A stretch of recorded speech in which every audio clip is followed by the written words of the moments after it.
It's Nexi though, waiting for this trio to come his way. Finds a shot onto it. It's got him right now, just in the center, in the heart. The wraparound is strong, provides a distraction. Poppy Chulo though stands tall.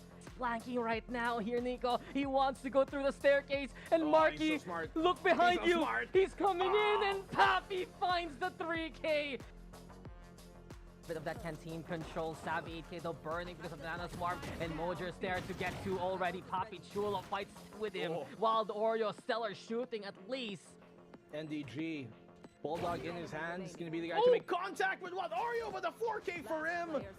We saw Jaw on pace to get the ace, but it could be Wild Oreo to make this happen. He's got that Nightfall to throw out. It wouldn't even be a bad suggestion to do so. That he does. Prowler to confirm where exactly Witson is. Taunt as well. Low HP. One shot to the head, even of all things, and the ace.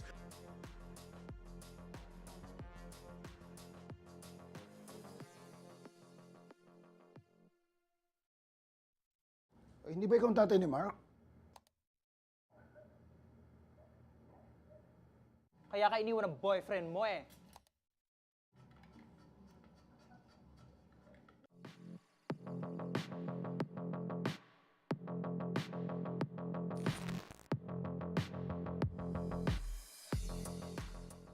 On that flat, as Yanagi tries to chase down on the ball legs and was still reloading. He heard it, and he chased it. A Batman though will get pushed out, thinking that there was going to be a flash as Boogie is making absolutely good use of his ultimate. Yanagi on the other hand unfortunately gets picked off, but it is pure mess, pure chaos right here, Rap, as the rest try to get the spike, try to use it. There's one flank coming in that they're not expecting, and that's what matters all the way through Link. Where are you? Choms, you better check your back, otherwise you will die on camera just like that. Okay, Boogie's heating up. Okay, Boogie's heating up. Boogie is just going supernova with the ace. For the guiding light, if they are going to come towards that A, but it's really B that they want to hit on here. Counter lockdown from NAOS with enough time to burn, but there's a bit of space towards that back hall for them to play in. At least, but no Georgie falls. Savvy, AK, and Nexi! No fear whatsoever, willing to put their hands up, down on the line, and Savvy AK eventually executed. All left out to Poppy Chulo, but Drax will deny him. It looks scary with the transfer. Moving through 3, and it's Nexi though, waiting for this trio to come his way. Finds a shot onto it. It's got him right now, just in the center, in the heart. The wraparound is strong, provides a distraction. Poppy Chulo though stands tall. Flanking right now here, Nico. He wants to go through the staircase, and Marky, so smart. look behind He's so you. smart. He's coming in, and Poppy finds the 3K. Bit of that canteen control. Savvy 8K though burning because of Nana Swarm, and Mojer's there to get to already. Poppy Chulo fights with him. Wild Oreo, Stellar shooting at least. NDG. Bulldog in his hands. Going to be the guy to make contact with Wild Oreo, but the 4K for him. We saw Jaw on pace to get the ace, but it could be Wild Oreo to make this happen. He's got that Nightfall to throw out. It wouldn't even be a bad suggestion to do so. That he does. Prowler to confirm where exactly Witson is. Taunt as well. Low HP. One shot to the head, even of all things, and the ace.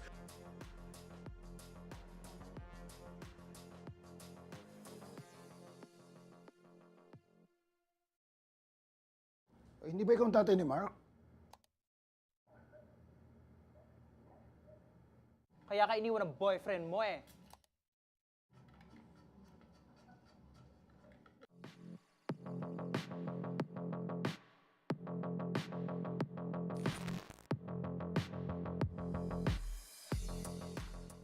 On that flat, as Yanagi tries to chase down on the ball legs and was still reloading. He heard it, and he chased it.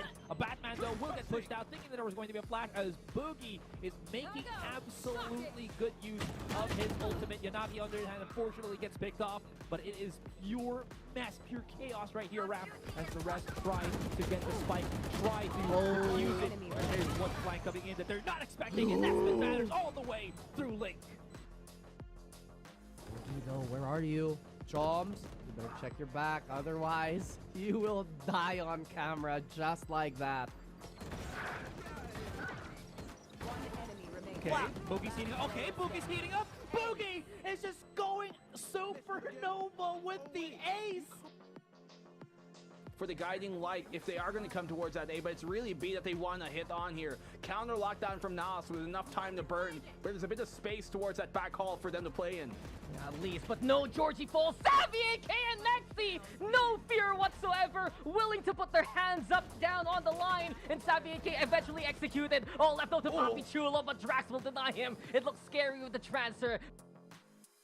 Moving through 3, and it's Nexi though, waiting for this trio to come his way. Finds a shot onto Wits. It's got him right now, just in the center, in the heart. The wraparound is strong, provides a distraction. Papi Chulo though stands tall. Flanking right now here, Nico. He wants to go through the staircase, and Marky, so smart. look behind He's so you. smart. He's coming in, and Papi finds the 3K. Bit of that canteen control. Savvy 8K though burning because of Nana Swarm, and Mojer's there to get to already. Papi Chulo fights with him, while the Oreo Stellar shooting at least. NDG. Bulldog in his hands, going to be the guy to make contact with what? Oreo with a 4K for him! We saw Ja on pace to get the ace, but it could be Wild Oreo to make this happen. He's got that Nightfall to throw out. It wouldn't even be a bad suggestion to do so. That he does. Prowler to confirm where exactly Witson is. Taunt as well. Low HP. One shot to the head, even of all things, and the ace.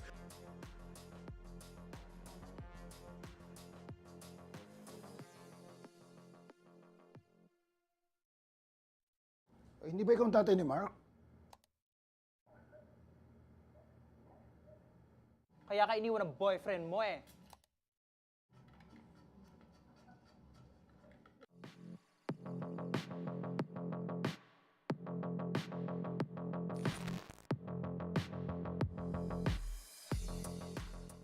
On that flat, as Yanagi tries to chase down on the ball X, who was still reloading. He heard it, and he chased it. A Batman though will get pushed out, thinking that there was going to be a flash, as Boogie is making absolutely good use of his ultimate. Yanagi on the other hand unfortunately gets picked off, but it is pure mess, pure chaos right here, Rap, as the rest try to get the spike, try to use it. There's one flank coming in that they're not expecting, and that's what matters all the way through Link. Though, where are you? Choms, you better check your back, otherwise you will die on camera just like that.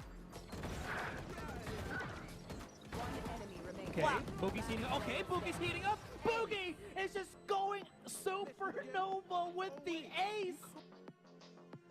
For the guiding light if they are going to come towards that A, but it's really B that they want to hit on here. Counter lockdown from NAOS with enough time to burn, but there's a bit of space towards that back hall for them to play in.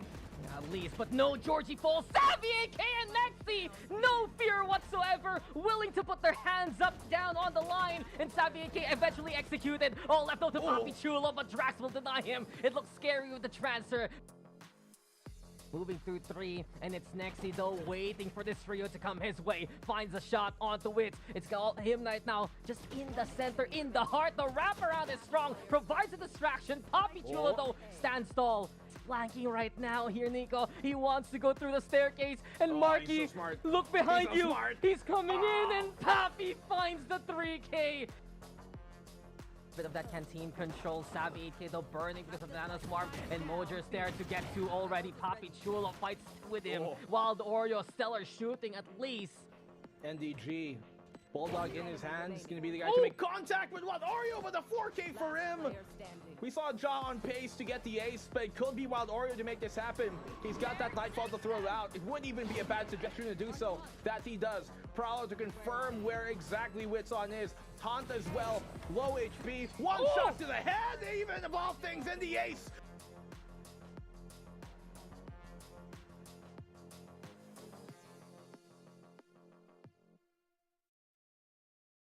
Hindi ba ikaw ang tatay ni Mark? Kaya ka iniwan ng boyfriend mo eh.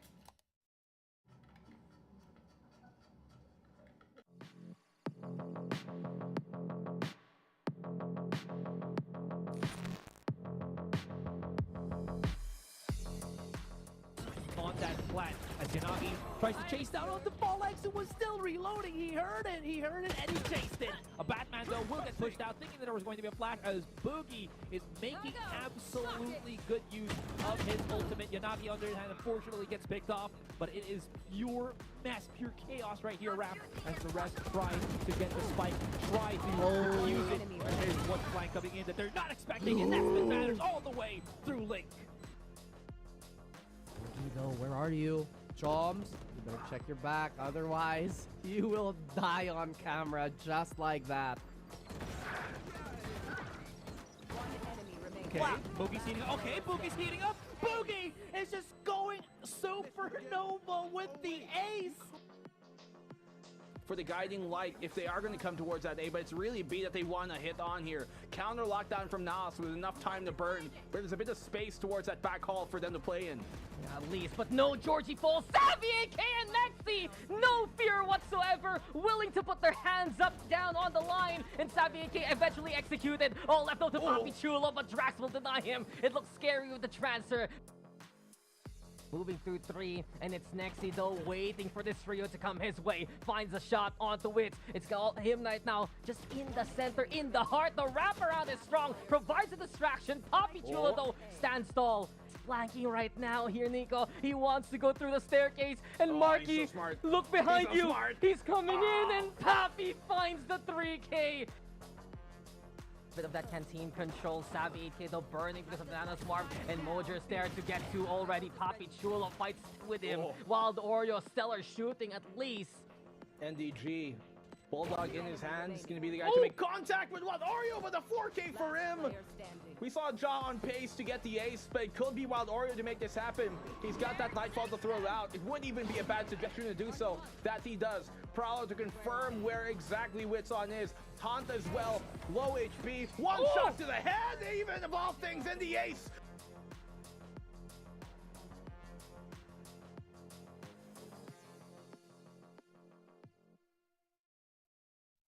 Hindi ba ikaw ang tatay ni Mark?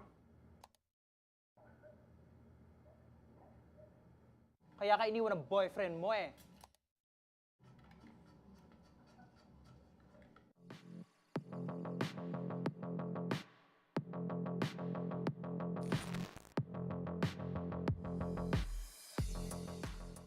On that flat, as Yanagi tries to chase down on the ball legs and was still reloading. He heard it, and he chased it. A Batman though will get pushed out, thinking that there was going to be a flash, as Boogie is making absolutely good use of his ultimate. Yanagi on the other hand unfortunately gets picked off, but it is pure mess, pure chaos right here, Rap, as the rest try to get the spike, try to use it.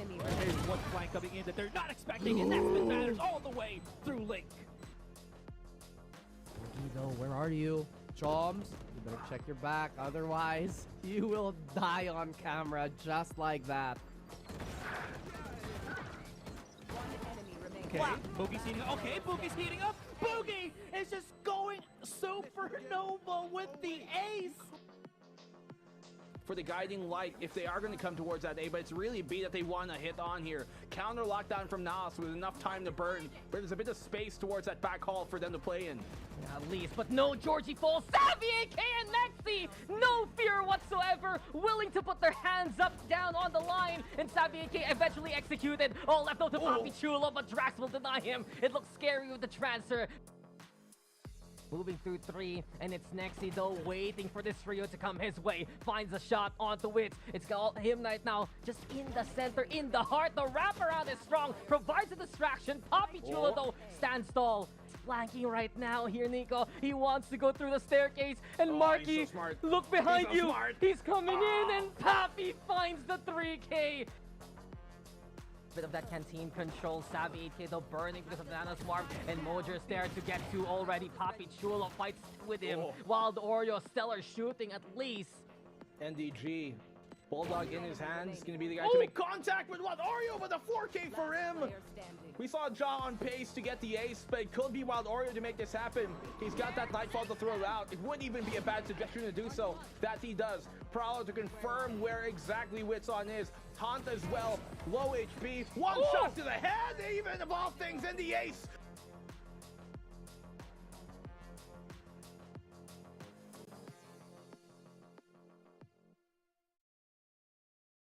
Hindi ba ikaw ang tatay ni Mark? Kaya ka iniwan ng boyfriend mo eh.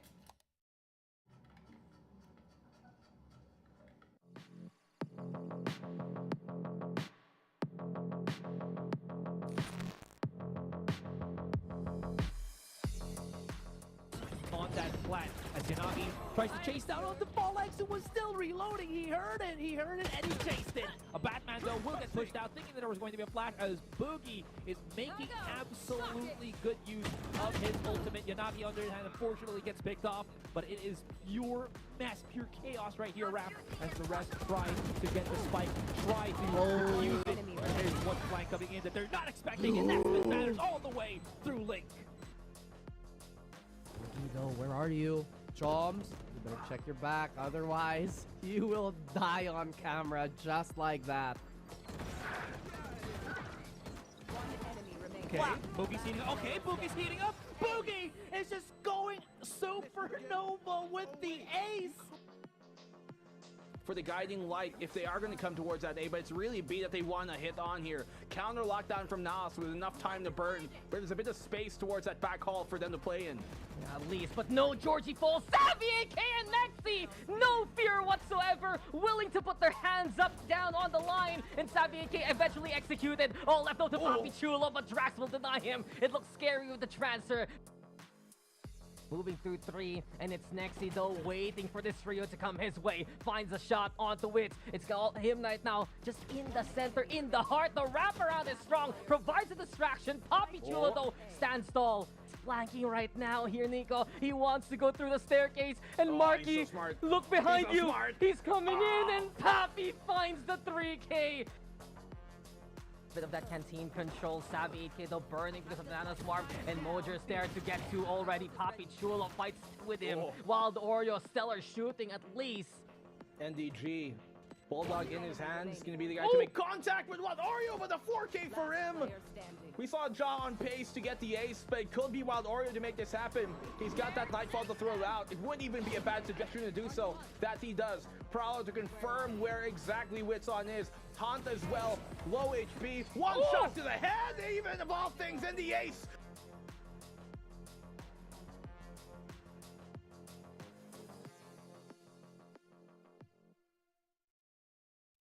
Hindi ba ikaw ang tatay ni Mark? Kaya ka iniwan ng boyfriend mo eh.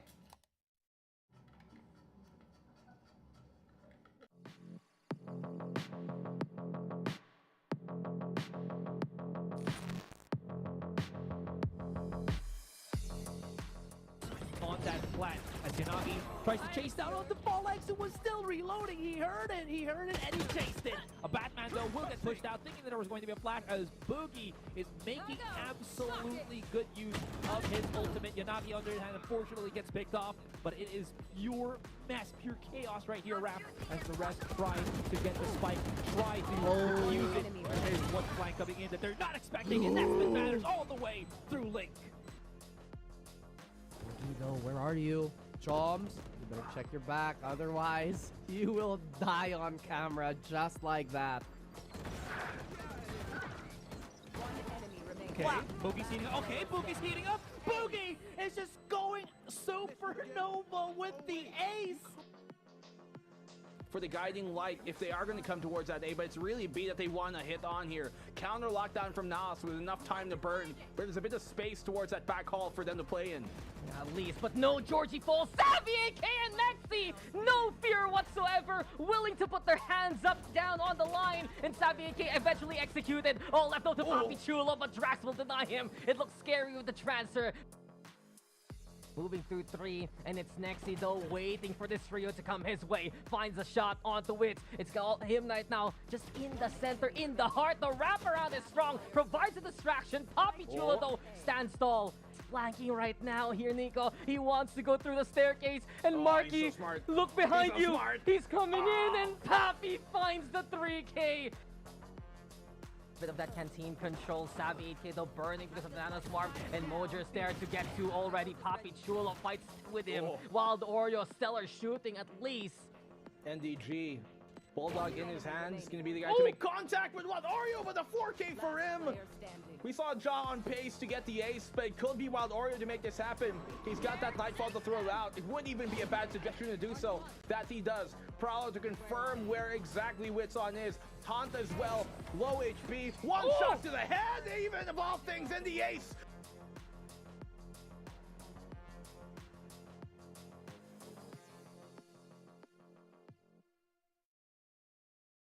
Hindi ba ikaw ang tatay ni Mark? Kaya ka iniwan ng boyfriend mo eh.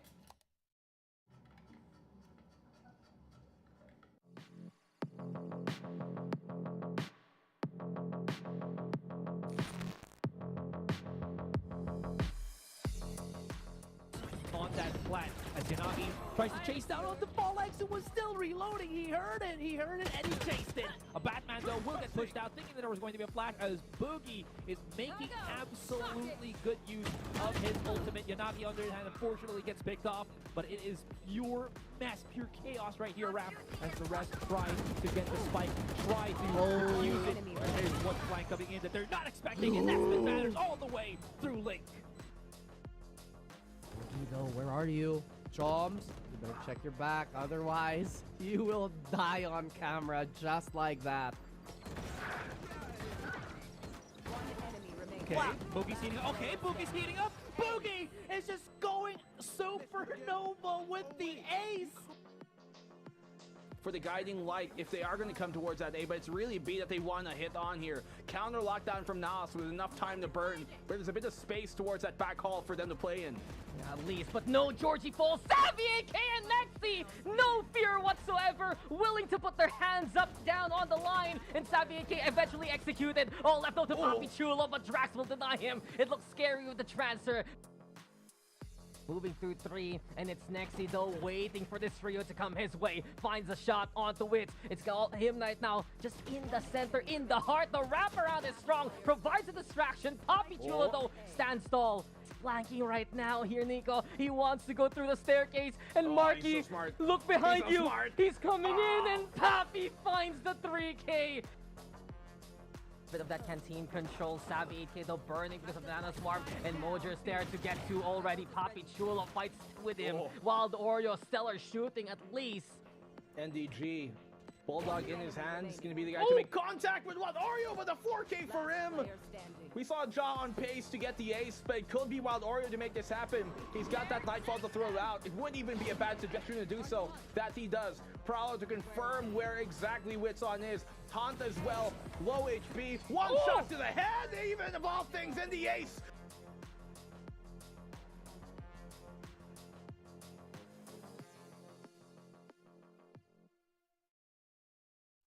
Hindi ba ikaw ang tatay ni Mark? Kaya ka iniwan ng boyfriend mo eh.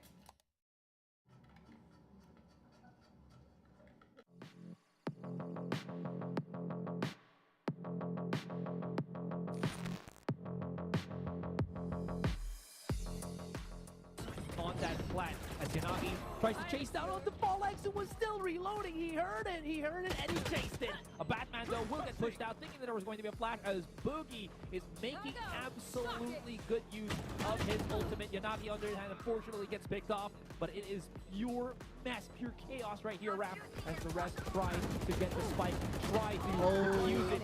There's one flank coming in that they're not expecting, and that's been matters all the way through Link. Though, where are you? Choms, you better check your back, otherwise you will die on camera just like that.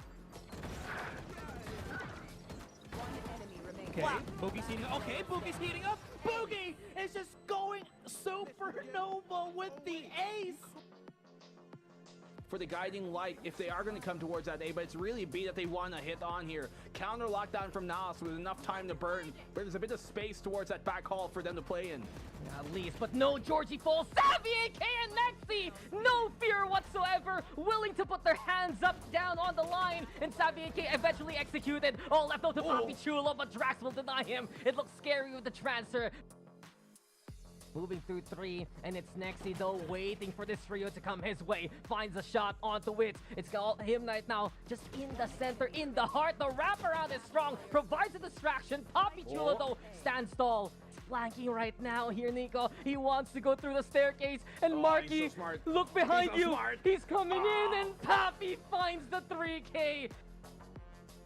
Bit of that canteen control. Savvy 8K though burning because of Nana Swarm, and Mojer's there to get to already. Papi Chulo fights with him, while the Oreo Stellar shooting at least. NDG. Bulldog in his hands, going to be the guy to make contact with what? Oreo with a 4K for him.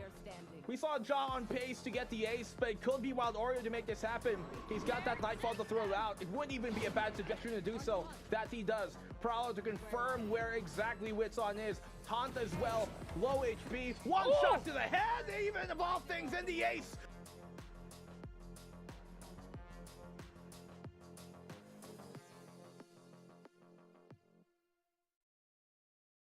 Hindi ba ikaw ang tatay ni Mark? Kaya ka iniwan ng boyfriend mo eh.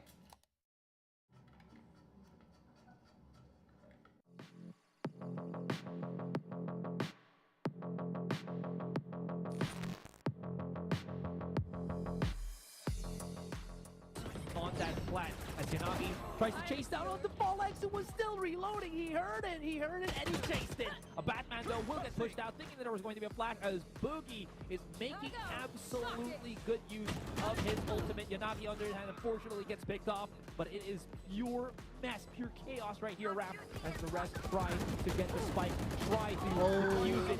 There's one flank coming in that they're not expecting, and that's what matters all the way through Link. Where are you? Choms, you better check your back, otherwise you will die on camera just like that.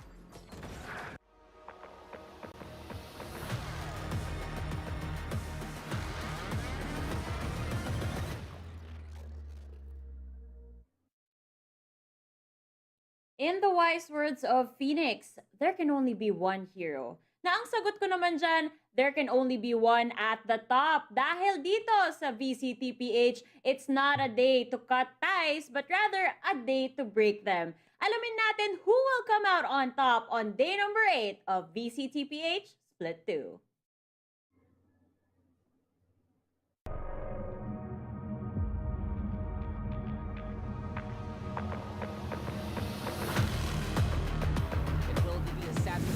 By now, next is prepared again.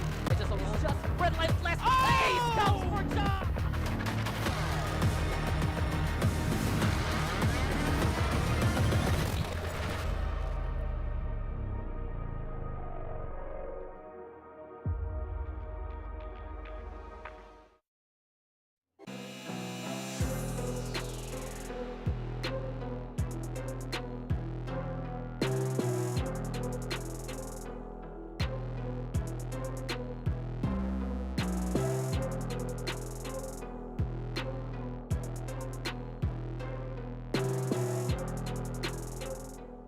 Like I said earlier, welcome everyone sa day number 8 ng VCTPH. Kasama nyo ngayon ang inyong host na si Likeable, and alongside me is Dax and Rico. Medyo kakaiba yung pairing natin ngayon, so wala akong mabibigay na, na tandem. Unless may maisip ka, Dax. Wala ngayon. Ako pa. Pero grabe, ikaw yung grabe talaga eh. Iniisip ko din sa co-open. Ano yun? Break ties? Oo nga eh. Akala ko, tropa sila. Hindi sa taas ng standings. Alam niyo guys, yung host natin talaga eh, sobrang witty. Super. Agree, Dax. Sobrang agree. Look at her right now. Thinking of another pun. No, I'm not thinking. I'm thinking how hard it is to be in this panel. Pag ikaw talaga yung pinagtitripan bilang isang host. Pero it all comes part of the job. Ano ba tawag doon? Job hazard? Kapag kapag ikaw ang napagtripan ng iyong panelist. Pero ngayon, ang ganda ng mga kaganapan natin. Tulad ng sinabi ko, day number 8 na. At bakit hindi muna natin balikan yung mga highlights natin kahapon? Dahil baka may marinig rin tayong mga familiar na voices. Let's watch this.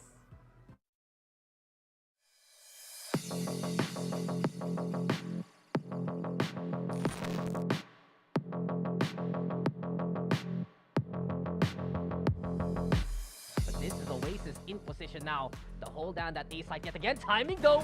Could have seen Boogie, realizes he's there. A second kill from Georgie. Looking for a third. Doesn't get it this time. But through the paranoia even.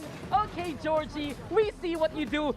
Georgie's just avoiding bullets. He's pushing in with a shorty. Georgie. Oh my goodness. Please stop. Please stop. You can't do this. Oh, Boogie at least prevents the ace from happening, but it can be a pretty surprising one at the end of the day for teams to come up against.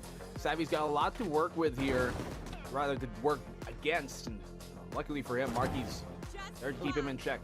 And give up Alpha. They're just going to want to go for the assault again and again. Savvy doesn't stop though. And the Savvy train keeps rolling on. Another 3K. The shock darts there. Oasis know that this is the penultimate round. If they can play things right, they can finish off the job if ever. Drax with a takedown. Here comes Fallex to try and fight back. Lines up too, but is that all he can get? Exactly the case. Savvy 8K is there with the shorty, and Oasis make it a 2-0 scoreline. What a clean series from Oasis, and that's exactly what they want to see moving forward. Not as explosive as can be. Are they really going to push this? This is going to be a massacre. Oh my gosh. But on the other direction. Wait, hold on. They're falling back, they're fighting back. Exotic, the way he hits that shot. Okay, he's managed to somehow muddle through, get the numbers equal. No. Incredible! Spider senses from Exotic actually feels the flight coming in. The timing super duper pristine, perfect. However, that can definitely equalize this retake if he chooses to do that. Potentially a Cosmic Divide is going to be expended for this one. It matters. He doesn't know that somebody's waiting in tree, and Yanagi finds his counterpart. Beautiful flick and gets a third. And he's finally alive as he gets a second round for NCG. No problem whatsoever. Throws a recon dart, but doesn't want to expose his position. And for good reason, he gets a free kill onto Kel here. He is in a spammable spot temporarily, but Slatham will get tagged up, and every single person on the MVP side has been discovered. And look at this. Despite getting that killjoy, Nico still holds the line here, and Slatham with a wide swing and a pre-fire just to cap it off.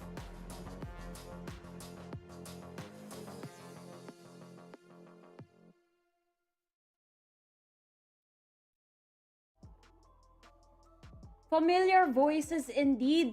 Dax, parang katunog mo yung shoutcaster dun sa highlights reel na yun. Ikaw ba yun? Si Rocker. Hindi ka nagsha-shoutcast. Di ba yung ibang tao yun po sa nakapa? Minsan si Yanagi nga, di ba? Minsan may sa ibang bang-bang yung katunog ko. But in the end, maganda naman yung games pa rin eh. Maganda talaga yung games. At dahil yan, syempre, courtesy yan ng ating napakagaling na sponsors tulad na lang ng Riot Games, pati ng Mineski Philippines. At wag natin kalimutan guys, enjoy free delivery every day and get exclusive discounts when you subscribe to Grab Unlimited. Don't miss out on a free trial on your first month. But that's not all, diba Riku? Oo naman! And of course, VCTPH Split 2 is officially sanctioned by the Games and Amusement Board. Maraming salamat po. Nako, kanina sinabi ko nga, diba, pinag-usapan namin ni Dax yung break ties. Tingnan na natin yung standings natin ng magkaalaman kung ano nga bang tiebreaker ang pinag-uusapan namin dito. Riku, ikaw na ang mag-introduce ng ating tiebreaker match dito. Oo, kasi makikita natin sa schedule mamaya. Pero as you can see, the top two teams, Action PH at si NAOS Esports, ay currently tied 3-0. When we look back at Split 1, ibang-iba ito. Ibang-iba yung itsura ng standings ng week number 2. I believe it was Oasis and NAOS at the top of the standings. But Split 2, ibang kwento ang nakikita natin. Yeah, diba? Tapos meanwhile, dun sa kabila naman na matchup, kita natin, Rambutan ni Tatay, naghahanap ng isa na pwede i-harvest. Yung unang prutas talaga, ang pinakamatamis. Kailan makukuha ng Rambutan ni Tatay yun? Yun yung tanong at kalaban nila, yung Zol Esports, na maganda naman yung performance so far in the past few series. So, as of right now, kita talaga natin, it's about breaking that no-loss record dun sa unang matchup. Dun sa kabila naman, either keep on keeping on o makuha na rin yung unang point nila. Diyos ko, ako ang sinasabihan mo na may mga fancy wordplay, tapos gagawin mo yon na itong Rambutan ni Tatay gustong-gusto nang makapitas ng panalo. Huwag ako, Dax. Mas magaling ka sa wordplay pagdating sa mga ganyang bagay. Tingnan naman natin yung schedule ngayon para naman isolidify na natin yung storyline natin na we have to break ties today.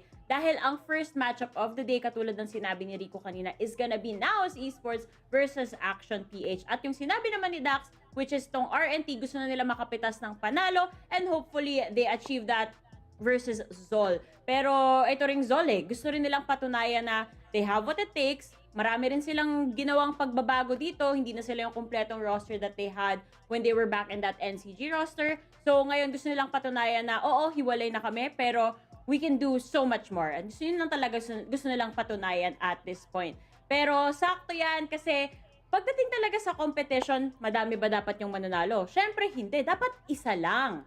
Yan ang gustong patunayan ngayon ng ating unang matchup of the day. At sobrang happy ako na ipakilala ang first team natin dahil sila ang team na hindi talaga rin basta-basta nagpapatalo. Heto ang NAOS Esports.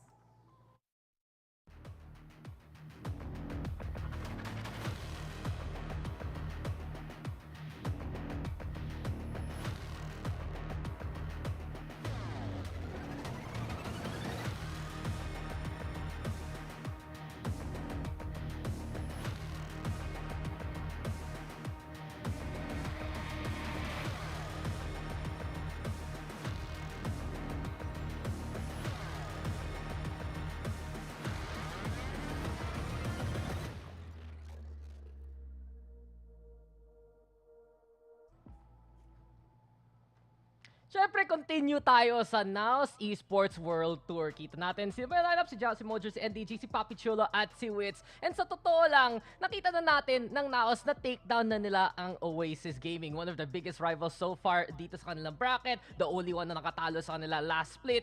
And now, it's up to NAOS na ikumpleto na lang yung mga panalo yan. But they have one of the biggest tasks right now kasi Action PH rin yung makakatapat nila at perfect rin yung standings. Pero yung nagawa na dito adjustment ng NAOS, putting Wits really, or putting Ja rather, dun sa front line on that duelist, putting Mojer on that sentinel role. It's just really has been the standard so far from NAOS na sila nag-set ng pace at ng tone ng PH scene ngayon. Yeah, I think I really like how you mentioned that. Sila talaga yung standard. Sila yung hinahabol ngayon ng mga teams, especially nung nakita natin yung performance nila from Split 1 being the champions. And I feel like there is a bit of a shake-up kasi we were having a lot of high expectations pagdating kay NAOS. Pero so far, yung mga BO3s nila, hindi ganun malinis. It's not 2-0s, it's a bunch of 2-1s. So perhaps this is the time to set the tone, as in mag-bulldoze sila throughout the competition. Saktong-sakto yan din kasi last time na nakita natin to, nakalaban nila yung Zol at natalo na sila sa Icebox. 'Di ba? Ang tagal nating hinintay sino kaya yung unang team na makakatalo sa kanila pagdating sa mapa na to, na sobrang ganda talaga ng performance nila at yung mastery nila. And sa wakas, meron na tayong nakitang team na kayang gawin yon. That is gonna be the challenge for the team na makakalaban din ng NAOS because they want to keep this momentum going. They want to show that NAOS is in fact destructible. Hindi sila invulnerable sa kahit anong loss dito sa ating tournament. So dahil dyan, saktong-sakto, ipakilala na natin ang team na magdadala ng grabing action dito sa ating labanan. Walang iba kundi ang Action PH.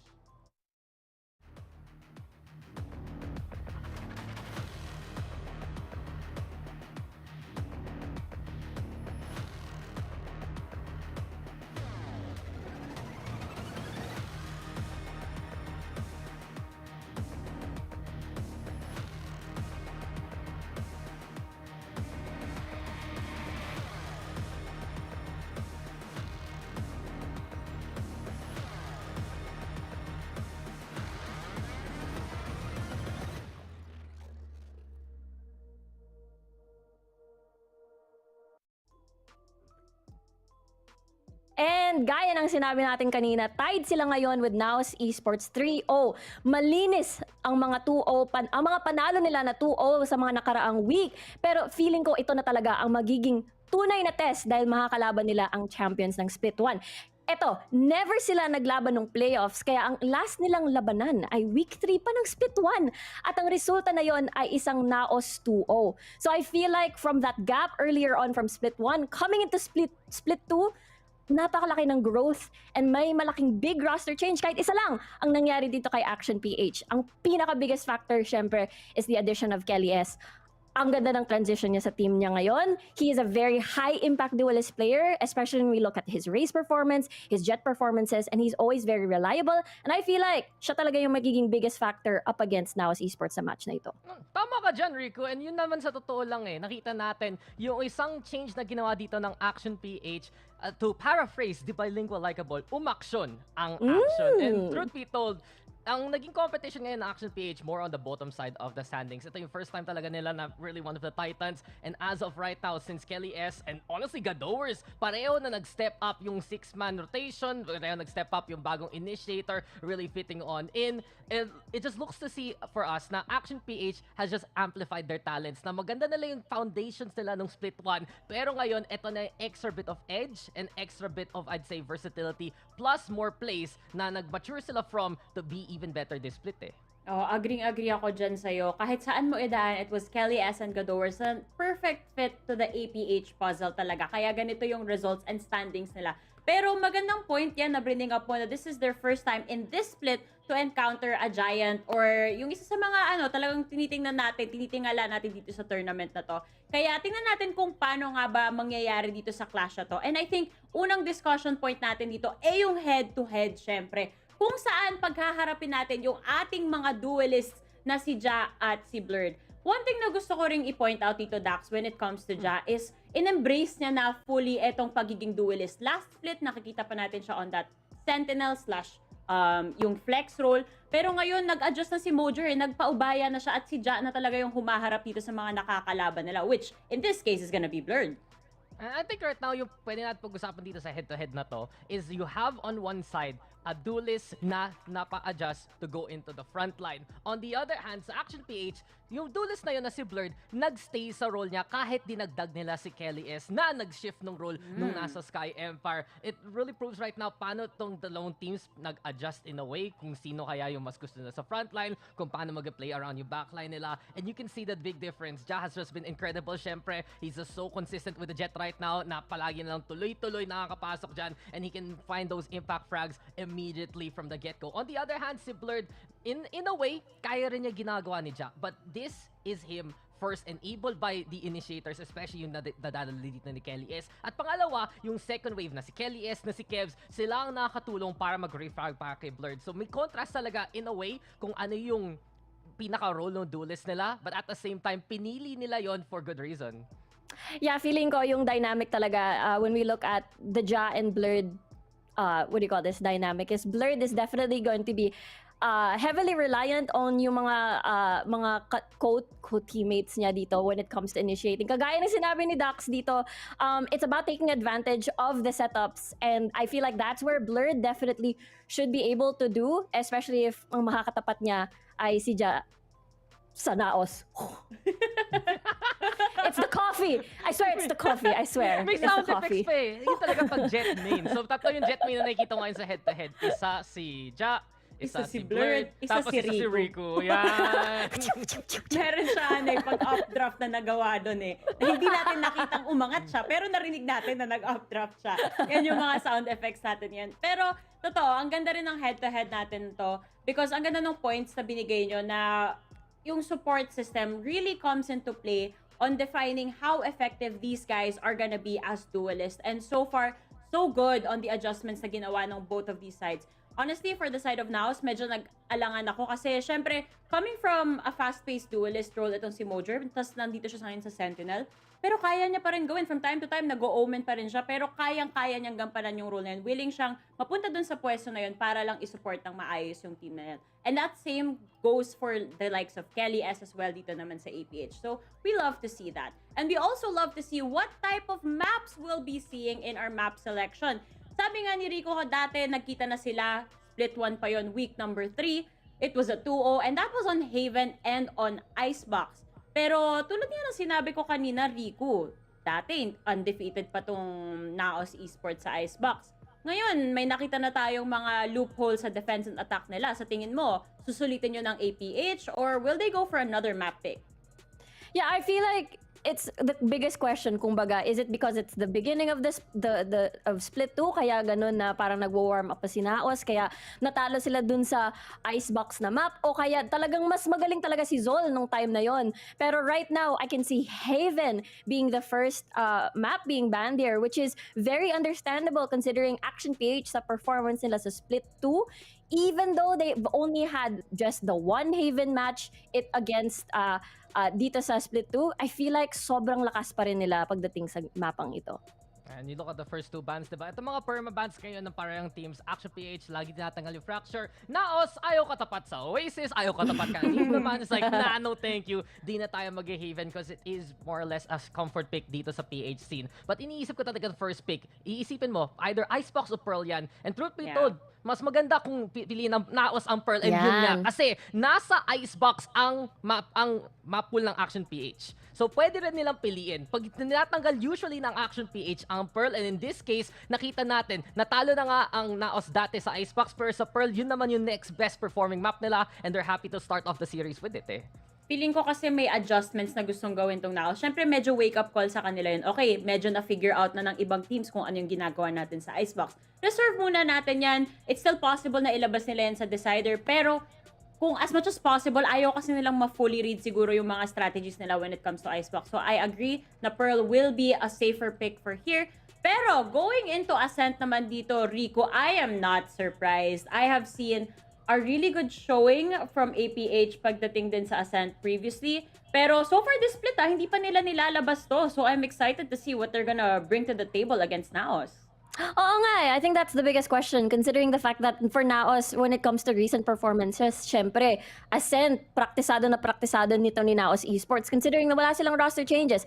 Action PH on the other hand, they had a lot and they haven't played Ascent just as you said nitong split na ito. So maybe we're gonna see a different Action PH this time around dito sa Ascent considering this is their first time dito to play this map on Split 2. Yeah, when I look at Ascent, feel ko hindi pa nga nilalaro for good reason. Kasi we will end up on Icebox one way or the other. And yun nga yung magiging decider natin. Kasi parehong map nasa pool ng parehong teams. Pero, ang Ascent, maganda rin sa NAOS. Hindi pa nga sila natalo. This year, they have been performing so well. And right now, medyo napilitan, rather, ang Action PH na ilabas yun for that second map. So as of right now, nakikita ko dito, it does suit NAOS's favor in terms of that whole map draft kasi nakikita mo yung best maps nila in Pearl and Icebox. Pero may laban pati ng Action PH and that big X factor will be that second map mismo. Yeah, actually off-stream, di ba tinatanong kita kanina, Dax, na sometimes it becomes hard to explain things, especially if laging win streak yung team na pinag-uusapan natin. And during last split, a lot of 2-0s were going to NAOS's favor. Pero ngayon, nakikita talaga natin na may mga mapa na kahit papano na vulnerable pala talaga sila. At may chance talaga yung mga makakalaban nila to overtake them. So, at least ngayon, di ba, mas mararamdaman mo na mas cautious na, in a sense, etong NAOS. Mas careful talaga sila when it comes to the map picks. At dahil dito, gusto kong tanungin sa'yo, Dax, ano sa tingin mo yung magiging win condition? Kasi, I guess for the side of APH, kasi sa ngayon, undisputed kings nga natin ng NAOS right now. Tingin mo ano yung win condition at sa tingin mo, sino yung mananalo sa series na to? Well, I do feel like for both sides, maganda yung map draft for NAOS because pinili nila yung Pearl first. Kung pinili nila Icebox muna, mababan yung Pearl and we wouldn't have gotten that into the map pool at all. So as of right now, medyo sang-ayon ako sa NAOS. I feel like for them, if they are really the standard of PH scene, kailangan lang nila ituloy yung pagpanalo ng series. Pwede mag 2-1, pwedeng makipaglaban ng Action PH. At ang win con dito ng Action PH ay mapanalo yung Ascent map para may laban sila sa Icebox mismo. But no one has really been able to keep up with NAOS sa buong series. So doon talaga ako sa kanila ngayon. Oh my gosh, same Dax, same. Honestly, looking at the map veto, NAOS Pearl is definitely their best map. I feel like this team has the best Pearl performances ever. And kung titingnan natin yung Ascent, they really haven't lost a single map sa Ascent, basically. Tapos the third Icebox, of course, it feels like Action PH definitely has to win Ascent before they're able to get into Icebox. And especially, they haven't really lost on that map yet as well. So NAOS, yes. I may have forgotten. NAOS, yes, we'll win the series. Yeah, there we go. Yeah, I was gonna ask kung ano ba yung totoong prediction natin dyan. Pero syempre, sige. Like, pinidik kasi niya natatanong mo, so sinagot na niya bago pa sa lahat. Sinagot niya na rin yung sa akin. Then sakto yan eh. Kasi syempre, bilang si Rico ang jet natin dito sa panel, maniniwala ako, labanan din ng mga jet to eh. Nakita na natin kung gaano kalakas mag-Blade Storm tong dalawang jet natin. At yung pangatlong jet natin, makikita natin kung gaano kalakas yung Blade Storm niya dito sa ating predictions. Pero ayan na, para sa ating mga viewers, kung kayo ba ay supporter ng NAOS Esports o kaya ng APH, i-comment nyo na sa ating mga live streams para naman maramdaman nila yung support nyo. Pero sa ngayon, ang panel, ipapasa na sa ating casters so we can begin with game number 1.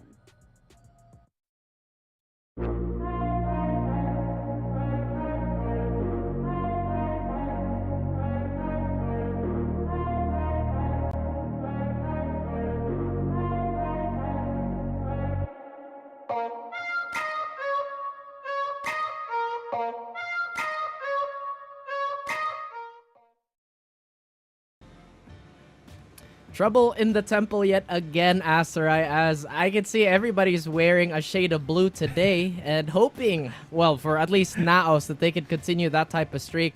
Welcome, ladies and gentlemen. My name is Raf. That is Aserai over there, and it's pretty hot today. I lost my train of thought mid-sentence. But what's up, man? How's it going? Well, at least here for where I'm at, it's a bit cold because of the rains, but yeah, I know. It's two things though, because there's a lot of drips that's not like drip like good clothing, but like drips that's happening from the ceiling here because of how much pouring there is. So two different issues experiencing right now, but we're gonna be pushing through all of that actually, because you know we still have this wonderful series to look forward to, especially as the panel was mentioning. There was a lot of impact that both KLES and Gadors have actually placed here for Action PH's addition. For NAOS, on the other hand, they've still looked the best that we have ever seen them, and they are looking nigh unstoppable. If any team can beat them, maybe just the one map, but other than that, they haven't really dropped the series at all. Not at all. And you can honestly say the same thing for Action PH, at least statistically, right? We had a nice conversation about this yesterday on the desk too, that these next few days is going to be the true test for Action. And if they can take minimum one map away from NAOS, then they could potentially be our maybe solid top 3, top 4. I think GameLab is still in that conversation. But like you mentioned, right, this is still going to be a banger of a series. I really like that head-to-head, even though it's been done to death, Blurred versus Ja, because I just realized that Blurred has a very similar playstyle to Ja, especially in that duelist role, in that he's very safe. He rarely overextends, but I think, and as you mentioned before, what Blurred is somewhat lacking is Ja's consistency. But, of course, that will come with time, and that's something that Ja has in spades. Yeah, the thing is, though, right, I think we also have to mention that Blurred has been in the scene for quite some time right now. Maybe it's because he's still adjusting with his particular team right now or such, but it's very erratic. Excuse me, that was the word I was looking for. As to how his performance has been. If he can bring that new to the team vibe that he did for Action PH the first time we saw him, especially on like the map. The honeymoon phase that he was able to show, but now in the proper getting to, you know each other phase. I don't know where you're going to with this. It's the honeymoon phase, man. Sorry. But yeah, if he can bring back what we saw there in this particular match, I feel like there's a good front line that is truly building up here with Action PH, especially again with that pickup. More so, at least for me, for KLES, because I think these two jive so well in terms of that firepower department. Yeah, and we're going to see how that's going to mesh into our agent select here. And, the panel was talking about some shifts, maybe tonal shifts and role shifts here. Mojer, who is, once again, really recognized as one of the more explosive duelists in the scene, and pretty much a ranked demon, was top 1 for a good minute. Now on a more reserved role in the Sentinel. And I think I personally like that type of evolution, Asarai, because he's developing his own gravity while remaining disciplined. I feel like a lot of our young guns, number one for them is to really pop off and just take as many fights as they can, and obviously have the confidence to win them all, right? But realistically speaking, in Valorant, it's just virtually impossible to win every single fight. But that being said, we also have a lot of potential in Action PH. I mean, we brought up those names like Gadors and basically every new addition you mentioned too. That's true. And what's kind of interesting about that is how flexible Mojer has really come into swing as well. It's not just the KJ that we've seen him do incredibly well here. It's also been, I believe, the Omen from previous. So that is something to definitely watch out for. Anyways, we are about to hit our game right now. Ladies and gentlemen, it's going to be Pearl starting it off. It's been an interesting time, I think, for the weekend split. Lots of upsets that I wasn't really expecting that was happening. So I know it's a very far-flung thing to say, but maybe it could happen here. In any case, though, there's the quick contact already. Blurred has spotted the rest of NAOS right now, who's not wasting any time to start pushing up onto B-Long, making their presence known. But look at this, Raph. 2 players coming in from double doors could have the double pinch play that NAOS are looking for. You know, thematically speaking, these first two maps are going to be painfully slow and blurred. He has no real issue with dealing just that. Again, a very, very patient duelist, but despite all of that temperance, NAOS is still here to break the doors down and break all the walls. As Action PH already losing 2 key members here. I know it's a double controller, Asar, but they would love to have that gravity well. And again, everything Micro brings to the table here. Look at Derek. Oh man, he still gets discovered by the alarm bot. A little unfortunate, but it does look like this retake is gonna happen and still going to happen. Yeah, that over push from Blurred to, I think, reposition himself on the board was a little bit too far flung. In any case, though, Kelly, yes, dropping from the spot, helped out by his teammates, able to just work their magic and just re-encapsulate the situation. Very, very well done. 1-0. Oh. Action PH taking the first round. I think it's imperative that they do that. They really dictate and set the pace for NAOS. And I know NAOS is going to be unshaken by that. Again, I think that's what separates NAOS from every other team we have here, is that they're just really unshakable. There's no real change in their play despite how big the gap becomes or how much rounds they have to make up for. But again, Action PH, they still need that type of allowance, Asra, because we still have yet to see how far they're willing to go when it comes to just stamina. And we have seen some teams crumble as well with just a thrifty buy. Mistaken, again, momentum, but this time it's the whole 3-man push onto A main. Ja makes a little bit of noise as he does drop down Kelly S, but that's a quick round here for Action PH. NAOS getting obliterated, and so far so good here for Action. But of course, we all know 2 straight rounds from that pistol, always a good starter, but this is where their test or their mells will truly be tested. Test? I heard that's illegal. What about I'm kidding. Anyway, NAOS. Well, you know, the baloney. I'm glad that you brought that up too, right? Because a lot of teams can't really capitalize on the momentum they get off a pistol. NAOS is very good at stealing those away. Again, they were fabled when the core, or at least the old SBE core, was still on the server just because of how potent those sheriffs are. But Action PH, they are, well, men of action. Despite that, Ja still gets first blood in this round.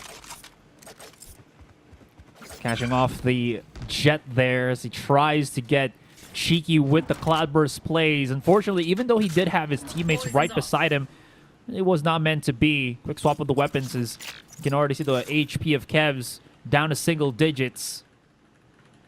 Now it's taking their sweet time. They already know they got the map control. They're just making sure no one's flanking as of now, making sure no one has that good map control. If ever they might be somewhere else, it'll take like a good 10-15 seconds before they get that flank rolling, so they can just set their full 5 eyes, full 5 players on the A side itself, waiting for smoke maybe to dissipate. But Ja has other plans, and he will just gut Kelly S very quickly. Kevs does get the trade-off, but he is so low. He's gonna die to that. Yep, there it is. One more player remaining. Micro is gonna micromanage himself to a victory. Oh, spotted.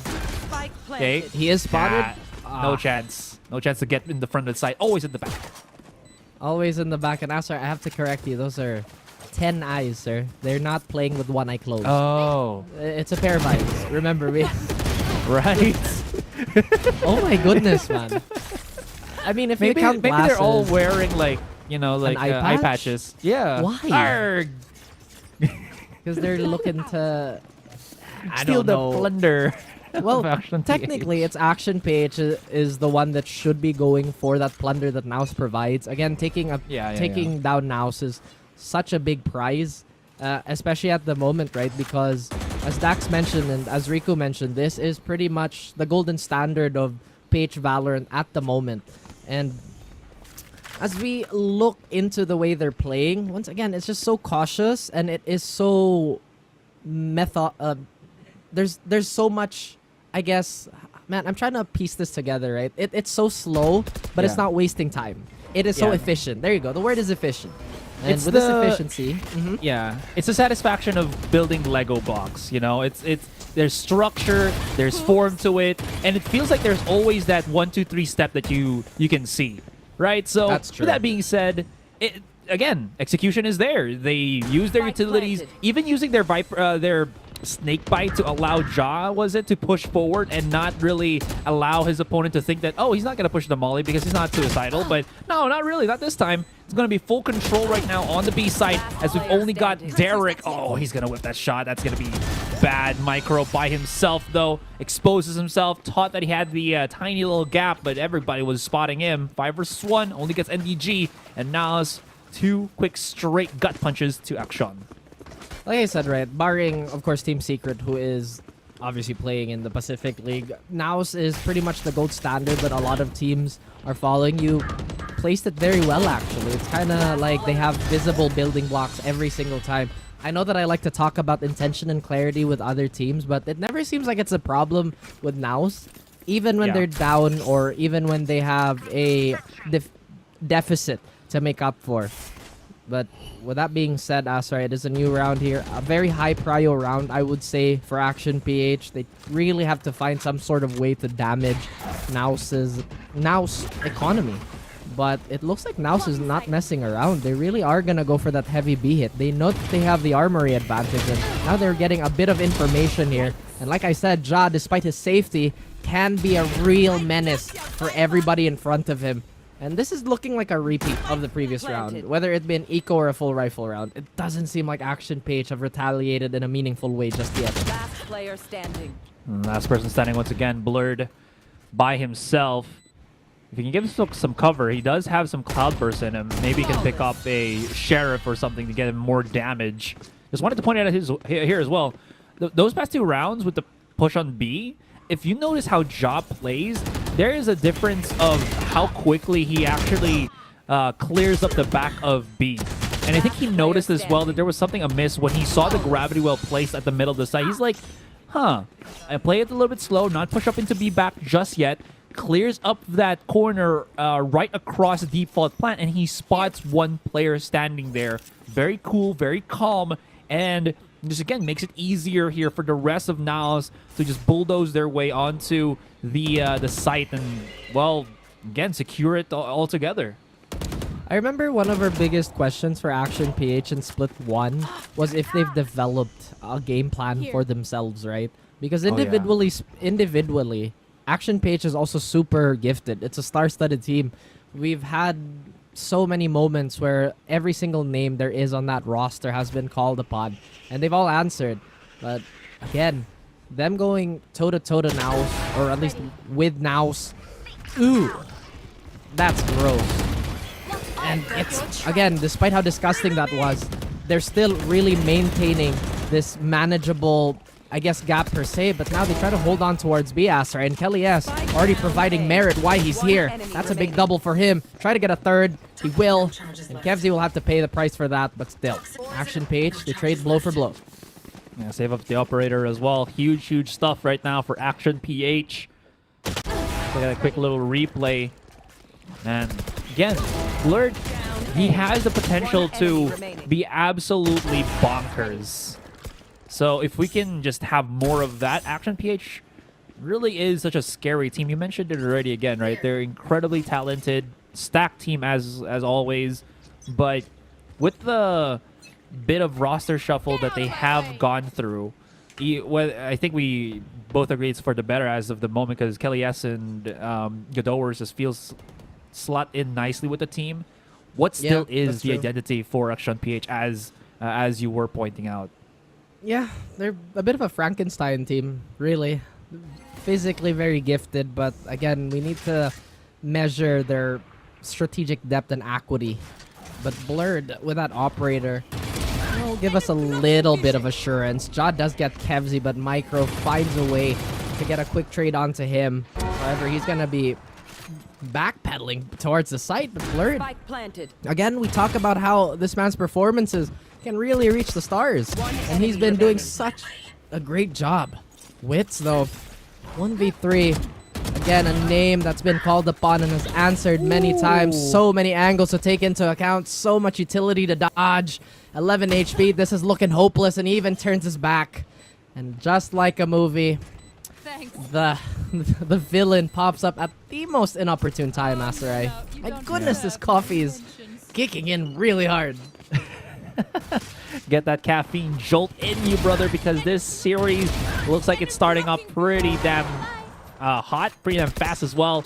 Looking at how quickly the trades for Action PH is, they're able to make do, or what's the word here? They're able to salvage a situation that might actually go more sour for them if they didn't get that pick off. Because again, you know how Ja can really get those kills with the blades, as we've seen in the past. So him being shut down before he can reset himself is absolutely pivotal here. Now Esports, on the other hand, they still have the money, they still have the good stuff. What's though? Oh, this could be timing. Yo, what? Micro playing very near in front of the smoke. That was huge from him. Wits, though, now still pushing up into the back of the site, but Micro still finds him. There's Kevc. Picks up 2 as well. Not going to fall behind from his own teammate. And NAOS Esports, the setup was there, but Action PH was able to quickly dismantle it before it got out of hand. I'm not sure who brought it up that this could be NAOS's best map. Do you think Pearl is NAOS's best map? Because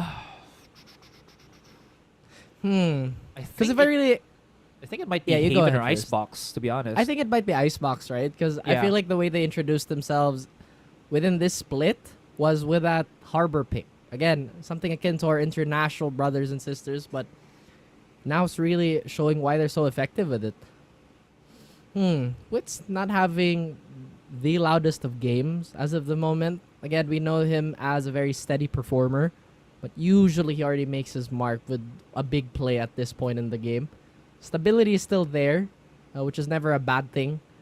Micro, though, has had hero play after hero play, and he's really coming alive considering that Micro is not really known for volume fragging.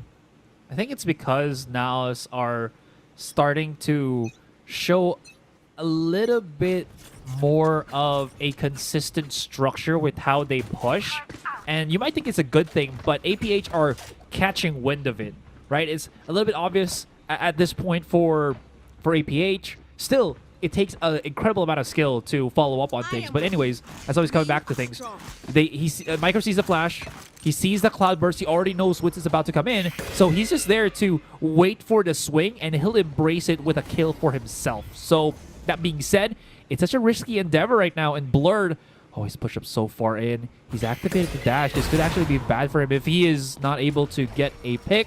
They've heard the utility being used. They know he's there. And look at the quick movements right now from NAOS. They don't want to touch the hot potato, which is the sniper on the A site. But Derek, as he is holding on to B Alley here with that star, makes it very difficult for NAOS to actually make any moves whatsoever for the moment.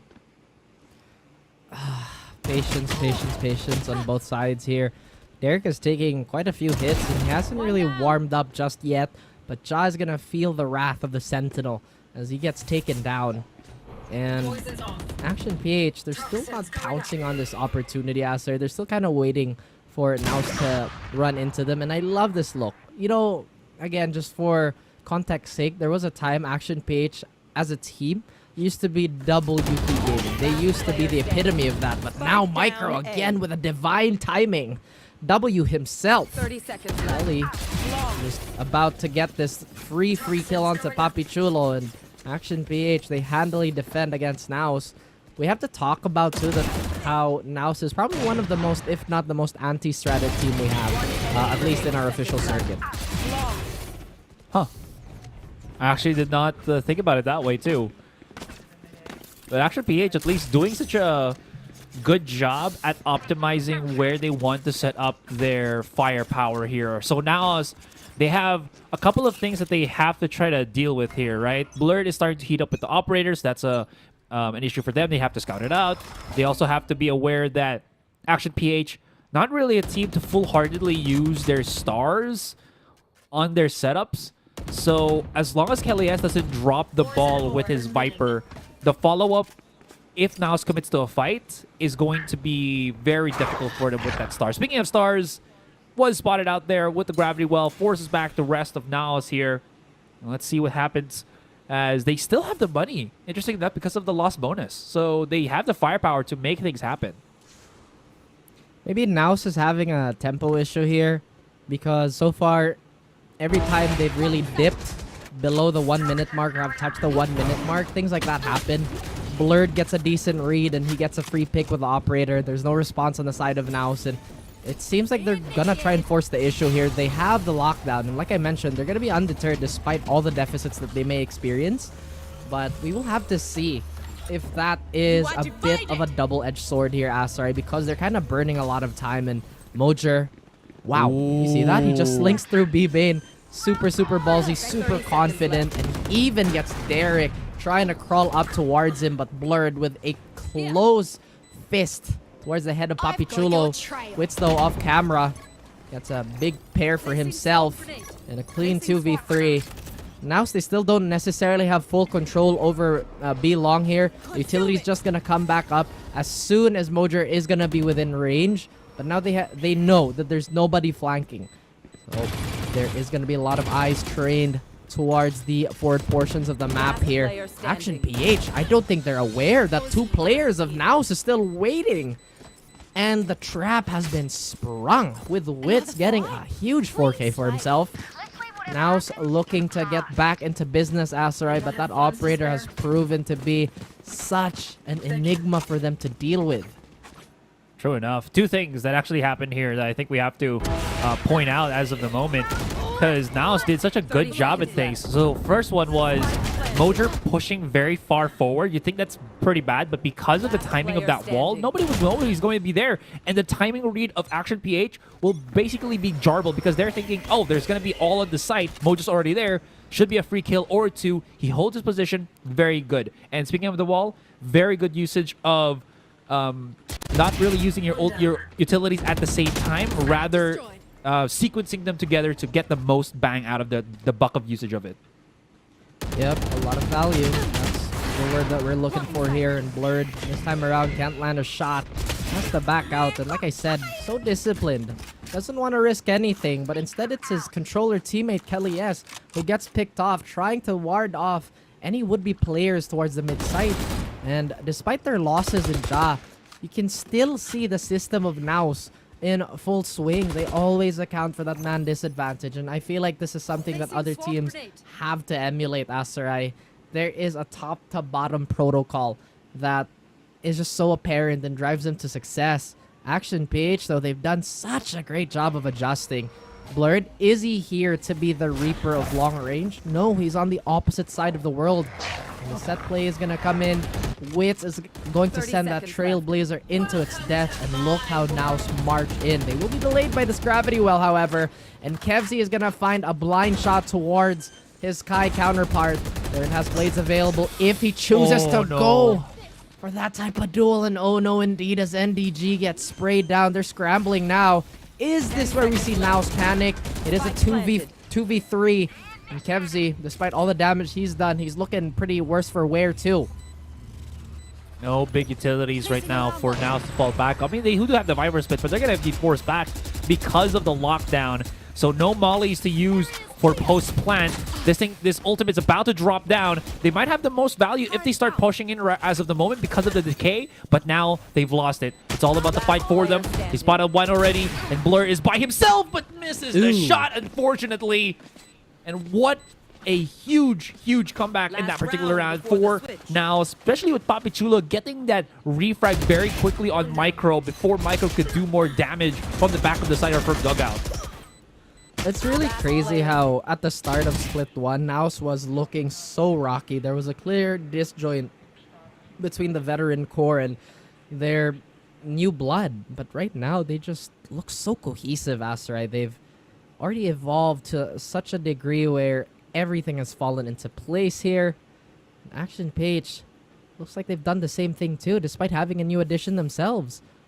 Kevzi and Kelly, yes, doing quite a bit of damage here, and despite still having a single round lead, they go for that timeout. And I think this was something that was really lacking in the first split, in their first outing. I don't think we saw enough times where Action PH would take a step back and reassess whatever is happening. Well, now they will try to do so. I mean, Blurred is still like 8 kills. So his operator is getting some value, and they are calling for him to keep utilizing that. Now that they still have the money, I feel like it's still not a bad option for him to try to go for. Yep, because when he gets that first kill, APH does so much follow-up. Because I think the dynamic as of now for this particular first half, right, is Blurred is the fire starter. He gets a pick, it's okay. He doesn't really need to string a bunch of kills together because, again, the backline is so well defined for the moment for Action PH. And you see that again with the performance of Kevs as well as Micro. It's kind of like watching a deathcore of Krieg in the form of NAOS, where even if they do get picked off, they will not stop marching forward. There is no such thing as too great of a cost for a single objective. They will die in every single hill as long as it helps the bigger picture. Action PH, Siege Masters, kind of like the Imperial Fists here, Asarai. And if you guys don't get that reference, my goodness, you should get into Warhammer 40k. You should do it now. I'm still very much a fledgling. I only know a little bit of the story, but I am enjoying it, as I am enjoying this game. So we'll see if Action PH can cleanse the Xenos breed that is NAOS. We'll see how this goes. It's going to be quite difficult, though, because look at this. Xenos Scum. As Kelly S hunkered down. Oh, Jai's waiting for it. He knows Kelly's somewhere here, and he's trying to look for him. What an intelligent player. Didn't really need to push out of his Cloudburst. And as he was counted for the first one to dissipate, immediately went in for the cross and started clearing up the spots that he wasn't able to clear when he pushed in. So with that being said, quick little 4 versus 5.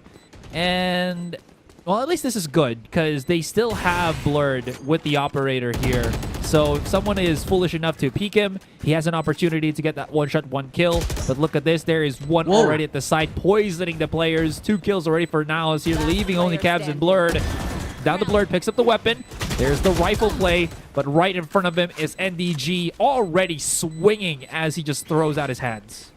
Poison is right. I mean, who would expect somebody to play that close knowing that, especially an Astra, right? You would play for gravity well. And sometimes you have to go for the unorthodox play here. NDG, despite getting cleared, still had quite a bit of an advantage there. And even if he did die, they already had a lot of insurance. But still, I appreciate the off angle that they employed there.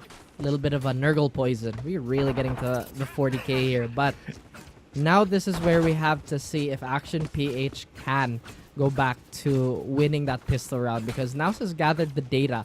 And they've been very, very efficient with cycling through their solutions, Asarai, despite it being a very, very close game. If not the closest scoreline we've seen so far.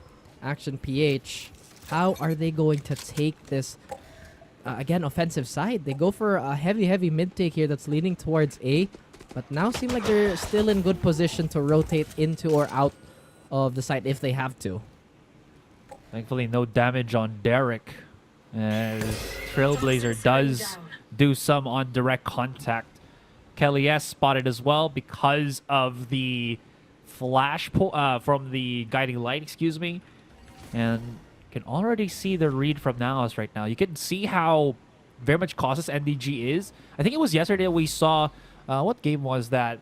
Where, I think that was SR Nakage and MVP, where they would always just push aggressive on Sewer, and there's nothing that Sewer person can do because he's rotating, trying to get back into cover, but the rotate or the retreat angles are just so awkward. In any case, APH have already secured the site. You can already see NAOS just waiting in the precipice of things, and Blurred overreaching his hand pays the price, as well as Wits coming in with the frags. Oh my goodness! Oh! Kevs tries to retreat, but the donk on the head makes him down to single digits, and this is not even the rest of the team. Oh my goodness! Derek is by himself, and Wits picks up the massive, if not glorious, magnificent 4K. He protects. He definitely does the A site. Sometimes you gotta remind them who's the star player, or one of the star players here in Wits.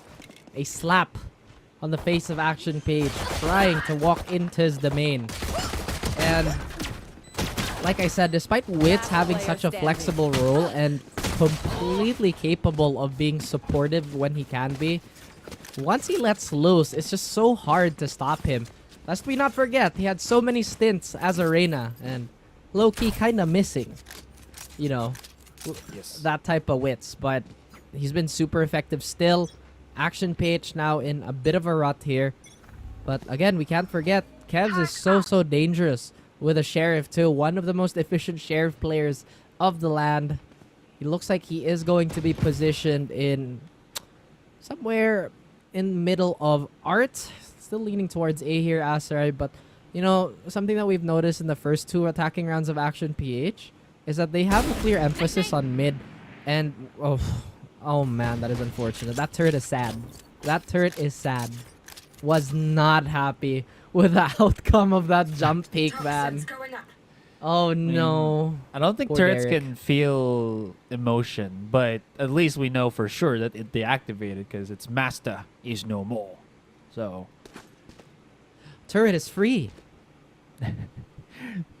Master has given turret a sock. Turret is free. Well, Turret can't do anything here as Micro has to navigate around this. We also have to remind the audience that the Turret's collision box is so wonky sometimes. It's a lot wider than one would think. But Ja, 2 for 2, looking to make this a 3-pointer, but oh no. His foot on the line. Ooh, Still gets a Kevs. 3rd kill on Blurred, but Kevs, like I mentioned earlier, man, just so good with the Sheriffs here. But what can they really do? It's such a big disadvantage in terms of manpower and weaponry. Kevsy looking to be a wizard, trying to pull some sort of trick up his sleeve, but Moser is here to provide a crossfire. But NDG will answer all questions and provide no doubt that NAOS is going to hold down the site. Super quick punishes from Ja, and then you have that quick assistance from both NDG and Moser. Very difficult to make anything happen in that particular round. Still though, this is where Action PH find their stride a little bit. But this is where it also gets cheeky, right? Because if you don't, what's the word here? If you don't full save and your opponent gets a Bulldog and you on your turn, even though you do buy rifles, only have the half shield, the fights, at least numbers-wise, get quite very equal. So it is a risk to just buy upgrade pistols when you're on your save. That's all I'm saying. Well, it's a risk a lot of teams are willing to take, and again, it's confidence to land those shots with the Sheriff, and I completely understand where they're coming from, but like you mentioned, right, the scalability of the rifles are just that much better, and statistically, you're gonna lose the save anyway. How rare are Thrifties actually? And I'm saying that with NAOS on the board, which is one of the most efficient, again, low buy teams that we have here. But we mentioned earlier, right, that this is going to be a really slow start. The first 2 maps are just default city. And I have said this in the past. Pearl is the slowest map in the entire game. We're really seeing it. It's so palpable in this type of matchup, knowing how methodical APH and NAOS are. APH, speaking of which, slowly creeping up here. If they push out to the alley, will get spotted by the turret. All eyes actually positioned here. Oh, I like the clear of that. Now they don't know. Unless Mojo keeps jumping out like that. But even so, fake stars already and everything on the B site. But it's going to be a straight up A. There's still some defense right here. Wits. That's the timing on the peak, man. We'll see how this goes. There's going to be the snake bite. Does absolutely nothing. And Derek, good on the punish. Papichula as well will fall. And now Esports all crumbling down as APH already netting themselves close to the flawless. All down to Ja. Does have the Sheriff right now. Peeks out slowly. Kevs will not get denied. And he will just be able to clean up house. And again, keep this game incredibly close. Close as it can be, Astra, but that's still a 2-3 round swing that they have to account for. It's again, Action PH keeping this as kosher as possible, but now it's gathering quite a bit of data here. Wits is so close to the Seekers, and you've talked about how multi-purpose they are.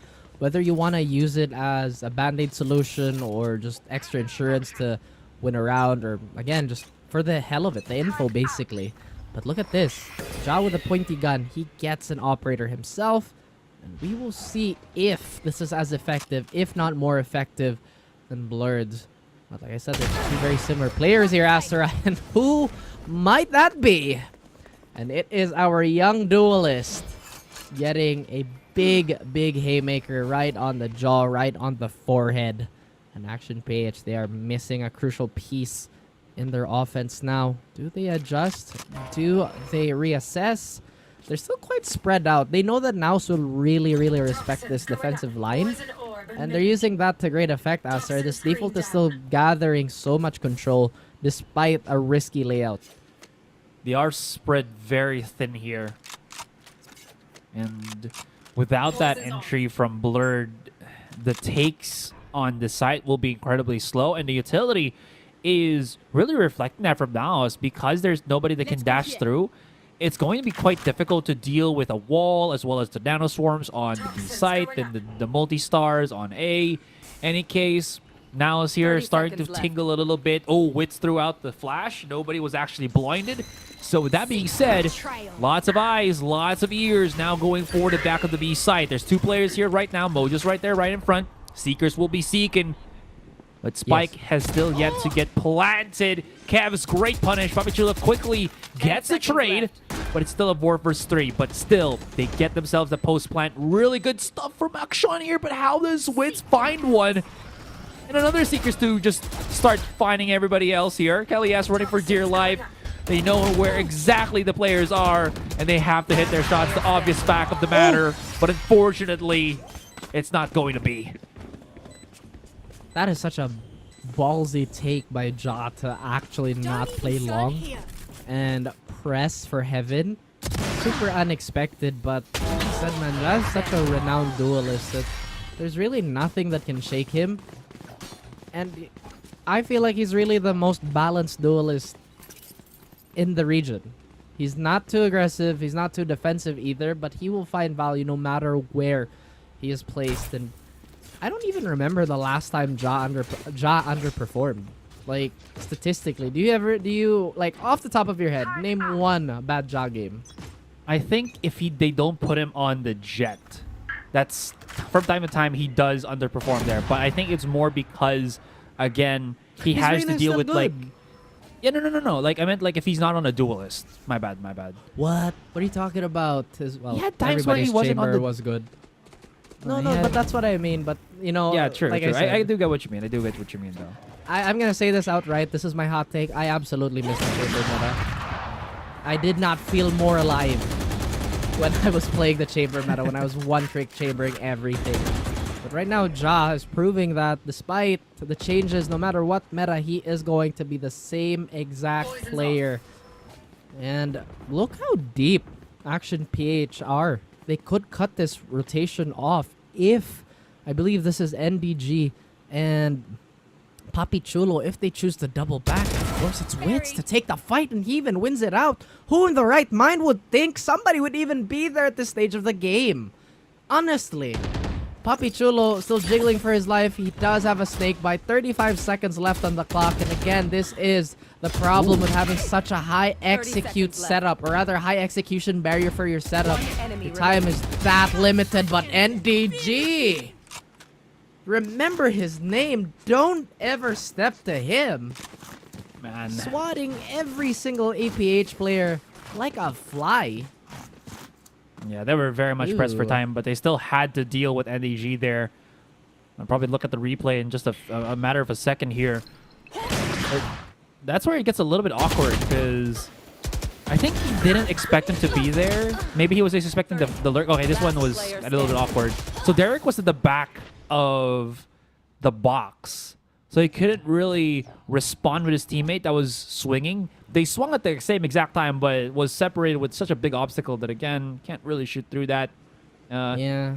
Any case, going back to Wits real quick, he had the idea, but I think he just, his reaction time, I think he saw the foot by like a millisecond, and then just like, ugh, started reacting. Careful. Once again, I love how vivid that image is. You know what I mean? And like you mentioned, some of the players tried to Roddy Rich that box, but just unfortunately didn't work. Now the lead is quite comfortable, actually, Asterai. APH, they go for that timeout again. That's something that I've repeatedly credited. That is a good thing. Always use your timeouts in good moments. And I'm expecting a full adjustment here. They don't necessarily have the greatest buys, and quite frankly, I feel like they should just, like you mentioned, right, go for a full save. I mean, they're gonna be attacking anyway, and it looks like they're gonna full send it. And if they win this thrifty, then obviously I'm gonna be wrong. But statistically, they're hurting their economy here. That could be an extra gun round in 2 or 3 rounds. Papi Chulo, still jiggling yet again, only has a snake bite to his name. The orb has already been set up, but look at Action PH. I think they're just gonna wind the time down and let NAOS cook. Let NAOS sizzle. Dog's gonna spot the majority of them already, so they still know. There's the delay tactics, all utilities. Actually, this might not be too bad as well, right? Because of that very early usage on both snake bites, APH have made it somewhat more manageable how the push will be. I did say somewhat more manageable, but doesn't yeah, make it easy. Yeah, exactly that. They're gonna have to go through the meat grinder here, and everybody is just being dealt with ever so quickly by the rest of NAOS. Micro thought he had space to breathe, plant the spike, maybe get a weapon, maybe clutch the round, but that was not up for grabs. Again, NAOS pretty much just cleaning up the second half bit by bit. I'm trying to remember if Kev's, Micro, and Derek were teammates with Wits, Ja, and Papi at some point of their careers. I think they were, actually. So that's an interesting bit of lore. That Who again? Kevzy, Micro, and Derek with Wits, Ja, and Papi. Ja and Papi. Wasn't that Bren? I'm not sure about Kev's though. Long time ago. Yeah, but obviously in another tactical shooter. Ah, okay. Yeah, alright. Again, at some point of their careers, whether it be Valo or whether it be something else. But again, with the experience that they have for each other, there's a lot of respect. And you can see that there is a level of familiarity with these reads. Action Pace are still biding their time here, Aserai. They've not really made a move, and they've sacrificed quite a bit of map control here. Look at NAOS, they're sitting pretty in mid, so that's going to be pretty much off the board for Action PH if they go for a late rotate. If anything, it would be messy and probably lose a few bodies if they did that. We do have a bit of a contingency in Kelias on that anti-flank, but NAOS, once again, I was about to say they're not going to push this, they're not going to overextend, but ooh, you saw that? They nearly missed each other. Is Wits going to come out on top? Absolutely not if he shows his behind. Kelias, beautiful read here. Now NAOS operating on a deficit yet again. They do have quite a few ultimates to really hinge off of. But this lockdown is going to prove to be a bit of a problem here, Aserai. They don't have that mid-presence as much as they want to, but they've already occupied dugout. So how is this post-plant going to look like? Well, it could still actually look pretty good here for NAOS Esports, to be honest, because right now, look at this. Kelias is pushing up, but they don't know that Ja is coming in for the big flanks. He still has, I believe, a Cloudburst to disable the turret here. There's the pick from Papichula. Blurred is already spotted on dugout, and he needs to pick his kill. He needs to get this kill, and she does. And now it's down to Ja, 2 versus 1. Knows where 1 is. Starts to at least get the sounds rolling, but they know he's off the spike now, so he needs to find the first pick. Oh, indeed. Oh, my God. He gets it. And is there time? Needs to have it first. Kelias. No, he knows. He wins this. There's no time for Ja, though, but he'll pick up the game or pick up the round and clean up his opponents. Almost saving the operator, but what a costly round for APH, courtesy of Ja. Oh, man, he really handed the receipt to him. That was a bit of a big slap to the chest in terms of economy damage. And I did say this was going to be a very, very interesting post plan on the side of Action PH, but like you mentioned, now it's recovered beautifully. They understood that this is still going to be doable. However, losing Wits that early was one of their biggest conundrums. I mentioned if they overextended, then that could have been the crux of the problem, right? Blurred goes for something cheeky here. Sometimes you gotta go for these type of plays. But Action PH, they find no fruit with the hard work of that double updraft. Kelias, though, could have timing here, but Ja on that up. I think Kelias has exposed one of Viper's thighs in that crab walk. Or, maybe the barrel of the gun was peeking out. Sorry, is it really showing that I'm a Viper main? Sorry, guys. Yeah. Or a Viper counterer, too, because I mean, how would you know that your thigh is out when you have, first person perspective, unless you've seen it before when you were watching the other opponent's Viper. Yeah, let's put it that way, you know what I mean? Okay. Hold on. Because they're making noise so that maybe Kelly will get out of the cover. Oh, oh my god! Down to like 19, but still somehow manages to save himself. Alright, I'm good. You are divided. And wow, despite everything that's happened and despite the damage given, oh my gosh, Blurred. That is so... Well, poor Kelly S there. I thought that could have been something, but like you mentioned, excellent Viper counter there. Micro is still going to be planting that. And Derek finds the anti-flag. Oh my goodness. So we still have John Mojer to deal with, and that is a handful of a pair to deal with. Ja already so true and so accurate. The post-plant potential has dwindled, but Kevzi, beautiful shot. I can't believe Ja's gonna double dip onto this. Beautiful anticipation. As long as they don't line up, they nearly collateral. And my goodness, Ja, so close to taking the round, yet so far as Kevzi keeps him at arm's length. And Action PH get a very hard-fought 9th round on the board. Oh my god. At first, I wasn't expecting Ja to just swing out like that and then just slap away the Viper Spit that Papichulo was already setting up. But this was too close for comfort. They had to fight basically everybody and almost lost it. But Kev's really grinding his way to the top. 17 kills right now. And again, clutching incredibly tight rounds to favor Action PH to keep them close. And Blurred, inspired by his teammate, makes it so that he's able to get that pick real quick. Did take damage off of it, but again, can always top off from Kev's wild growth. Or regrowth.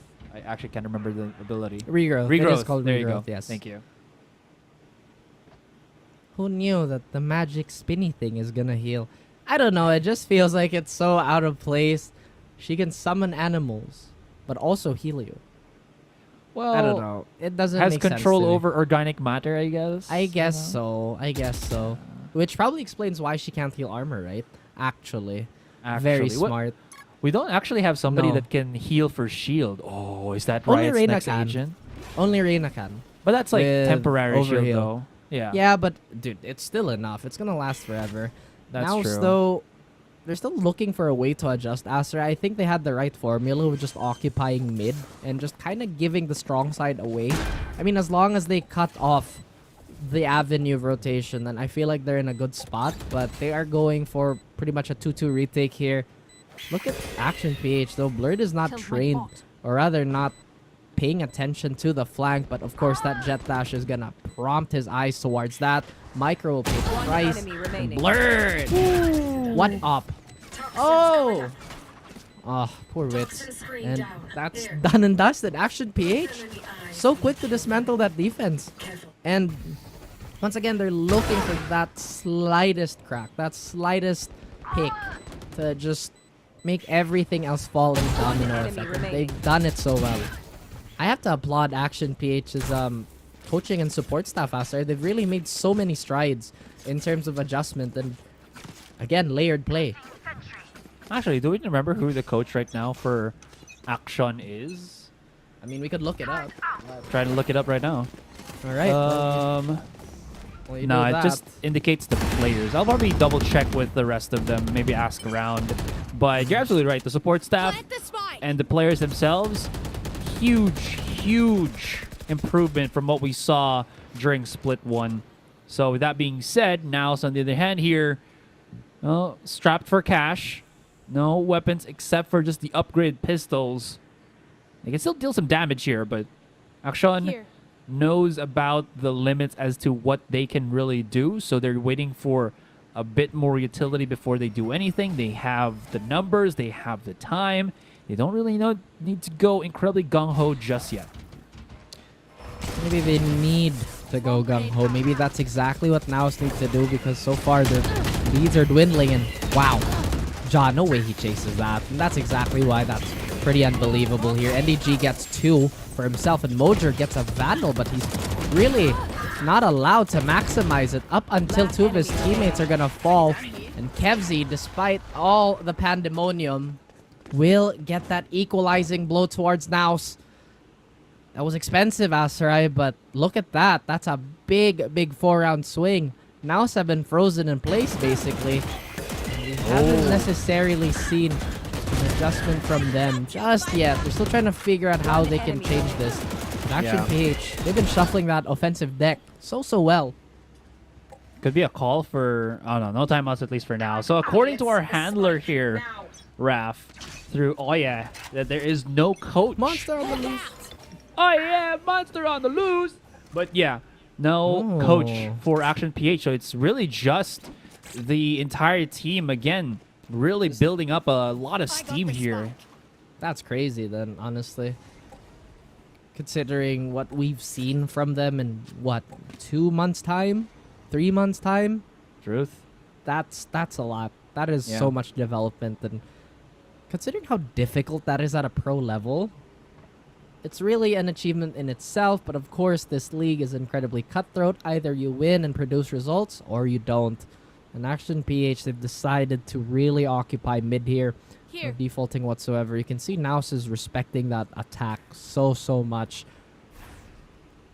And you know, maybe if they can get Ja on that op just to deny these early pokes, then we might actually see NAOS come alive yet again.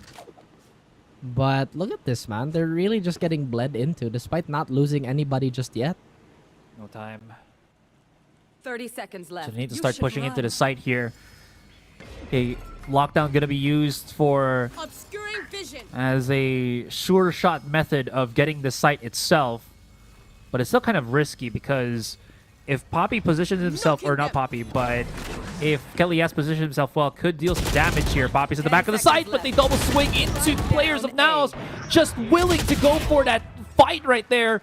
Down to Kelly S and teammate, but there's 3 seconds. They're going to have to basically clear the rest of the squad right now. They can't plant. And Wits, all he had to do was wait, not die before the timer ends. And boy, did he do just that. So NAOS at match point, but at what cost do they have the money to purchase weapons coming into this coming into this round that could jettison us into overtime? That is a good question. Like I said, right? Maybe some of those buys earlier, those forced buys, could have translated into extra dosh. NAOS, they've been very confident, at least in that previous round, in that previous engagement, but it has taken them so long to adjust. Yet another mix-up could potentially happen, and you did call it, As, right? They just took too long. Honestly, they just took too long. And NAOS, the later the round gets, they usually become better. They scale a lot better. Micro's the only functioning ult we have on the board. Kevzy, knowing him, he would probably get that sometime later in the round. But maybe orb priority is going to come into play here. Even with all of that being said, there's still a lot of room to be proactive on the side of NAOS, man. Lockdown, Cosmic Divide, and even the blades on Ja. Just so much room for creativity. So much room for creativity. And maybe that will, at least the call of the timeout here might be a little bit late for our liking, but I think it also makes a lot of sense because it felt like NAOS were still pretty confident as to how they wanted to approach the defense, right up until now. This time, if they read the situation correctly, it's gonna give them obviously the first game. With that being said, we call for the timeout. You're gonna see right now NAOS actually push up very far onto A main, pushing that Viper Spit into such a huge margin of that A main side. So that's gonna clear up a lot of reads right now for NAOS. I know it seems like we're of many changing opinions throughout the match here, but I think I noticed too late that NAOS has not really taken care of their forward positioning. They are, yes, being very aggressive, but I don't think it's translated into anything healthy in terms of adjustment. And Blurred, he's desperately trying to get the hell out of there. And again, to his benefit and to his surprise, he only loses half HP despite dancing in a plethora of obstacles. And NDG has exposed the hole in the defense. Ja will try to plug it up, but of course, there is a torrent of water And that is in the form of Action PH really flooding through. Blurred. He will... Honestly, he has a lot of time to just go back here. And Wits comes alive. He gets Derek Asarai. 2v3 still. Micro could be pushing his luck. But he gets both of them! 1 barrel per player!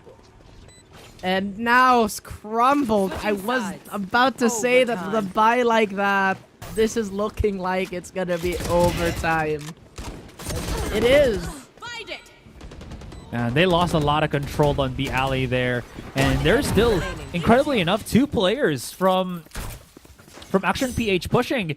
Ja probably didn't expect that to meet 2. I mean, yeah, we saw the one deal with NDG pretty quickly. So Ja was able to respond in kind.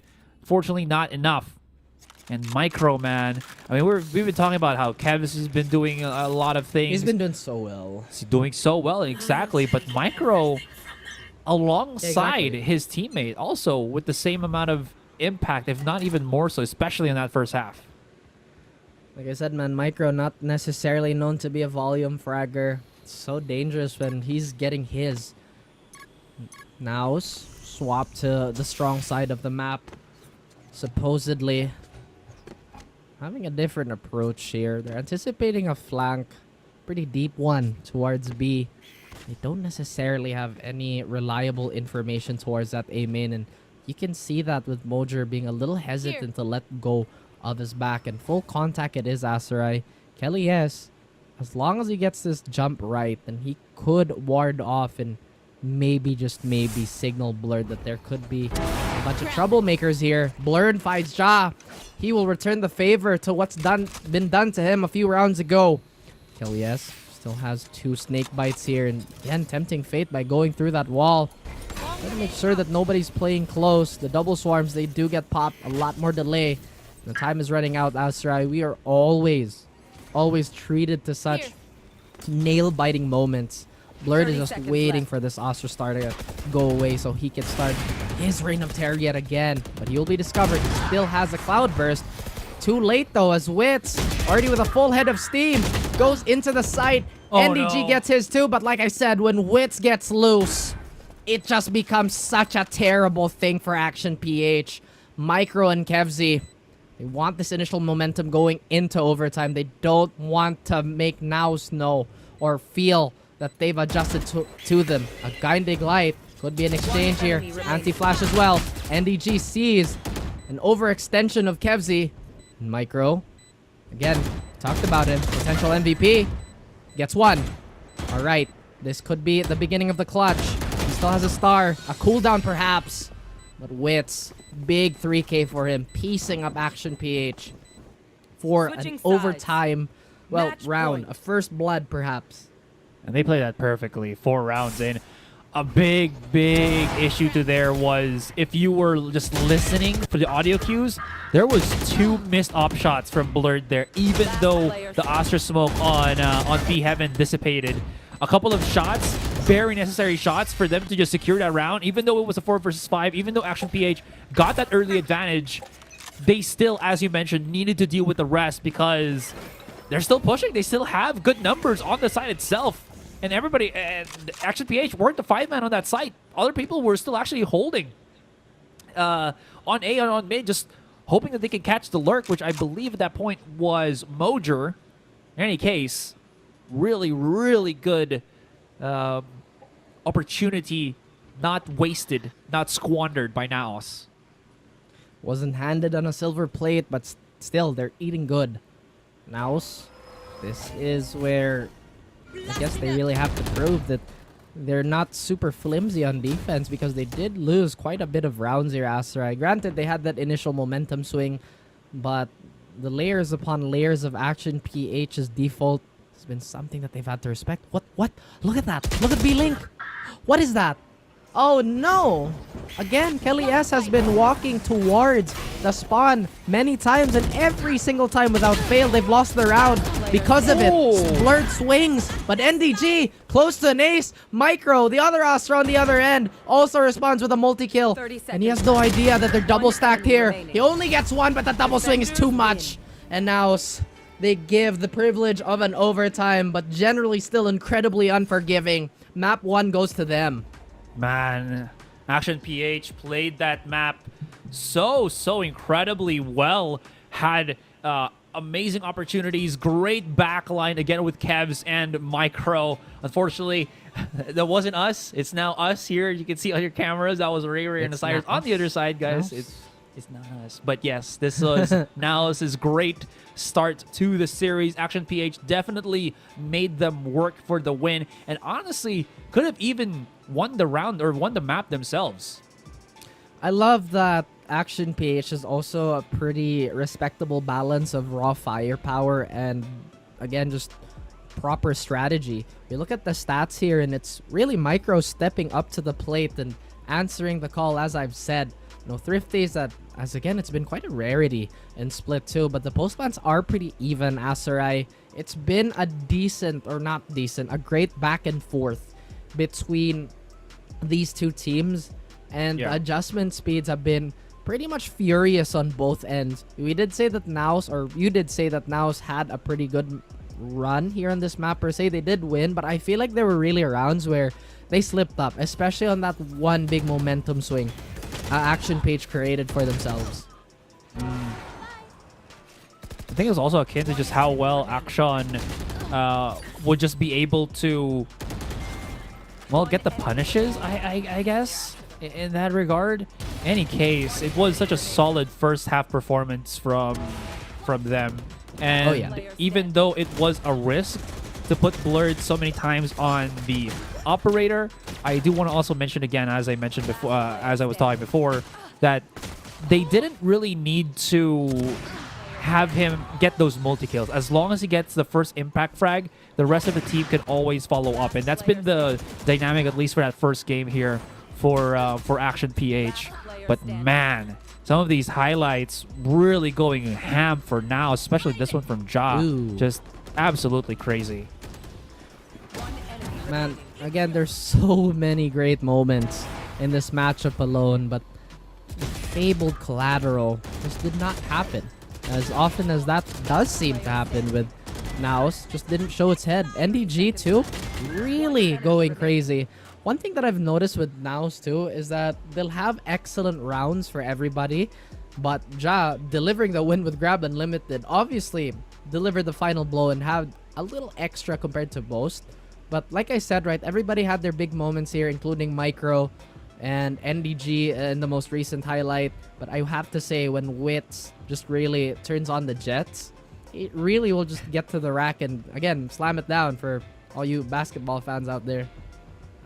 Well, for me, well, it was more of a jam that was up high in space, as it were. So, again, pretty good start to the series. It was incredibly close. We'll see if map number 2 can have the same effect here. Action PH can always, you know, bring in Godowers if they would want to. I don't know what kind of maps, what kind of agents he actually plays specifically for the Seeks. We've only seen him in the one series. But in any case, that was, again, just an awe-striking moment from either side, really clenching a lot of the clenchable positions or hearts of my anatomy because of just how intense the moments are. I was expecting the call already for break, so I feel like we are going to go on the break. So in any case, guys, we'll spot you on the next one. Don't go anywhere. Oh.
Ladies and gentlemen, we're coming back for this series once again. Action PH versus NAOS. A incredibly back and forth, if not almost tiebreaker of a first series. It just went everywhere, especially with the performance of APH, with Kevs as well as Micro. And on the flip side for NAOS, Ja and Wits again doing just their own thing. And now, coming into things, we are looking at the second map of the game. I believe it is going to be Ascent. That's quite interesting too. I actually think Action PH has a better chance at taking Ascent than they did Pearl, and that Pearl game was so close, and I just feel like this is gonna lend towards their playstyle a little bit more. I really feel like NAOS had the right ideas in taking so much aggression and importance towards the rotations of the map, but there are just some slight overextensions that were punished by Action PH, allowing them to just kind of flood into the site of their choosing, Acer. But I think that we might be looking into it too much. We haven't even seen the agent comps just yet. I don't actually think we've seen NAOS play this map too much. I think so too, actually. So with that being said, what's going to be the iteration for NAOS again? Because now that they've called Ja to be their primary duelist once more, was also the reason because of that Mojer doesn't play as the operator, and it seems like a lot of teams are starting to need the operator once again. Because I do believe, and this is a story for the Pacific League, the reason why Dubstep was brought back as a interchangeable duelist alongside Jeremy was because of the fact that Jeremy doesn't play at least competitively right now and a very scary operator, but Dubstep does. So is the reason why they want to bring the best operator back in the Philippines for now side on the duelist once more. I'm just putting it out there. I really like that we've gone perfect circle. People are like, oh, I hate the operator. It's a crutch gun. No, it's not. You have to hit your shots anyway. It's still such a big gamble, right? And yeah, there's no bias here. It's not like I'm an operator player myself, but again, I'm just really happy with how things have been going, because you still need that instant pressure and that, I guess, wild card in the team, really, because that's what an operator is. Either you get value or you just don't. It's flat out 1-0.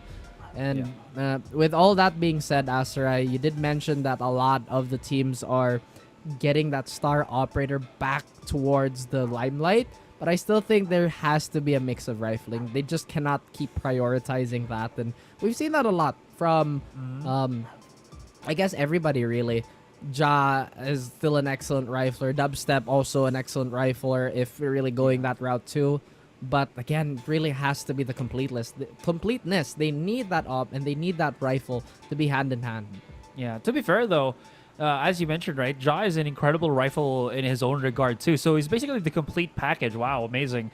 But that being said, that just means that there's so much more that NAOS can really do with the ability that their players have as of the moment. So that being said, again, just wanting to see if they're going to be switching back Modric, just in case. I'm just kind of curious about some certain things with that regard. Anyways, coming into Ascent, at least looking individually with the players of Action PH, I think one of the issues that they did have was, again, with Blur. I don't want to point him out as like a bad player in any regard. He's incredibly amazing right now, but he has been struggling, as I mentioned, with the op shots. And even though if I did say that it didn't really matter too much on Pearl, if they relegate him once again as an operator here on Ascent, I feel like the punish game, if he's able to, if he doesn't hit those shots, will just be felt a lot more. What do you think? Well, there's definitely a lot more room for error on Ascent because there's just not that much space and not many long angles that you can dominate. Even if you have that op in a forward position like, let's say, a main, which is super common. Whoa. Yeah. You saw that? The panel died. Anyway. Again. Again, yeah, it's so hot, guys. It's like 40 degrees in my room right now. Everything is melting. The adhesives are melting. And back to my original point. Despite landing that first shot right, that's not going to stop a lot of the teams from running you down because they're probably going to still flash you. They're probably going to satchel at you. They're probably going to try and stun you. And that's where the layered defense comes into play. There's the bait and switch and the counter flash and all of that. But that does not negate my original point. You can still be run down no matter where you play the op. Maybe barring top mid, but nobody really contests top mid that way. At least not too often anymore. Yeah, not as much. We are taking a bit of time to actually get into the second game here because I'm already kind of curious to see what the adjustment will be once again from Action PH. But in any case, I guess we're still waiting for it to begin. So what else would be possible if we get into Game 3? It's going to be Icebox. So I mean, I feel like this is the perfect time, obviously, for Action to get their comeback. Obviously, because if they don't, it's going to be the end of the series. But other than that as well, they definitely need a second win coming into possibly the third map, which is one of the strongest maps for NAOS altogether. So with that being said, looking at the picks here, Mojer is going to be on the KJ, Wit's going to be on the KO here, and basically it's a mirror match because it's Ascent. This is the El Clasico lineup. I think I would prefer Wits on the Sky even on Ascent. I think Sky Ascent is making a bit of a resurgence, becoming a little more popular, I think, with our LATAM teams more than anything. But the KO pick, I understand why they're picking it. Again, the Molly and just his toolkit in general is so good for this map. I still don't think he's top prio, but with that being said, Asarai, like you mentioned, this could be a second win for Action PH. They're not slouches on Icebox either, but I think the acumen of NAOS for that third map is just too much.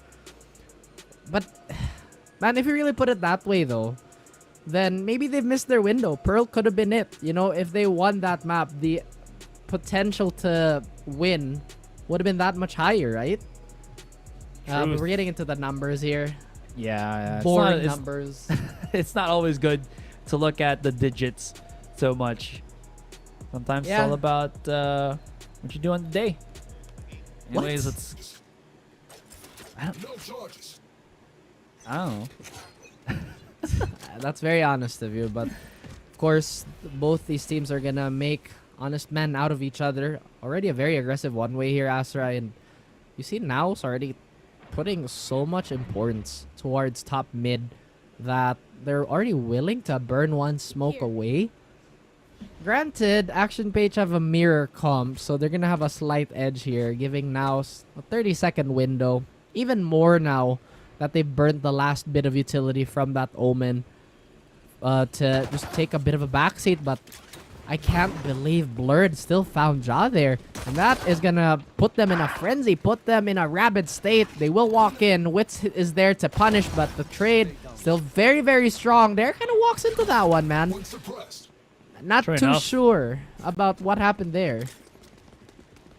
Trying to get some map control here, but NDG was actually still, not NDG, excuse me, but Kevzy was actually still lurking on a short, And he's going to be very, very good on a positioning where he could maybe get even a lurk kill here. Rest of NAOS now realizes the B push was discontinued. So they start marching into the other side. Kevs also realizes he's got full util and Kelly S is low. So him trying to lurk with all of that goodies is probably a bad call. So right now, all I have to do is just play with the team. Good use of that abilities with Kelly S. Have to wait for the dart to dissipate before anything else. The quick little drop immediately gets extinguished, and it's all down to Poppy. He's making some waves, but unfortunately not going to be enough. And Action PH, again, zooming past the opposition. Even though it was a little bit shaky on B, they had everything under control going straight for the A. Maybe not waves, but just a few ripples here and there. Again, it did kind of look like they had a hold on the situation, but we've seen so many teams kind of falter when the re-hit happens like that, or at least in a very awkward fashion. Again, I did mention NAOS is going to have a 30-second window where they're going to suffer because they did burn their smoke first. They had a lot, and I mean a lot of priority towards tiles, but ultimately didn't pay off. What was that? And in the blink of an eye, NAOS disappear.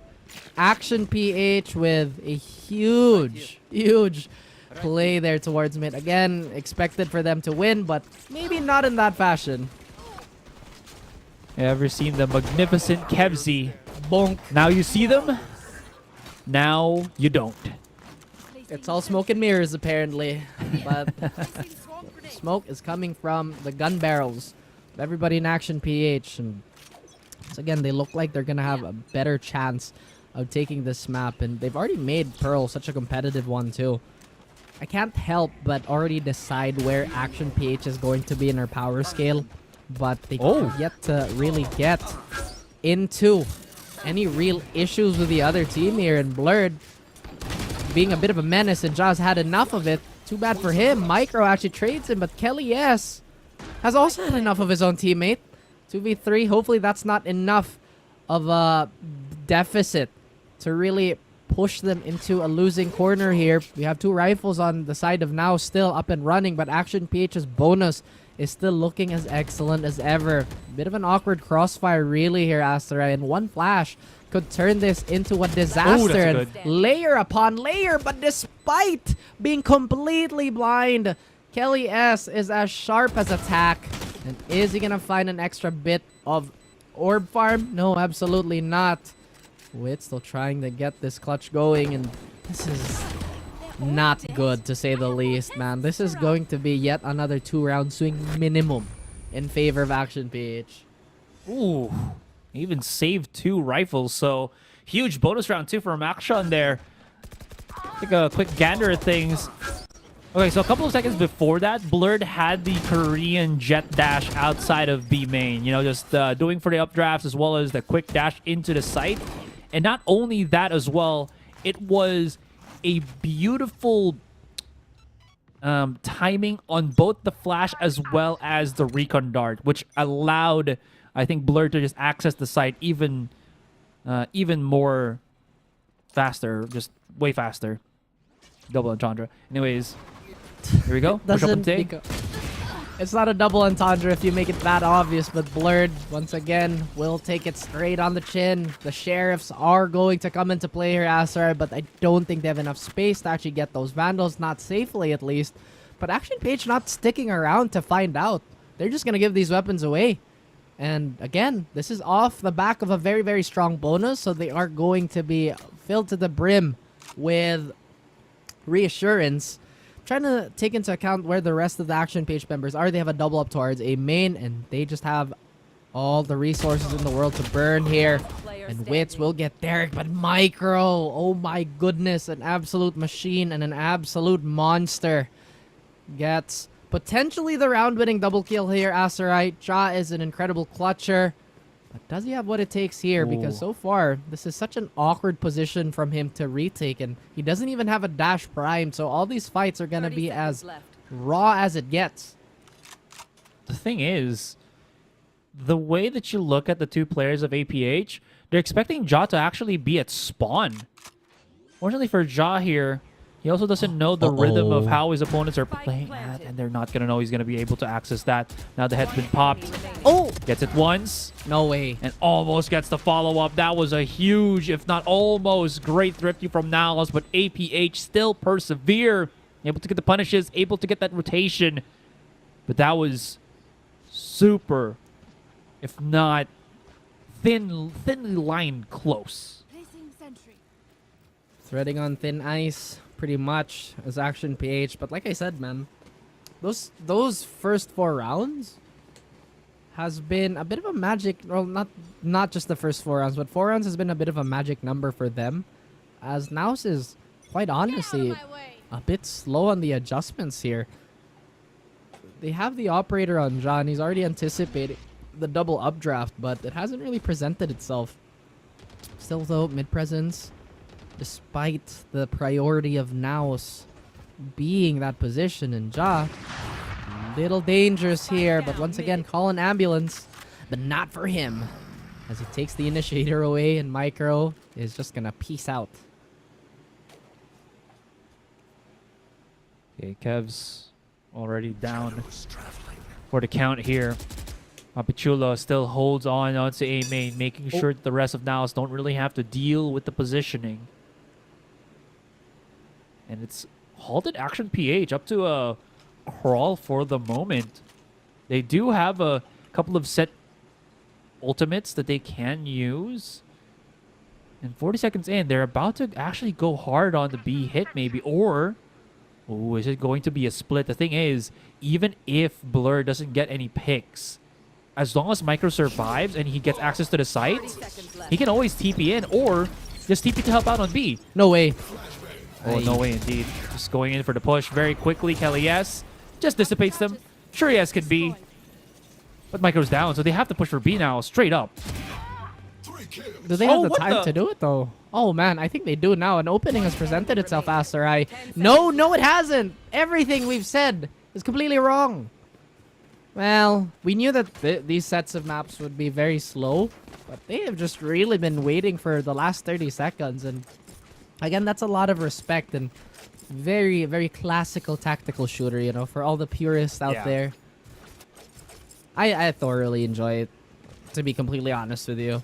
And with that being said, Aster, I thought this could have been the opening they needed, especially with Kelly S getting those nasty, nasty picks. But again, they just did not have time to swing back towards B, and that's the crux of the problem when you're doing such high execution sets.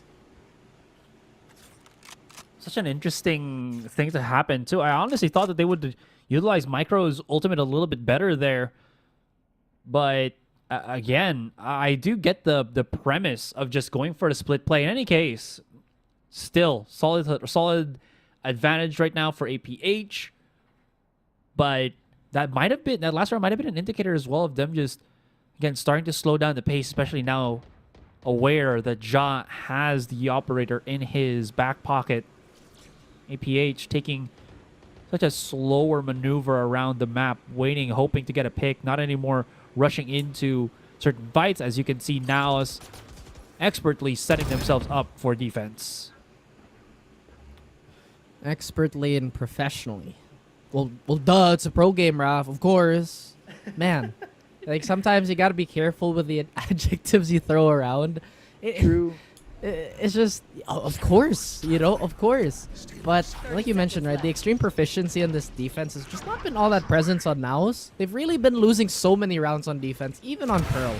But again, very attacker-sided that map is. But once Ja is up and running and Wits, once again, free to his own devices, everything just becomes that much more problematic. Derek is going to find one exit, but ultimately not too tumultuous for NAOS.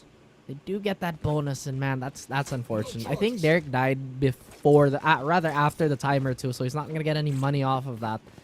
Does operator? Does it work like that? Or I think so. Yeah. As long as he died at before the round ends. Regulation. When you die during regulation, you get the bonus. If you don't, you lose money. Really? Honestly, yes. As long as he lost. To be honest, I could be lying through my teeth, and I'm not entirely sure at this point, because despite that, sometimes like we overlook those smaller details too, because it's not really affecting the bigger picture for the team, right? Yeah, sure, he has money. Yeah, sure, he has a hero rifle, but I don't think it's gonna affect the macro too much. If anything, it might hurt the macro, because now they have to center around this player. But that being said, Asarai, again, another timeout from Action PH. I appreciate this so much. I feel like they've been really hinging on, again, defaulting towards mid and maybe getting market control when they can. They had a few rounds where that really succeeded, but with the tempo they're playing at, they're allowing NAOS to be spread pretty thin too without any real consequence. I actually agree.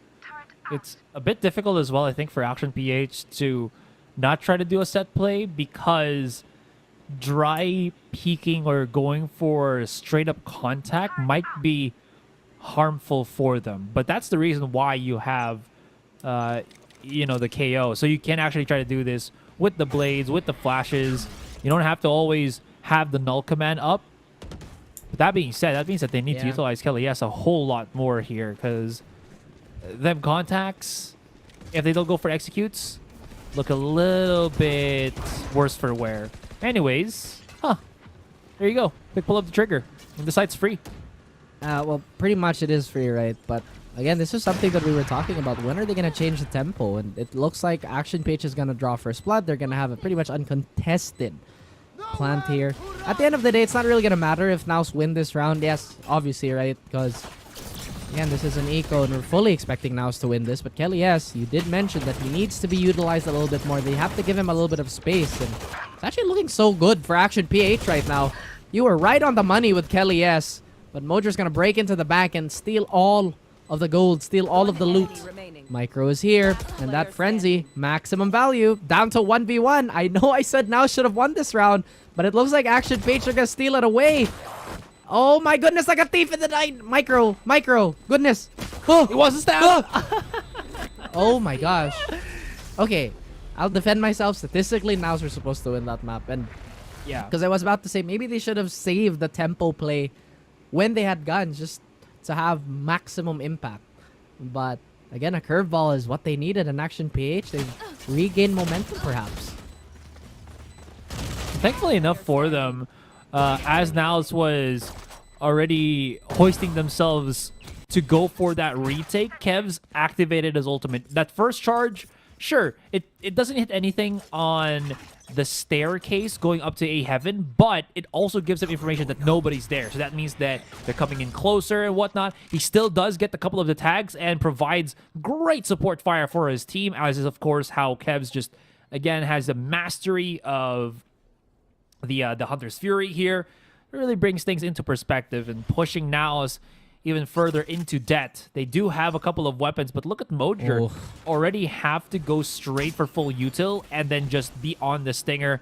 Not really the best of cases to be, but in any case, APH, now the tables have definitely turned, because you're mentioning again how difficult the mid control is for them. Their execute just so much better, and yes, I also agree with you. Terrible. This battle skin is so terrible. Why is But there so like a miniature funny. agent? I think the Viper one is cute, but the rifle just looks so distracting. It doesn't look like a sheriff skin though. It looks like a classic skin. Yeah, but that's what makes it funny. You know what I mean? If only it had a custom sound, I'd probably buy it, but it doesn't. And Action PH, they reserve that tempo play exclusively for their ecos. And again, there's just so many philosophies of this game, and Blurred not actually checking the one-way corner here, and it's, my goodness, getting them in a very deep hole here. Can they potentially dig themselves out of here? Micro, the hero, and my goodness, Micro has been on it. Does he have time? Does he have the safety? And does he have the security to plan? Goes for the fake. He anticipates the jump. He gets it. An impossible clutch and an ace for Micro. A moment in history, as that is going down into the Hall of Fame. What was that? Oh my goodness. No. NAOS won that already if they just played a little bit slower.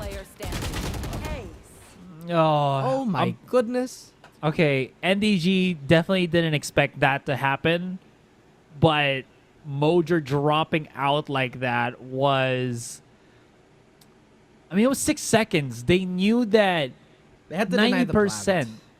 Yeah. Did they? Because, I mean, they had util to utilize. There's That is so true. many pings just being dropped right now on the A side by APH here, but there's 6 seconds, man. It's a 1 versus 2. Micro was like 50 HP. You tell me, man. Deny the plant or just make sure you're 1 versus 2 or 2 Get a versus 2v1. 1. Yeah, I is get much you. more efficient. That's ooh. Well, I think they're trying to hit with 2 birds with 1 stone. They're trying to go with a high-low. And I don't think they Yeah. expected Micro to be that deep into Jenny That's because... greedy too. Yeah, exactly. That was such a greedy play. Because imagine if they nanoed that. Imagine if they shock dart that. He would have just straight up died. And again, unorthodox plays.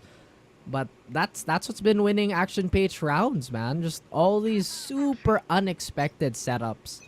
And again, just going back to one of the points I made earlier, I really appreciate that they have a separate playbook and tempo for the ecos. But some of these gun rounds look dire. It did look like it was a bit of a mess in that previous round. And again, I was ready to call for a NAOS W for that. But no. Micro straight up refusing to lose this round. Now NAOS, they are pretty much rattled here, Asar. They have to reset because if I'm being completely honest, I think that was a very tilting round. Oh, yeah. I mean, we've been touting again now is to have so many good setups and such, but to be honest, Action PH have been able to recuperate the situation so much better. All right, it's a 4 versus 3, but they still have the weapons per se here, even though there is the sheriff. No. What? Not like this. Not like this. But again, they still have the firepower. They still have map control right now. Yep, Derek is doing a good job at just making sure. And he's not even... Oh, okay, he's tagged. They're making sure that, again, they can't really get close enough with the numbers. Good one-way smoke from Micro here. If there's anybody right now from Action PH that should make a play, it's Micro. And yep, there it is. And even though, again, they had the numbers advantage, Action PH is able to bounce back off of such a weird round start every single time. I feel like we might actually go into a 3-map series here, and this could be a very, very bold statement to claim, Asari, but if we get anti-Jet plays like that more often, I think Jet might actually fall out of the meta here. Because, look at that, people just outright ignore the dash. Like, okay, go do your thing, you're gonna be in the smoke anyway. True. You saw that, right? And Yeah. again, very, very bold statement to claim. At the same time here, that has been increasingly common these last few days, and I cannot believe NAOS get this much information consistently and still be this down. Like, this behind. Sorry, not down, but behind. Blurred, going for a jet dash here. NDG trying to get as much value as he can, but it's still Wits here being the second in, and Joss saves his teammate there. Unfortunately, he can't say the same for Papi Chulo, who's not playing the Papi Chulo spot, surprisingly enough. Derek has maximum control of this.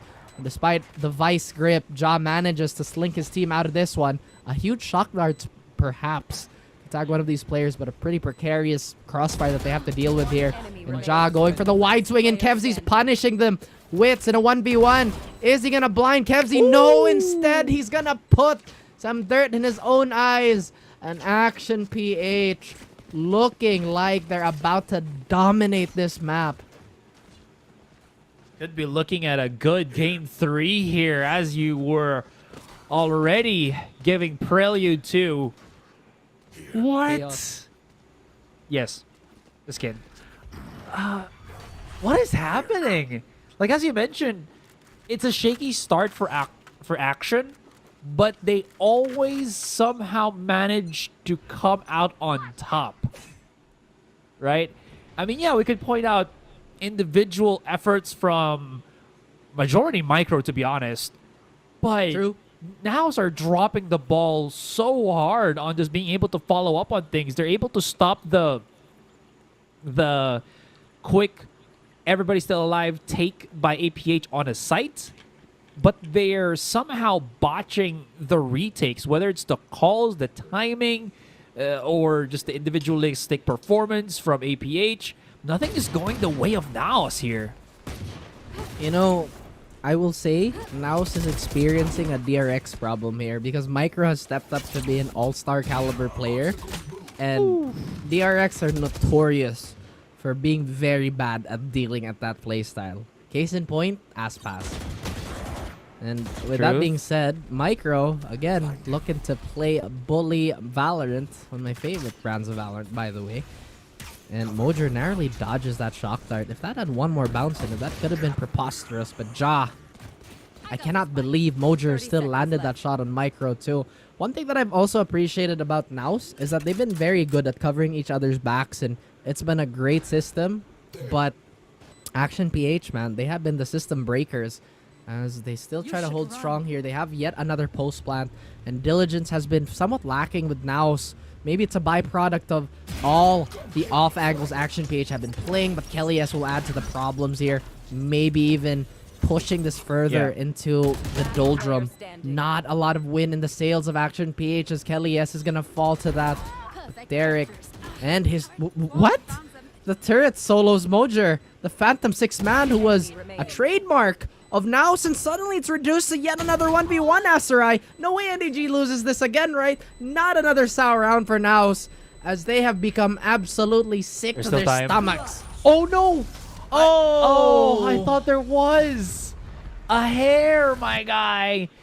A little bit of a gap on that meter. And APH, they love this 2-2 split play. They're like, you know what, NAOS? What is happening? Look at this. You're right. So, okay, the turret was an interesting fight, but then where was the help there? Maybe hoping that the swing would come out from the right side, but NAOS have gone for that call multiple times right now, and it's never gone the way that they planned it to or the way that they anticipated to. NAOS are hitting a Post Malone right now. They're falling apart. Ooh, Action PH there. Fall apart. Exactly. That's what NAOS is experiencing, and it's been quite a turbulent half for the Aserai. Yeah. Maybe this is some sort of ruse to set up the 9-3, and again, I'm not a firm believer of that, but man, this is looking to be so difficult. NDJ has brought out the Odin here just to get some sort of semblance of control, and maybe just a return curveball. Well, if it's a return curveball, it is being returned tenfold here by Action. Mojer is fully blinded. Blurred. Oh, wait. Okay, hold on. Papichulo repositions, but still met with the Hunter's Fury, somehow managing to actually dodge it. Oh my god, only actually hits Wits, who can always just be... What? Did you see where the lockdown was placed? It was for everybody to see. That was awkward. I have no words for it. There's only one. It was awkward.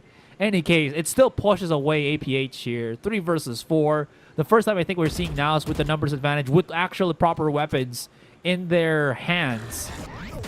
APH right now, Kelly S trying to throw it back. Just runs by Wits here. And Kelly, oh Kelly.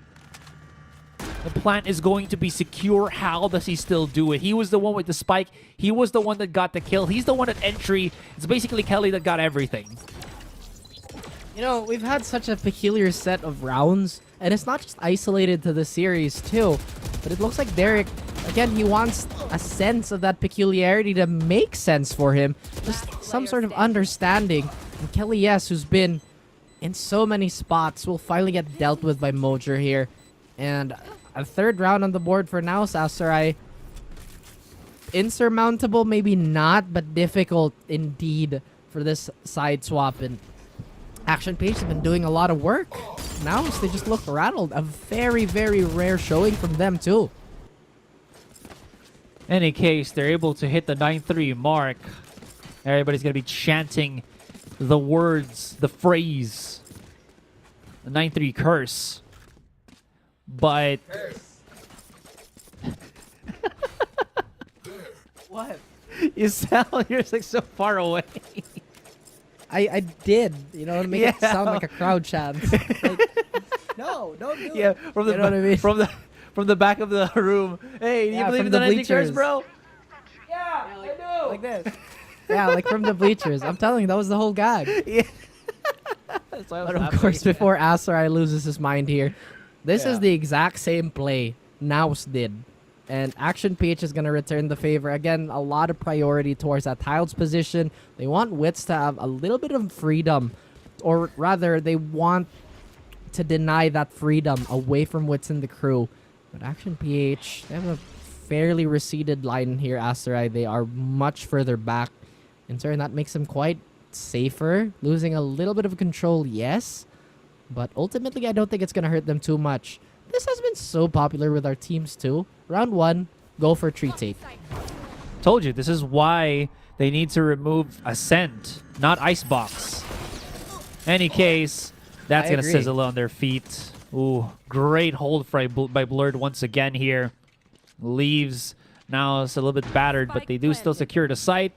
Drone going to be spotting a couple. Good information and good use of the drone, not to actually push forward, rather just keep him stable there. It spots out good information and it keeps everybody from APH at least a bit farther back, which burns a couple of seconds, if not crucial seconds for them. Now they're starting to hunker things in.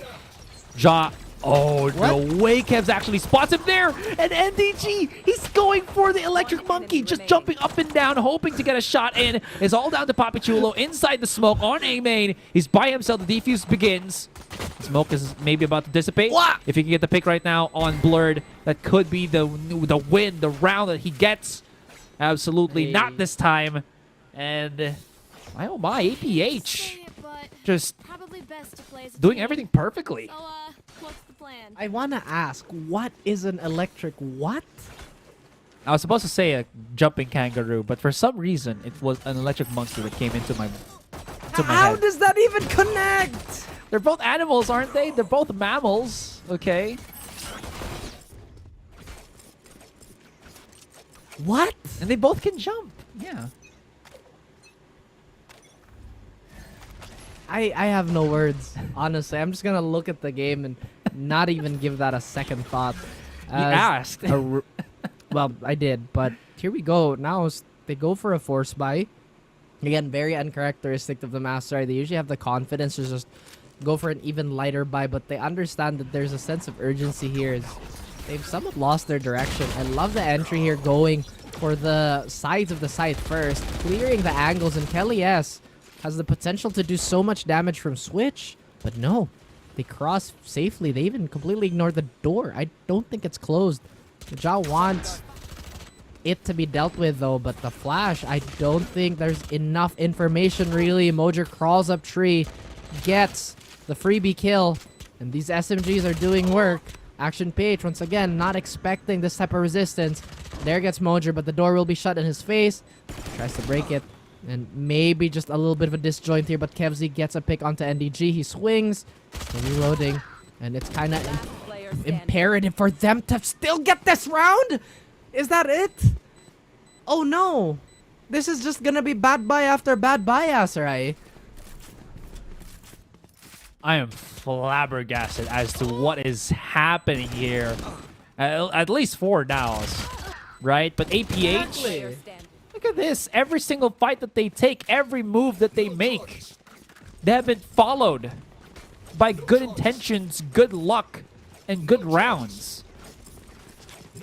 Maybe, just maybe, this is the kryptonite, or maybe NAOS are willing to give this map away. Again, I think Dax was talking about the value of the veto, because I still think Icebox is going to be super tightly contested. Action PH, though, they're really risen above everybody's expectations. I think the panel was unified, so maybe the unification curse is still there. Who knows? Kelly S treading very, very closely to this one way and could potentially find himself in very hot water. Blurred only has a bulldog and still manages to lose the fight to a super, super fatal frenzy. Kevzi gets the trade here, and Micro, despite stopping his shot, still gets the final blows.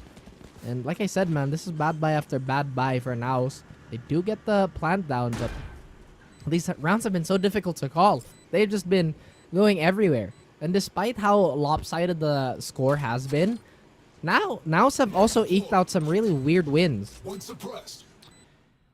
That's true. But it's only 3 weird rounds. Or 3 weird round wins. Okay, let's see how this goes. Because again, it feels like there's just nothing connecting here for the NAOS team. Great recon dart altogether. Ja, okay, Ja, no more time anymore for Kevsey to try to go for a clutch. It's all about him just trying to escape with the weapon right now, but he also just wants to get a fight here. Wits, though, obliges, wins the battle. And again, you mentioned it already, man. It's the eking the weird rounds. Huh. Not very quaint. Again, we know both these teams are very acquainted with each other and very, very, I guess, articulate in textbook plays that we kind of have to see rounds like this for them to succeed. Because it's very, very hard to throw off NAOS. It's very hard to throw off Action PH, apparently. They now have an eco here, so this might be a small window of opportunity for NAOS. And I think that's going to be the anti-lockdown molly. It's not really going to find anything, but that's going to block off tree for a good minute. They're just going to take this site for free. No problem whatsoever. They do double back toward that smoke, and that Hunter's Fury is going to delay the plant momentarily. And will actually lead. Oh! What? Okay, Kelly S. That's disgusting. That's gross. You should get that checked. Oh my goodness. Kelly S. What is that tracking? He knew he ate something good today. Maybe even just getting some hours in on aim lab, because holy. Anyways, Papichulo making some waves, coming in through generator, alive, kicking and electrifying. Now down to Kevsey. Only has the sheriff in hand. These are fights that are just so damn difficult for NAOS to come out truly on top. It's a grind. It's a battle. And again, not coming out unscathed. You're right, and they have to once again rearrange their priorities here. Oh. Ugh. Ew. But again, one of the rounds that we statistically expected for NAOS to win, they've actually won it. So that's probably one of the not so weird things here. Action PH still at the cusp of taking this. They have a decent economy to build on. I feel like they had one more round to give, to be honest with you, just to have a better buy. But they do somewhat force the issue a little bit. They have some members with not the greatest sets of armor. Hasn't really hampered their success just yet. Aserai, and now there's a little bit more focus towards A. It has become their strong side. They have the Sentinel there in the form of the Killjoy, and plus a hard initiator in the form of Sova. But now they read it perfectly. They go for a hard contact play towards B. Blurred, once again, could be the X factor that Action PH need to go over the hill. Kelly, yes, still hasn't been cleared out. He's going to be damaged, but before that, it's him and Blurred doing work. And DG gets wits up, so that's still going to be a pretty even matchup here. The spray is going to come in, but that penetration, I don't think it's as good with a Phantom Aserai. So here we go, a pretty clean retake and a lot of utility to expend.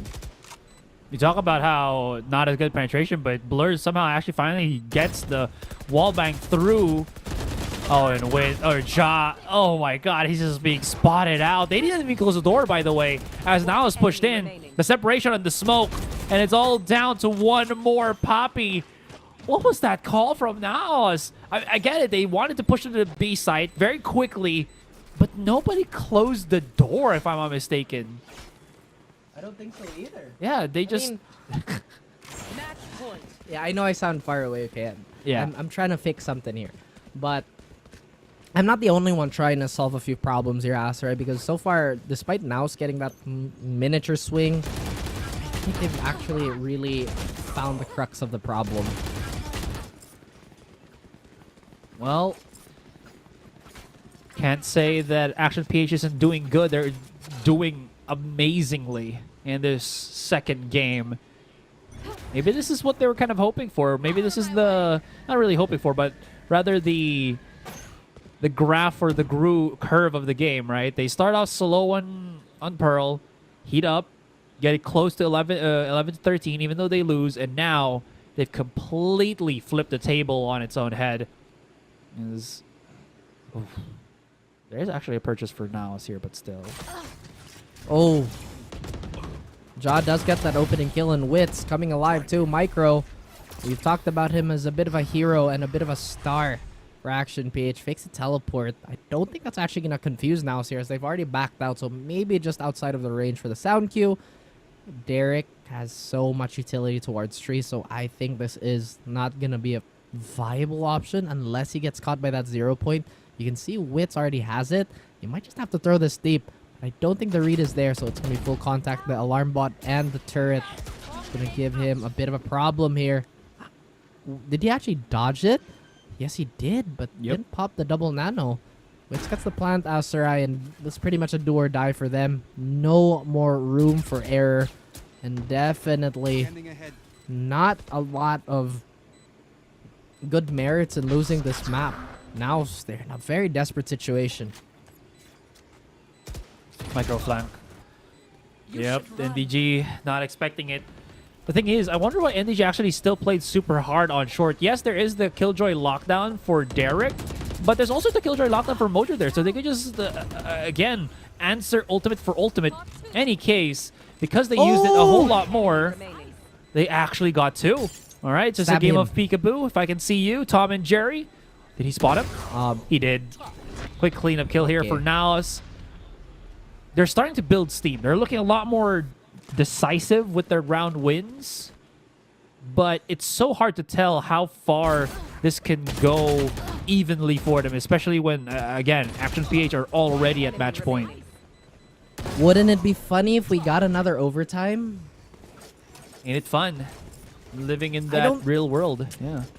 Well, again, now they're just slowly creeping up with the way that they've been playing again. Obviously, Action PH have so many rounds to give. I feel like this could end up 13-8. I'm just trying to see what might happen, but Blurred. Awkward positioning yet again. Maybe an off angle, but Ja ready and waiting. Action PH, they only have pistols to deal with, so NAOS have to be as stingy as possible with these rifles, knowing how Action PH wants to be pretty much up in their grill with a limited weaponry. Derek has a classic, so he has even less of a reason to play afar. I think there's a crossfire between Wine, and Josh is going to give a rabbit punch towards Micro.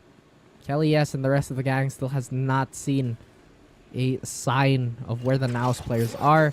And this is exactly what NAOS need to do. They have to be cleaner and more efficient with their takes. Again, it's been really, really strange how they've been getting such a strong entry, yet not able to dominate the follow-through, like you mentioned. Spike planted. No, excuse me. But, yeah. You're excused. Yes, I am. Thank you. Thank you, Headmaster. But you're absolutely right? Because, again, I think it's more of NAOS just not expecting the punish play for EPH. I think the call to chase for kills is not really bad, but APH has somehow cultivated in this particular series that if you do try to run them over, run them down, it actually turns up over its head. So that being said, NAOS were very slow to adapt to that kind of approach or effect that APH has, again, in this particular series. And it does show. In any case, they're building up that lead. 7-12. The countdown starts now. 5 rounds or game 3? Whoa. The ultimates are telling me that Action PH have all the tools to shut the door, and now it's at least on Ascent. They do have that operator on Blurred. And, well, that's something that we haven't seen from the cinematic shots just yet. Interesting choice of routing. Good job. But again, just going back to the game here, every single tool in the tool belt is available for Action PH here, barring the Hunter's Fury and the Blades, of course, but not necessarily the biggest things to really worry about in terms of ultimates. Speaking of, Blurred already giving such a headache for now, getting that early pick, and it had to be on Wits too, so they don't have the ability to equalize now, Asar. They don't have the flashes, so everything has to be raw. Still no ultimates. Nowhere in sight for NAOS. By the way, did you see what Blurred did? They smoked mid and short. He jumped down underneath Catwalk and spotted Wits all the way through, where was it? On tiles. Tiles, yeah. What was that? Like, Blurred just, again, when he makes some majestic plays, he makes some majestic plays. Ja, though, unfortunately, whiffs the shot. Gonna have to just go for the cross here as the Cloudburst gives him a little bit of cover. The rest of the team hasn't really pushed up yet with the spike, but Moja's Lurk equalizes the rounds. Ja in the corner here. Kelly's can go for a flash out play, and he has his teammate alongside him. Mojer is going to be a risk. He gets it. Kelly's flash blinds everybody, but waits a little bit too long for the impact of that ability. And here comes the rest of the squad. Here comes the rest of the team. And now somehow manages to pick it right back up. It seems like the stars are aligning for them. But again, the pressure still continues, although does it still in terms of creds from APH? Not at least for now. I did say we might have that one. Oh, okay. Yeah. He literally just ran out and pushed out on short. Crazy. But that was a bad smoke. That was a really bad smoke. True. But he literally just ran it down, and that's true. And he had a dash, and he was smoked on mid, so say he could transition away, which is crazy. I did say this could have been, this potentially would have been a 13-8 for Action PH, but I think I got one of the rounds mixed up. I thought this would be their buy round, but hey, maybe let's stick to the prediction here. Something could Steve Lacey on the side of now. Something bad would happen. I'm not hoping for it, obviously. But, okay, maybe that's the one bad thing. Blurred, crawling up. Oh my gosh. Simple geometry from the side of Kevzi, but doing surprisingly minor damage to Ja. And patience on the side of Action PH and NAOS. Despite the weaker weapons, though, Action PH have irked out these really, really aggravating Thrifties, at least against NAOS. It's kind of awkward, too. These tags are making it hellish for them to find anything. Micro spots Mojer in transition.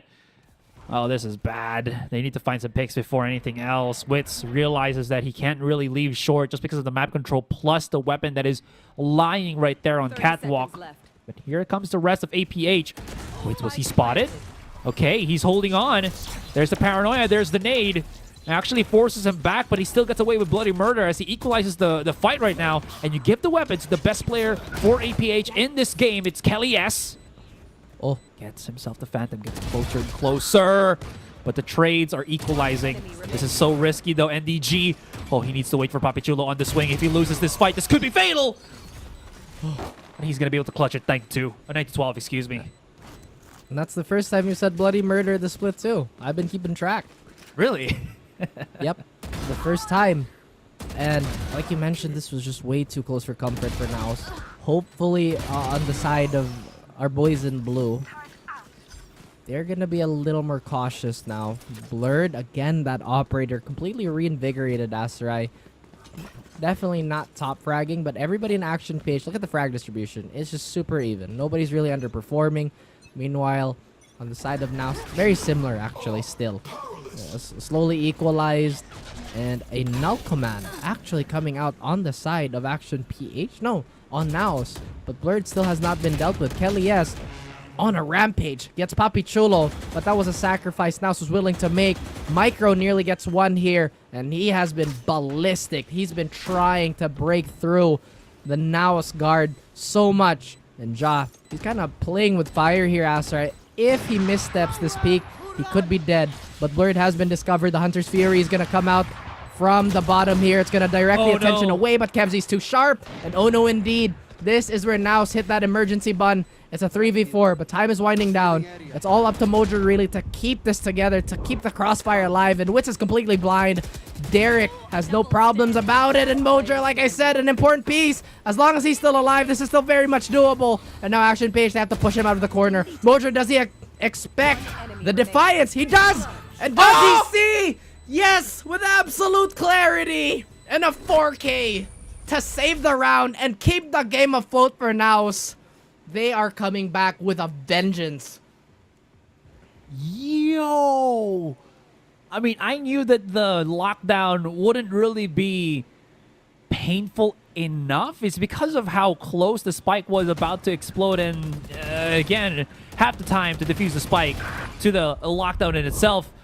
But Mojo's approach there, I was about to say, that smoke's about to dissipate, so he's got clear clarity of what to see right in front of him. So if he can just hit the shots, it could work. And he did, over and over and over again, for the 4K, for the clutch. And NAOS are just, what's the word here? They're denying, they're unwilling to yield. Once again, that perseverance goes both ways. Asterai Blurred had some success by running it down mid, and he will get a bit of a confirm that they are very wary of that. He tries to back out, but ooh, he gets chunked there for a nasty, nasty bit. He's going to be missing a few ribs after that one. And like you said, Action PH and NAOS, they are gutsy. They're just not going to take this. They're not allowing anybody to get away with a free win. And Kelly S gets a beautiful, beautiful 0 point here. Spearhead will be discovered. Kevzy, super accurate with those shock darts as well. Manages to zone them away, but 35 seconds. This has been such a nerve-wracking match. And look at this. There's still no rotation on the side of Micro, and I don't think Ja has enough space to dodge. And Kevzy could have potentially won the round for them. Already damaged enough. Kelly S, does he have the timing? No, he doesn't. He gets run down. But yo, indeed, as Derek still gets a trade. But Mojer, who's been an absolute unit, needs to find one more kill to completely clear the site. And the spike still has not been planted. And they will finally do it in overtime. Like I said, wouldn't it be funny if we were going into overtime? But lest we not forget, Asterai Action PH still has one more bye. They have one more round. Oh, but you know what's funnier than 24? 25. Lovely. You don't have to... Okay. But look, they already burned Kevzy's Hunter's Fury. They don't have any meaningful macro ults here. Derek and Kelly S are very close to it, Asterai. But how are we actually gonna see that come alive? Look how far back NAOS is too. They've been playing with tempo so much. The Action PH are fairly uncertain of what might happen, but I think this double up, actually this triple hold towards Tree could be the right answer. NAOS in turn, they don't really have anything to swing big anymore. They burnt it in the last 2 rounds and just with the endeavor alone to keep this game alive. But if they dart this correctly, that positioning from Micro is going to be so well exposed. Ja is just... okay, never mind. Yep, never mind. That plays off so incredibly well. We're going to go to game number 3 unless Mojer can do a miraculous job of clutching. There's a minute. This gun. He has a minute. It's 5 versus 1. I was so surprised too that Ja just rushes in without the recon dart first. Yeah, I agree. Where was the recon? Where was the drone? Where was everything? Honestly. Yeah. I mean, that blind is pretty much a big of a risk. I mean, they do have the follow-up, but the crossfire was well set up. That was a risky buy, again, or a risky use of the shot step from Micro. Look at the faces here from Akshaw. And that was 2-10. It could have been 12-12, but they end it before it could happen. And again, we go to game number 3. Quickly as can be. I am actually really curious what the body language of NAOS would have been like in that moment, because again, just for them to come back into that and they avoid showing any signs of tilt or any signs of being bothered, then I wouldn't be too worried. But if they show just even the slightest sign of worry, then I don't know, this could be an action series. It would be an action series indeed. Just I don't know what was happening there. It was just an awkward phase of NAOS going through some sort of puberty with the rounds.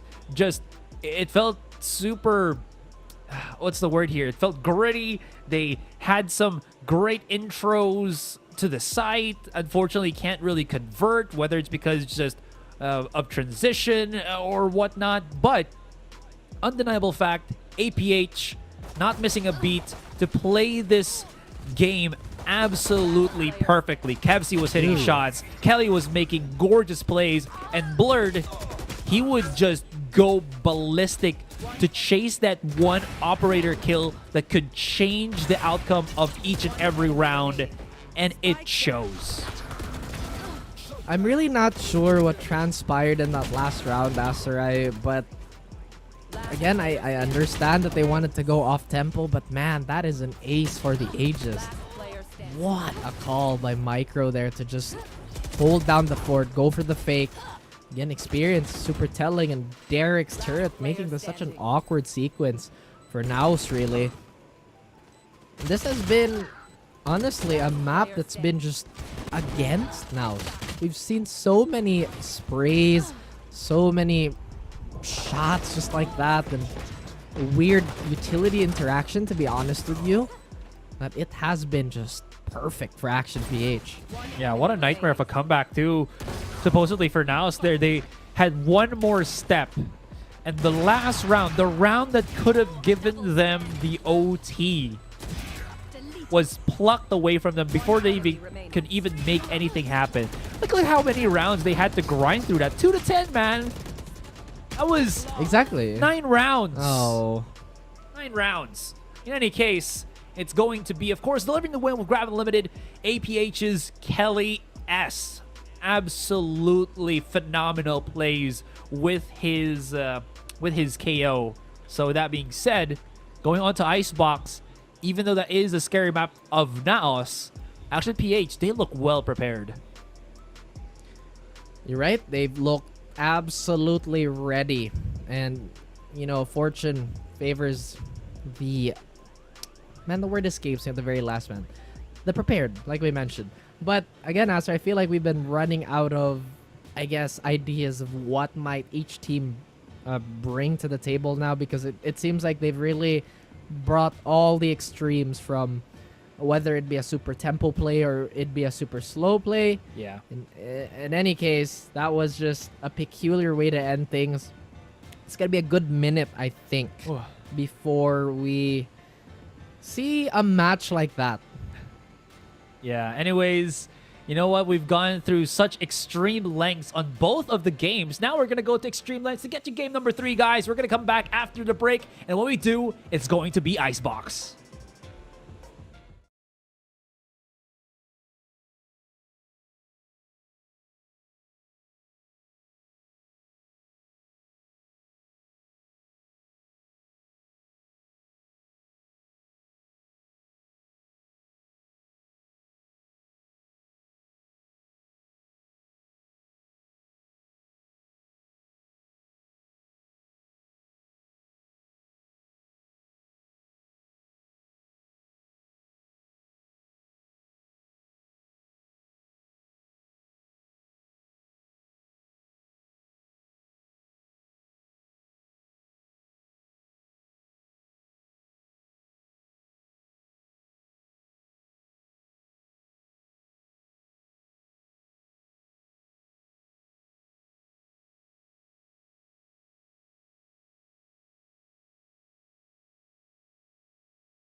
No fancy intros for this one, folks, as we are getting right into business because both these teams have been fighting tooth and nail.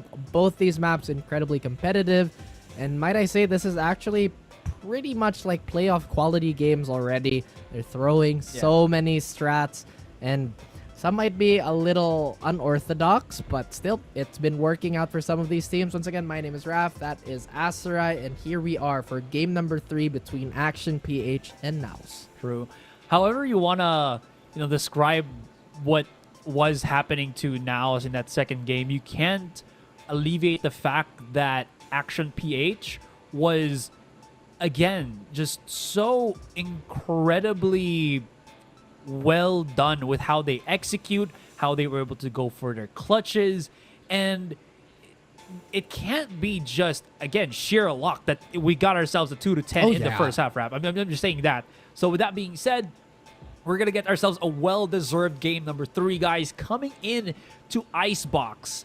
The question is, okay, at least in the past, we have seen some teams do so well to beat the opposition, to beat the odds, to get into game 3.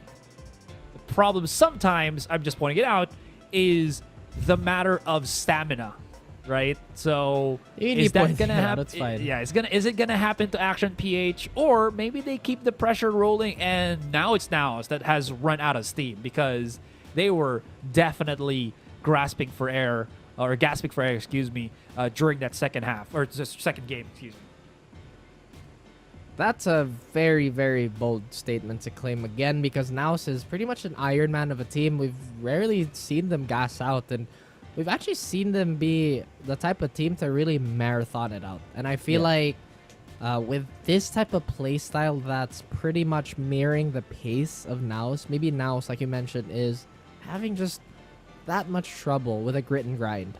But obviously, we're going to find out on Icebox, which is not going to be as structured as the other maps. I really, really love this map. It's super, super, again, freewheeling. It allows so much creativity and expression with teams, despite having such a priority with Viper and Sova and whatnot. With that being said, Aster, are we going to actually see the double controller on the side of NAOS yet again? That harbor pick, and what does Action PH have cooking for this map? I feel like it's not more the agent selection. It's rather just how well NAOS were able to puncture the core of NAOS on either side, if I'm being honest with you. So that being said, just waiting to see. I don't know if maybe we'll be seeing NAOS flinch or have a different setup that they want to show to us. Maybe, as you mentioned, go back onto Wits being as a duelist alongside Ja. That could be a possibility here. But of course, we know how effective that harbor of Wits also has, and the Reckoning is just so strong. I think on Icebox, they just encapsulates whole sites if positioned correctly, and you don't even have to try super hard to do that. You could place it anywhere, and it has that big of an impact. So, with any case, I honestly don't know how this is going to happen. My prediction in this entire series was NAOS to beat Action PH 2-0, supposedly, but same. It's gone over its head.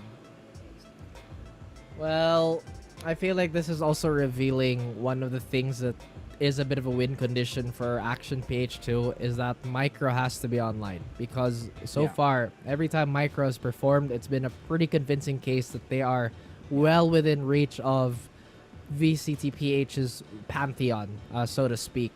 And right now, they're still in, I would say, an early stage of their team. We haven't really seen too much of this team just yet. Again, these next, maybe 2 or 3 days or next few games for Action PH will really solidify. But with NAOS alone, they're doing so well. They're doing so great. Absolutely. So that being said, right, I do fairly remember that when Split 1 started and I saw the roster for Action PH be revealed once again with basically the whole revamp of the roster, right? I was like, this could actually be a top team. And it didn't really show itself after the first few couple of weeks on Split 1, but coming to Split 2, and considering how higher the caliber of opponents have been placed in front of Action, they've done such a good job at, again, just showcasing what was already there, but now, you know, just playing with it, which is amazing if you're a fan of Action PH. Yeah, I mean, I think a lot of us agreed that Action would be a dark horse for Split 1. Unfortunately, they just really could not find their stride nor an identity to really solidify their play around. But now it seems that with whoever is calling and whoever is at the helm, they've really found something of a foundation for them to use as a launch pad, right? But again, I think we'll be jumping right into the game very, very soon. I know it's taking quite a bit of time, but thank you for the patience, everybody. I think we're still left speculate. We're still speculating here, Asarai. Perfect. But with all the speculation, we are going to be jumping right into the agent select. True. I mean, I was about to run out of talking points and just point out the new bundle that has already come out. Is it worth it to you, Raf? Quick yes or no? Yes, because I think having an AK in a very futuristic setting or mildly futuristic setting is funny. You know, it's kind of like if I had a musket and I'm destroying robots with it, it makes me happy. Okay, for me, about the same, yeah. Although I feel like it's still a tad bit too expensive for what it should be, because it literally has no effects, and it's kind of banking on nostalgia for, you know, players of the other Bang Bang. No, but here's my thing, right? Imagine, oh, look at this Radianite-powered demon vampire lady. But look at my 7.62 AK-47, though. You know what I mean? Look at this Technomaster lady with a yellow jacket and all her robots. Yeah. But look at my AK-47.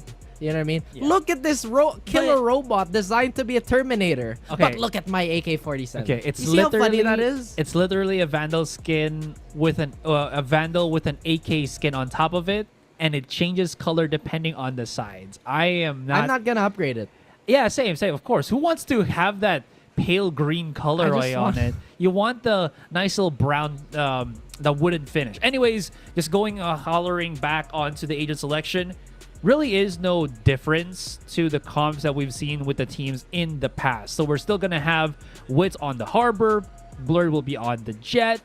So far, it's as what we would expect. But now comes the Haymaker, comes the unrelenting, I think, topic or just motto of this entire series, where you just can't expect, or you have to expect the unexpected. There you go.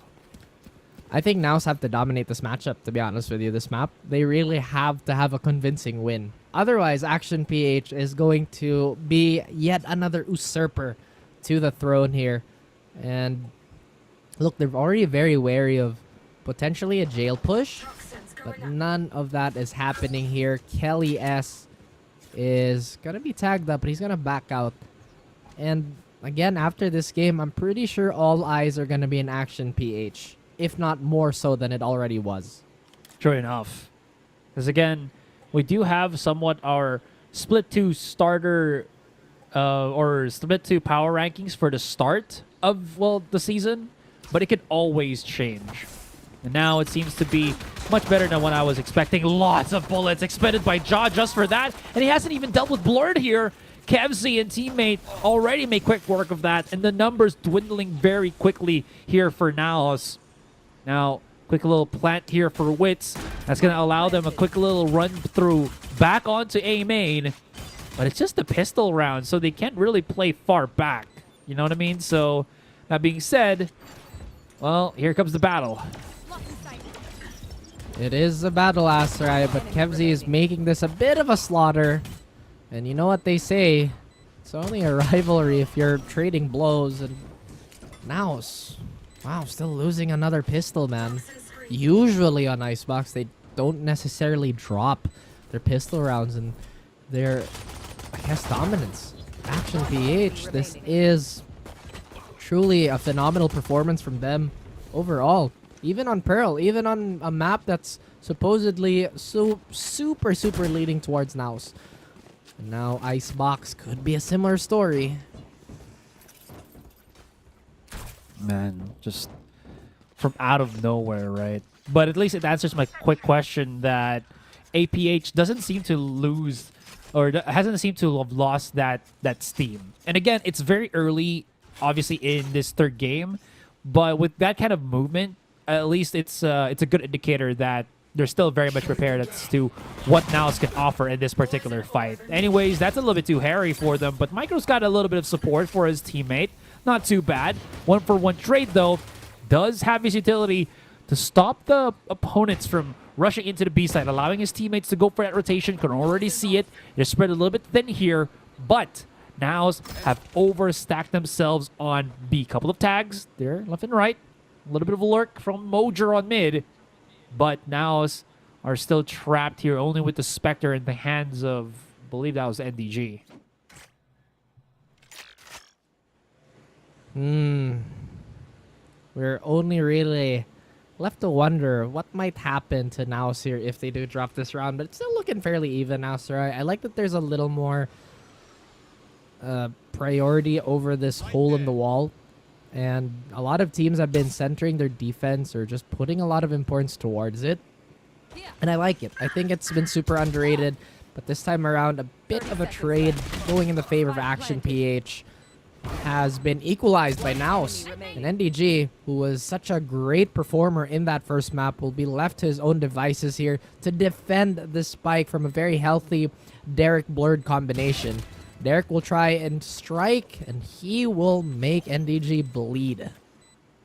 Still, though, NAOS able to dwindle down the numbers here. That's going to be quite an expensive round for APH. Might be forced to just go. No, they actually saved 2 rifles, though. So there could be a chance where APH actually just straight up buys into the other players, just buy straight into the rifles themselves if they want to really fight the good fight. But no, it's just going to be the save. NAOS will have their weapons as well as full shields. So if they want a chance to set the pace, it really has to be now. Not just because of the rounds itself, you know, because, oh, it's third round, you have to really be able to get that gun round for yourself, knowing that your opponent's going to have a weaker buy. But it's more so, I think, just the flow of how this game is all but gone. All right, there you go. Never mind. They started out very strong.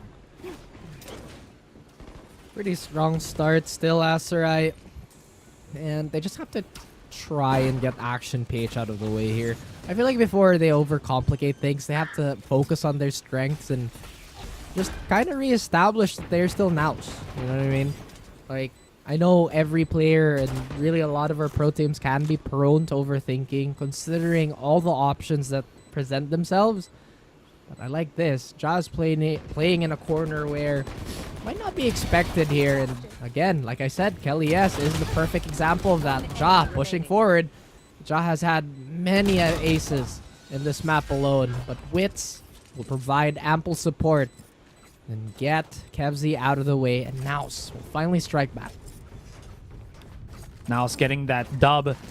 Again, very, very crucial for them, but this is where APH have their stand once again. That was such a good tag, by the way, by NDG. That forced Blur to just go for the swing, and unfortunately, Ja was already so prepared for it. That being said, nothing really out of pace from that particular round. It's just a good execution from NAOS and clearing their corners, making sure that they've covered all their bases. That's basically it. Again, the basics and diligence, man, they can take you so far. And NAOS, once again, maybe have to call back to that. This has been a very anticipated push. We've seen Wits in the exact same position, and maybe this has been found by the scouting report. Blurred tries to take attention away, but laser focused. Wits is a man of commitment. Sheer will, apparently. NAOS still looking for whatever opening they can find. Action PH still very confident. Look at Blurred. Has not moved an inch. It's going to be bad for him, though, because if Poppy just clears up the angle there, it could be detriment. Oh! No! There was a gap. He shot through the gap. There's like 2 targets right in front of him. Ja's so quick. Just position for movement.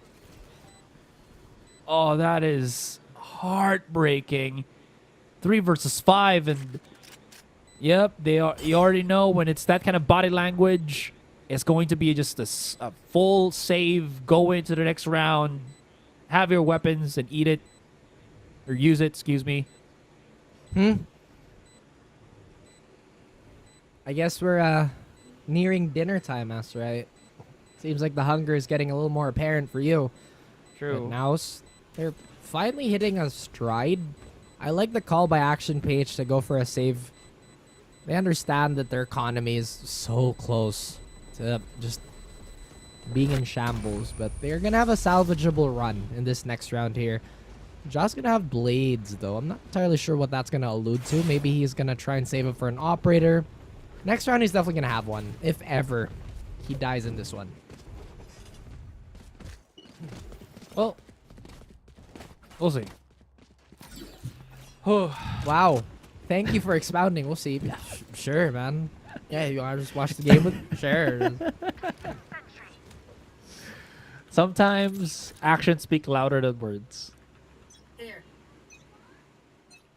True. Well, I don't think we can necessarily portray what we're doing because we're off camera. Yeah. But here we are. You know, Action PH have had an aptitude for triple holding this too, but as I say that, I may have jinxed it. NDG is going to get cut apart by Blurred, who's been pretty proficient as of late. Is this going to be another safe call by Action PH? It doesn't seem like it. They look like they're still willing to contest this. It is a 2v3 after all. Roger, though, he's anticipating the mid presence, and you can already see Kevzy trying to crawl up towards a safer position here, as he did plant his feet towards yellow. Now, so they are a minute away from, again, taking yet another step in potentially the right direction. And Kevzy, despite having that hideous skin, still gets the pick. Oh, Derek's by himself here. Gets spotted, but Papachula is just so aware. That positioning of him. Oh, man, this is a pretty stressful yet very, very high intensity game. Actually, no, stressful does make it because it's high intensity. Anyways, still weapons for APH to be purchased. We'll see how this as this unravels. Excuse me, as it's going to be just a weaker shield. And here we go, folks. We have Blurred going for that forward position. He will be caught out with a cascade. It's not going to deter him too much as he tries to swing. He does have a dash prepped, so he's in pretty good hands. And I have to say, Acer, NAOS have been pivoting off this A offense quite a bit. It's like they really want to pull as many defenders as they can and dominate space. First, they deny Jail. Maybe next they deny 410. And then they're going to have free reign over A. And off of that, they're going to pull a lot of gravity away from B. So on and so forth. But we still have not yet seen that come into fruition. But this is a grueling pace that NAOS is trying to once again establish over Action PH. Kind of smart for Ja there to actually pop a shot underneath him on belt, just so that he fakes that he drops. So just in case somebody actually looks at belt, he might have had a position to do so. But this could be very bad for NAOS, especially with that flash setup that Kelly has primed and ready. Micro is just going to peek at this. Spots out basically 3, but is unwilling to go for the wraparound. He's very, very patient, and he gets rewarded for his, again, holding of the angle. Quick little swing for Mojer. Yeah, makes sense. Snakebite doesn't do the most damage, does have your vulnerability, but it's not the scariest thing in the world to push through, even if it's your opponent's ability there. But somebody needs to plant the spike. Somebody needs to get it down right now. But hold on. Absolute trickle discipline here, but still gets overwhelmed by APH in the end. It already feels like they've had so much data on each other here. NAOS and Action PH. This is only round 6. We are at the half of the half. It's been such a brutal back and forth. I love the trigger discipline by Wits there. Unfortunately for him, just had to kill as quickly as he could, as there was no more time. And That's right. I said. I think this is the third time I'm gonna say it. These high execution sets, they are just so fragile and volatile. Again, when it happens, it's fantastic, but when it doesn't, it is sad. And it's pushing NAOS to play so delayed. They're really running down the clock, making it so that APH might flinch the calls, the fakes. But the thing is, they're also obviously putting themselves in a position where we don't have time. So if we botch the execution, there's no second guessing what we're gonna do. Look at that. Kelly S finds Jaw. There's the punish on Blurred. By Blurred, excuse me. And even if Poppy can pick up the spike once again, give it to Wits, start planting it, Cavs can always just trigger his ultimate and punish them as if they try to exit. But they're going to play this a lot more efficiently. Oh, no. They got the numbers. They got the big flank coming in from Micro as well. So keep your eyes peeled because NAOS don't have any eyes in the back of their heads as they get flanked from the back. Now 2 versus 4. Down to the players themselves. Wits got to hit the shots. But he hasn't stopped the plan. He hasn't stopped it. He hasn't stopped it. It's still going. It's still going. And it's all down to Papi Chulo. Immediately dealt by Cavs. Was already done with clutching the round. Oh boy.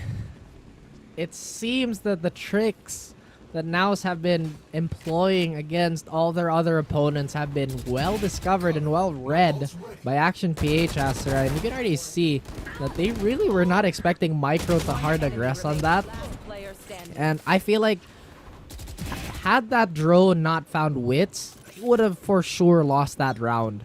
But now they have 4 ultimates here, barring Wits, and could have been the solution to that type of situation. But no, look at the Action PH. They've once again found a little bit more space in the no man's land that NAOS is trying to create. They're really denying jail presence here, and so far they're back to step 1. Oh man, they're very vulnerable to 410 now though. Look how open Wits is as he's sitting in his timeout corner. But I digress. This is still a very, very delicate chess match that they're playing. So scary too, but it's very still. It still is pretty much neck and neck, 4-3. But the pace of how which the rounds are turning up, even though NAOS wins, it feels like it's still APH because of just how far NAOS are pressed to go about things. Again, as I mentioned, Blurred has been one of the weird factors on the side of APH here, but he's bringing it back, man. And if he can, Kelly S is always there. Also, a quick little fun fact. Blurred fighting against his former team, Org, specifically, alongside Kevs. I'm pretty sure. Oh, wait a minute, Asrai. Maybe you have to look at Kelly S here as he's so close to the ace. But Mojo denies it. 14 seconds. I don't think they have enough time to do this, nor the security, but Mojo has to go for it anyway. They have to keep the win condition alive. And I love the respect shown by Action PH here, actually. They go for that double take. They could have gone for a greedy swing, but they didn't want to risk it. And now they give themselves a 2-round cushion here. NAOS is looking awfully human, Asrai. I don't think we've seen them this vulnerable before. But again, their takeaway is that completeness is that much more concrete. They know what to look out for now. And these post plants have been pretty much exposed by Action PH. Really has been. Kelly S has also proven what a monster he truly is. I mean, maybe nobody actually doubted that fact, but at least this is just a holler back to, again, why Kelly S is so touted by a lot of the teams. And again, it's good that he's finding that rhythm with APH because you're absolutely right. Alongside Kelly, the entirety of Action has truly made NAOS look mortal in this particular series. They are struggling to figure out what the heck is going on as to why they can't find the rounds, what is happening here, how are they supposed to deal with opponents that absolutely knows how to disrupt the NAOS executes without putting themselves in danger. And case in point of that, I think, is going back onto Ja, who goes super hard with the Cloudburst dashes, but doesn't have the proper setup by his team. And we saw that on Ascent, and it's kind of, I don't know if it's really showing now, or it's just really Kelly-S good at reading situations. Wow, it's like he's a pro player. But anyway, I know, right? You know what I have found that's a little deceiving on the side of NAOS is that the timing on the flanks have just not been dealt with us, right? They've tried a myriad of configurations, but it just has not blossomed into anything. And again, they're going to go for this anti-jail default yet again.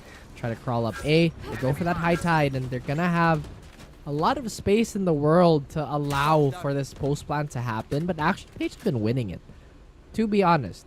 And look, they have a double lurk here, but Kelly-S, like you mentioned, so well read. And again, everything he's done has been validated so far. Beautiful double flash here, but hasn't really stopped the double swing. Mojer is getting peppered by somewhere else. Poppy does get the trade and plus one more. And again, this is Poppy Chulo 3. The trilogy, apparently. NDG gets blurred finally, and they have an advantageous post plan. Maybe, just maybe, APH's fragility is going to come from lacking members too. Again, we haven't really had a blueprint on how to beat NAOS on Icebox as of yet. And this is probably one of the early prototypes, Asarai. But it's proven to be very, very effective. Effective, but at the same time, not the cleanest. You really have to fight tooth and nail for it. And that's what APH are doing in this particular game. And what they're doing best as well. Huge round for Poppy there to still be able to net the 2 kills to basically cover the tracks, cover the behinds of NAOS, because if they lost that, there wouldn't have been the threat from the flank, which would have made APH flinch in the first place. With any case, NAOS keeping a smooth composure, especially with that timeout. Again, talking with their particular coach, I believe Amix. And this is also something to point out as well, right? We just got confirmation, I think that was game 1, that APH is acting without their own support staff, without their own coach. So to bring NAOS to this kind of level that's a lot of VODing. It's a lot of VODing. It's a lot of performance output from APH, without a shadow of a doubt. That is true. That is absolutely true. And, you know, maybe down the line, some people might say Action PH is overperforming today. But that's kind of hard to say because, again, just individually, they're also skilled and gifted. And, again, another layer that's provided, or rather presented itself, is when Micro pops off, Action PH really comes alive.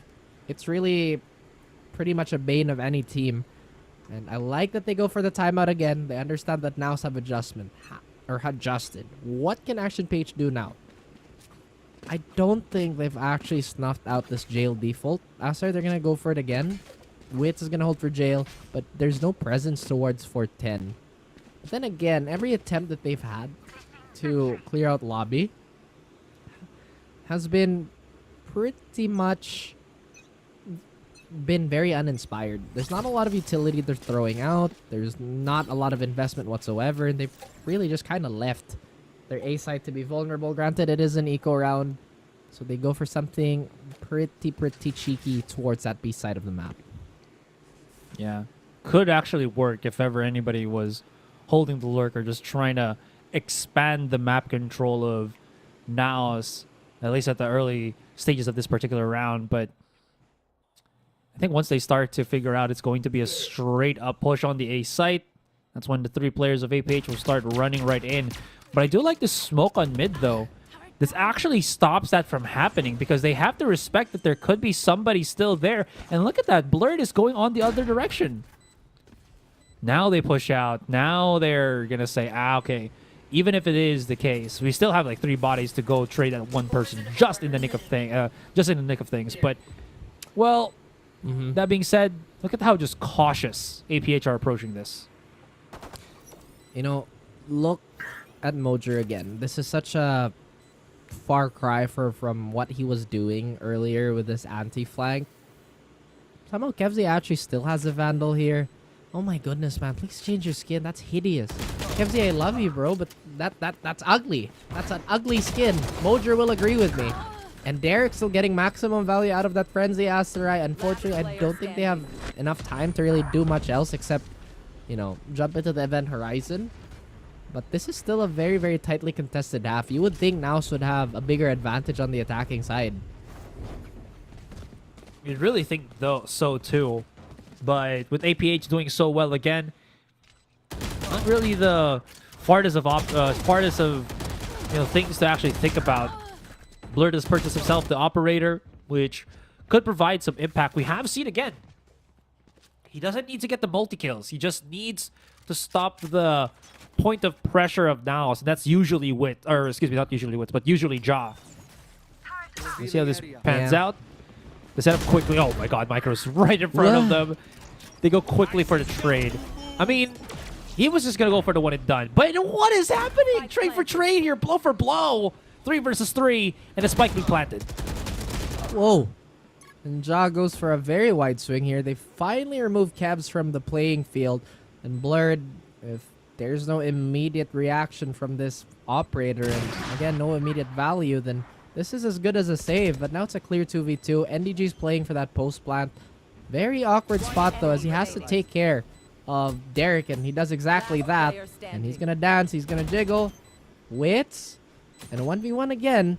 How many 1v1s have we seen Wits play this particular position? Even when he was, when he wasn't on NAOS. Even when he was playing Chamber, even when he was playing Reyna, that is really his preferred clutching spot. Again, just a little piece of information there, as Blurred will get a bit of a consolation kill there, Asterai. NAOS. I think it's imperative that they win this round. I think they need the buffers because Action PH have just been outright out-adjusting them. I agree. I totally agree. They definitely need something to at least be a jumping off point just in case they make a mistake or so. So having the 7-5 is going to be bittersweet. We usually see them be more aggressive, have more rounds on their end. But APH have really put just, I don't know, a halt to these shenanigans. That being said, though, Blurred saving the operator, not just a cherry on top, but rather a good counter to, I think, a lot of the things that NAOS were trying to do. The only difference was the quick, big fights that happened on Kitchen that still favored NAOS regardless. So with that being said, though, this ultimate from Mojer gives him the good space. Is Josh gonna push out? Oh, ouch. He's hearing the reloads, though, but it's a bit risky to still push out of that, especially with so many people right in front of him. Ja has gone around. No, he's on the corner here. Whips out the weapon. Goes for the trade. 1-1. And now APH, using their own lockdown, go in for the retake. Oh. I thought Kellyas would pop that null command a lot sooner, but I guess they just want to get rid of that Viper lineup. And oh my goodness, Micro was about to steal it away.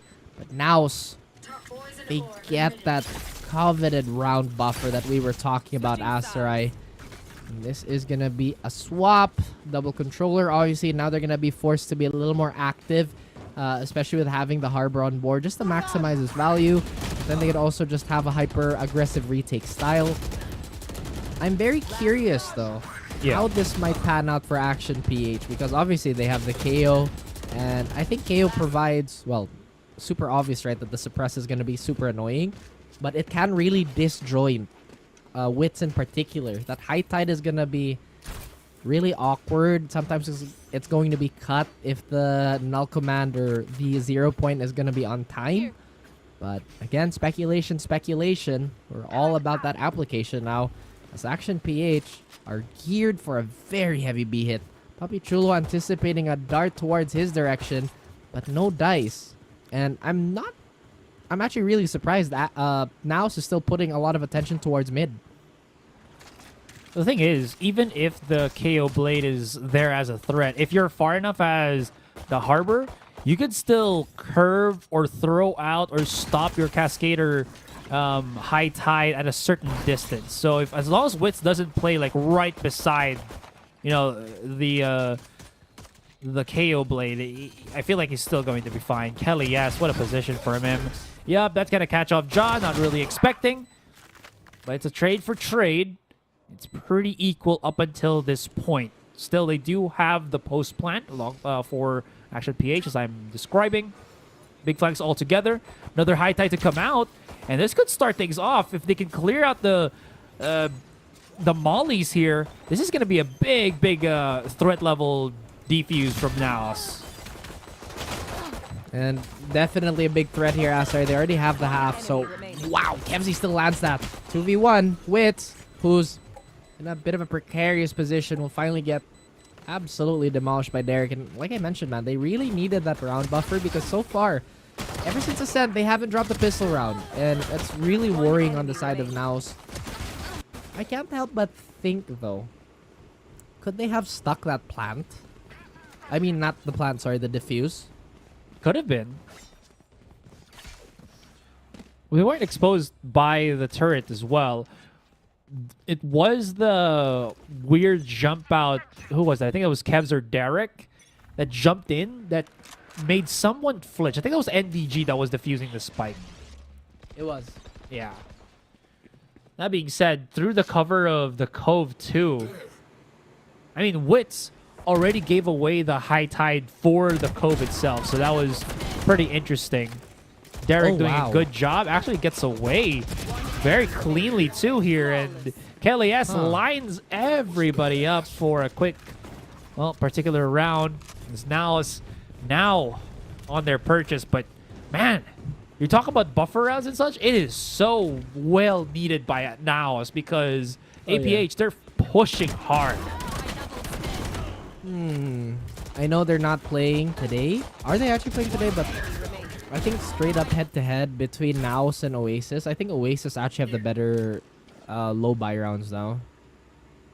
Like they have a little more creativity. Because it seems like NAOS are just treating them as throwaway rounds. But maybe we've also reached the point where they've exhausted their playbook for pistols. And that's completely reasonable. It has been such a long and grueling series, and you hate to see it, man. That's just a Vandal denied of any impact later in the round. And despite having a dash, you can call upon any deity you like, but that was really unfortunate. And now Blurred has the flank of a lifetime. He gets Mojer, and Mojer's not going to give any clear indication of where that came from. It could have been 410, it could have been Maze, and Wits is already wary of this. He does get the salvage play up and running, but the post plan is still as potent as ever. They still have a Killjoy to deal with, and the Molly on the side of Kelly S. But that suppress is going to completely find NDG. They are not going to have a good time trying to get this. But NDG, again, he salvaged many a situation. Maybe this is where they stick. Oh, but he jumps in. Oh, Derek. I thought that could have been a misplay. But no, it's NDG, the hero yet again. And now a round lead on the side of NAOS. NDG, the last man standing, and really being as crispy as ever. Yeah, but that code was so useful in allowing them to do that. I just gotta say, Derek with the zip line drive-by. Absolutely hilarious. I don't think... Yeah, so he changed up into the Frenzy. I wanted to see how many bullets he still had left. If it wasn't 0, he probably was down to like single digits, as to him thinking that, oh, I'm going to use the Frenzy now in a 1 versus 1. The thing is, he was, again, I think subconsciously just trying to pull himself farther back from his opponent because he was hoping that, well, Wits would have dealt with him first. And if Wits whiffed, he could have dropped down on the other side. And if Wits tried to, again, defuse the spike, he could just wrap all the way around and go for the clutch. In any case, however the outcome was, it was just so well done by NBG to clutch that. And Action PH feels like, at that point, yeah, we need to call the timeout. And you know, these games have been pretty much dragged out to the full extent of being dragged out, but I have to say, we've had so much to talk about. It's just really been truly competitive. It's not messy. It's not sloppy. It's just these teams are really going info per info, right? And Action PH, we haven't necessarily seen a clear weakness in their Icebox game just yet, or at least in this map in particular. But their post plan has been pretty crazy. They had great utility timing, especially layering the mollies with the recon darts. Hopefully they can do something of similarity here, as they are going to be spotted out by this owl drone. Ja is going to hold the corner and still finding his jet counterpart. Beautiful flash, but the Guardian not landing the shots. NDG running in to protect the rest of his team. And Derek with a trade finally. This is still looking fairly clean on the side of NAOS, but Micro has proven to be an absolute safety hazard for NAOS. Kevzi tries to clutch it out, but Wits knows the full capacity of Kevzi and will have to deal with them as quickly as possible. And Asteroid, look, the 2-round cushion that we were talking about is still in full effect. True enough, and NAOS finding some composure in all of this mess right here. Look at that whole Ja. I mean, it's still Ja. He's able to, again, convert these kills and NAOS feed off of him. There was also that one play that we saw, or at least that one utility usage from Wits. Really shows how difficult it is to try to punish a Harbor that isn't pressured to put out his utility that crazily. Blurred is really chasing for this kill. That being said, though, Dash has been expended just to have a shot at Wits, but didn't really came into swing. Rest of APH here, they only really do have Derek, who's gone for the Hero Phantom at this point, and it's gonna have to start making some bang for, or a buck for the rest of the team. Where is this ultimate coming from? Oh, from Kevs. On A? Huh. Okay. I mean, I don't mind, honestly, but I feel like there was not enough layering again to really sell that hit. And I'm really glad that, again, NAOS is still finding maximum value off this Harbor. Oftentimes, we see Harbor as a bit of a dead agent in longer defaults just because of his kit. But NAOS have really found that balance, and Action PH are still looking to tip the scales and create discord. They have a lockdown available if they really want to supplement this weaker push. But yo, where did Derek come from with that collateral? Again, big double kill. Mojo still denies the plant, so again, advantages 3v3 in the side of NAOS, as they still have the superior weaponry. With now Papi Chulo even pushing it more towards their side. The plant is gonna go down, but superior weaponry once again provides so many problems. Derek has already had a shining moment in this round. He continues his excellence, but Papi Chulo already sick of him overachieving. And now NAOS, they get the double digits first. Action PH, we are fully expecting them to retaliate this round. That was an out of nowhere double spray down from the man himself. Two, I mean, on Snowman. Through the walls, through the smokes. Derek finds 2. That's pretty huge. But still not yet done and dusted. Now it's 10-7 here. Slowly breaking away. They've looked the best that they've gotten in this entire series, or better at least. 4 big ultimates. There's the jump up already by Blurred. Wits realizes it could be too heated of a situation. Backs more on the back of the site itself. And here comes the setup from APH, not wasting any time to get that map control to, again, show what they got and show the utilities or the ultimates that will make it easier for them to manage the site as they push. The push in hand, right? They now try to punish Wits, but NDG, again, such a vanguard for his teammates. Derek was thinking about it, but again, we have the Harbor ult to dissuade APH from overstaying their welcome. NDG still has that Hunter's Fury too, if there's going to be some sort of confirmation here.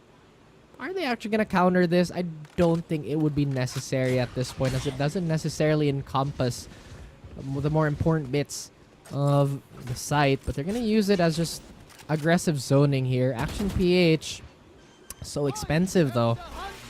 Trying to fight this, and now the Hunter's Fury here to deny the plan. Oh my goodness, Kevzi is going to be dead in the water here. As Derek trying to backpedal away. Again, that one shining moment in the previous round, but now NAOS looking to dull his shine.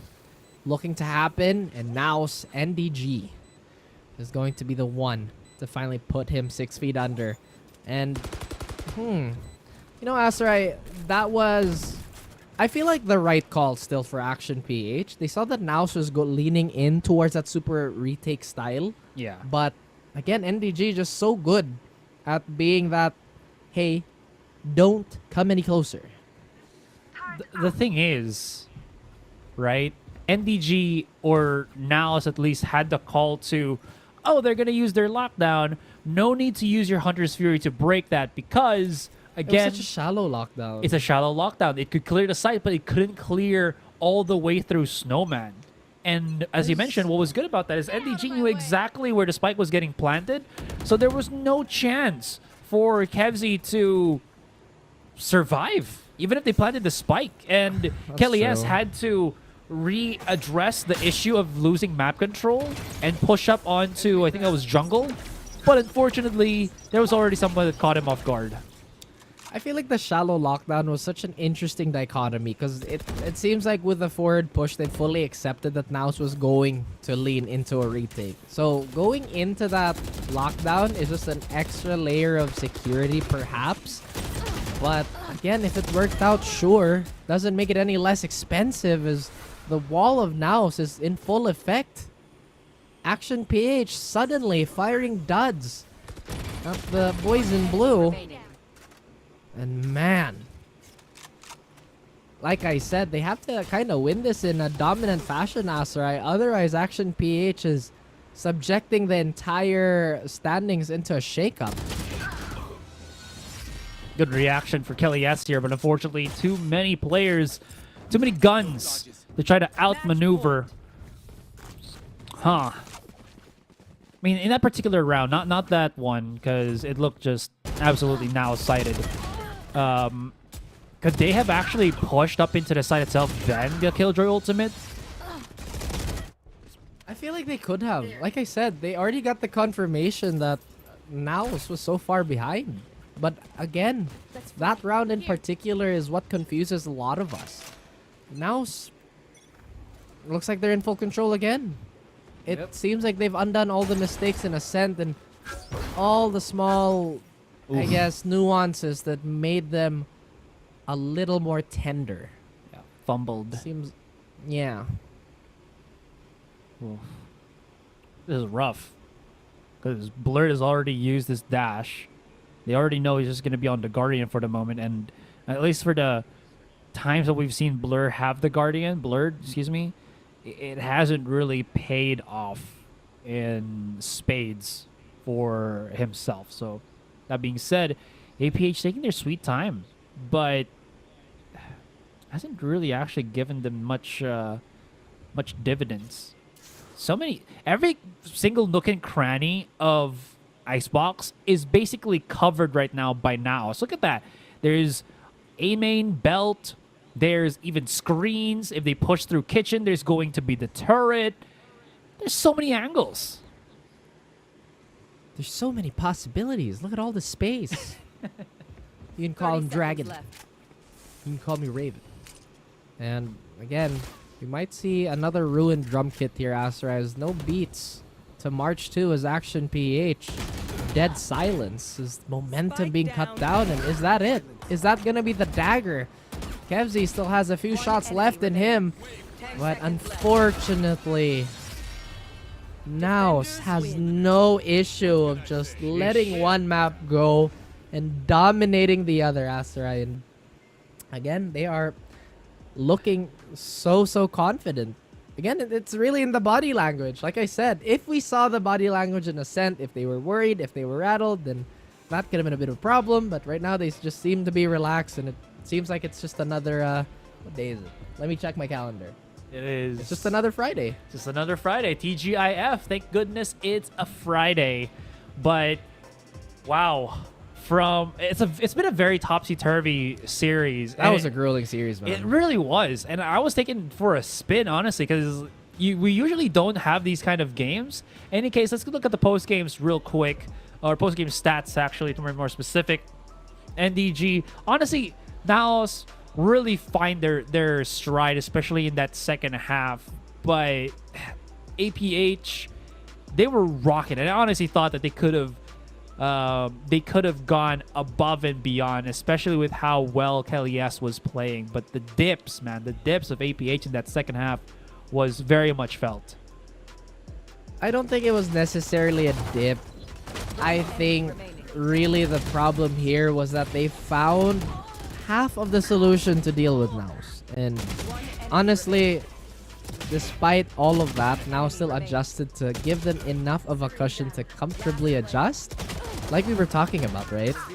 Yeah. And again, the rest is history. Action PH had a lot of impressive moments to stop the offense, but they themselves don't really seem like they have again, any clear indicators of what they really want to achieve on the offensive side of the map.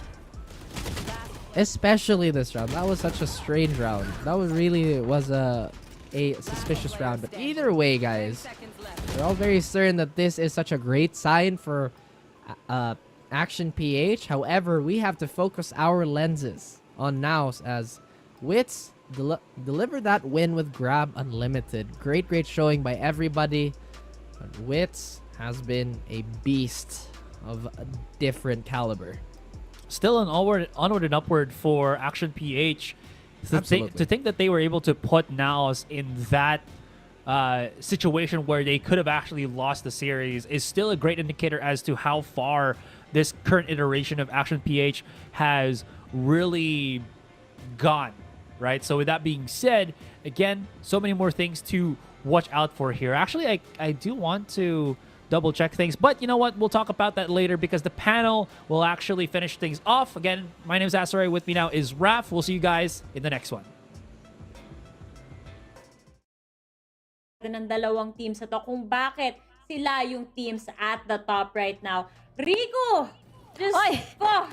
Alam ko kanina, low-key, nagka-cast ka na behind the scenes. Pero ano ba yung mga highlights talaga para sa'yo? Ano yung mga bagay na hindi mo kayang i-contain? Honestly, there's so much. I feel like, especially sa Ascent, pero kung titingnan natin muna dito sa mapa ng Pearl, and I feel like NAOS, with their performance dito sa Pearl, it felt like this could have gone more and more bulldozy or more dominant. Pero feeling ko kasi talaga si APH, because of the record na si NAOS na marami silang laro sa Pearl, pinag-aralan ng husto talaga itong Action PH. And that's the reason why it was so incredibly close. Marami akong gusto pag-usapan talaga sa series na to, guys. And unang-una, etong si Micro like, I look at it and meron siyang history with SBE with some of the boys. Sila Ja, sila Papi Chulo. At siya yung nagpre-prevent minsan ng mga usual clutch factors na nagagawa ng NAOS in the first place. But as of right now, etong klaseng scoreline na to, pinapakita ng Action PH na they are really here to contend right now. Pwede sila makipaglaban ng ganito kadikit against NAOS, almost taking away that Pearl map. Yung natalo nga nila, yung NAOS sa Ascent, even though the comeback was almost completed. And I really feel like ito yung isang nagawa na tama ng Action PH, besides preventing the clutch coming in from NAOS, yung mga pistol rounds na papanalo nila. As far as I know, yung isang round lang nung second half ng Pearl, yung natalo silang pistol round, and it allows them to set that pace. Minsan nag-play ng catch-up ang NAOS, and we've seen how resilient NAOS is in terms of doing that. Nahahabol sila at nalaban pa rin. But when you have that initial momentum, nagagamit mo yan against NAOS kasi they have to come back at you. It was what allowed Zol Esports to beat them on Icebox the first time, at ito yung reason ngayon bakit ganito pakadikit ang labanan between Action PH and NAOS. Saktong-sakto yung sinabi mong, Dax. Napakadaming points na na-touch up mo dyan. Naiisa-isahin ko rin kasi sobrang agree ako dyan. Una sa lahat, Micro. My God, this player was really feeling it, especially nung nandun tayo kanina sa Ascent, naka-ace pa nga. At hindi lang yan ang dami niya talagang clutch moments doon at ang ganda nung napakita niya. Just really doing a lot for the team.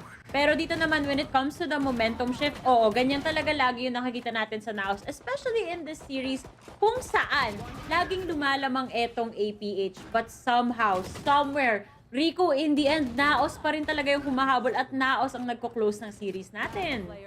Yeah, honestly, we cannot forget their performance sa mapang ito, especially pagdating sa Split 1. So feeling ko, it's all about that warm-up pagdating sa Split 2, and they were able to adjust, and that's why they won. Yun nga rin. And one more thing, as we see the MVP, not si Ja, who has taken that front line, it's those dynamic shifts that we see from NAOS para lang mas maganda yung performance nila. There's just no hesitation from Ja. I was talking to Laika rin kanina of the panel tunnel, and you see Mojer on the other hand na medyo ginagawa niya sariling frontline yung backline. And now with both sides of the push being covered by NAOS, mas maganda ang mga approach na dito sa mga mapang to. And it's also that coordination. I feel like the biggest reason na effective yung double wall setup dito ng NAOS sa Icebox and why so many teams struggle against them kasi dun sa timing, kasi dun sa pag-hold nila, and kasi dun sa coordination na nakikita natin from NAOS as per usual. Yes, speaking of coordination, sobrang impressed talaga ako. Sinabi mo na nga, nagkaroon sila ng role adjustment. And when it comes to the duelist role, sobrang ganda ng pick-up ni Ja dito. As well as itong adjustment nga ni Mojer dun sa Sentinel. Kita natin kung gaano ka-discipline siya. At the same time, kung gaano katapang siya to get those picks in, even though andun siya sa role na hindi very easy to reposition himself. So yeah, kudos to their team talaga. It just goes to show kung bakit sila yung undisputed kings of PH right now. And it also goes to show kung gaano kalaki yung improvement ng APH from Split 1. So I am excited to see more from these guys. But for now, dyan na magtatapos yung ating series, which means may second series pa tayo on their way, and Dax and Rico are gonna be casting that over at the English side. Pero for now, dito sa panel, we are gonna go off to a quick break. VCTPH will return, so don't go anywhere.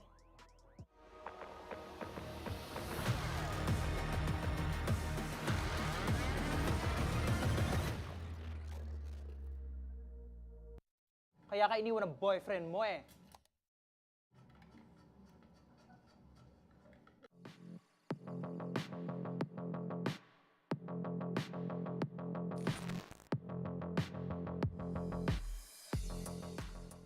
On that flat, as Yanagi tries to chase down on the ball legs and was still reloading. He heard it, and he chased it. A Batman, though, will get pushed out, thinking that there was going to be a flash, as Boogie is making absolutely good use of his ultimate. Yanagi, on the other hand, unfortunately gets picked off, but it is pure mess, pure chaos right here, Ram, as the rest try to get the spike, try to use it. There's one flank coming in that they're not expecting, and that's what matters all the way through Link. Where are you? Choms, you better check your back, otherwise you will die on camera just like that. Okay, Boogie's heating up. Okay, Boogie's heating up. Boogie is just going supernova with the ace. For the guiding light, if they are going to come towards that A, but it's really B that they want to hit on here. Counter lockdown from NAOS with enough time to burn, but there's a bit of space towards that back hall for them to play in. Yeah, at least, but no Georgie falls. Savvy, AK, and Nexi, no fear whatsoever, willing to put their hands up, down on the line, and Savvy AK eventually executed. All left out to Papi Chulo, but Drax will deny him. It looks scary with the transfer. Moving through 3, and it's Nexi though, waiting for this trio to come his way. Finds a shot onto it. It's got him right now, just in the center, in the heart. The wraparound is strong, provides a distraction. Papi Chulo though stands tall. Flanking right now here, Nico. He wants to go through the staircase, and Marky, so look behind He's so you. smart. He's coming in, and Papi finds the 3K. Bit of that canteen control. Savvy 8K though burning because of Nana Swarm, and Mojer's there to get to already. Papi Chulo fights with him, while the Oreo Stellar shooting at least. NDG, Bulldog in his hands, going to be the guy to make contact with what? Oreo with a 4K for him. We saw Ja on pace to get the ace, but it could be Wild Oreo to make this happen. He's got that Nightfall to throw out. It wouldn't even be a bad suggestion to do so. That he does. Prowler to confirm where exactly Witson is. Taunt as well. Low HP. One shot to the head, even of all things, in the ace.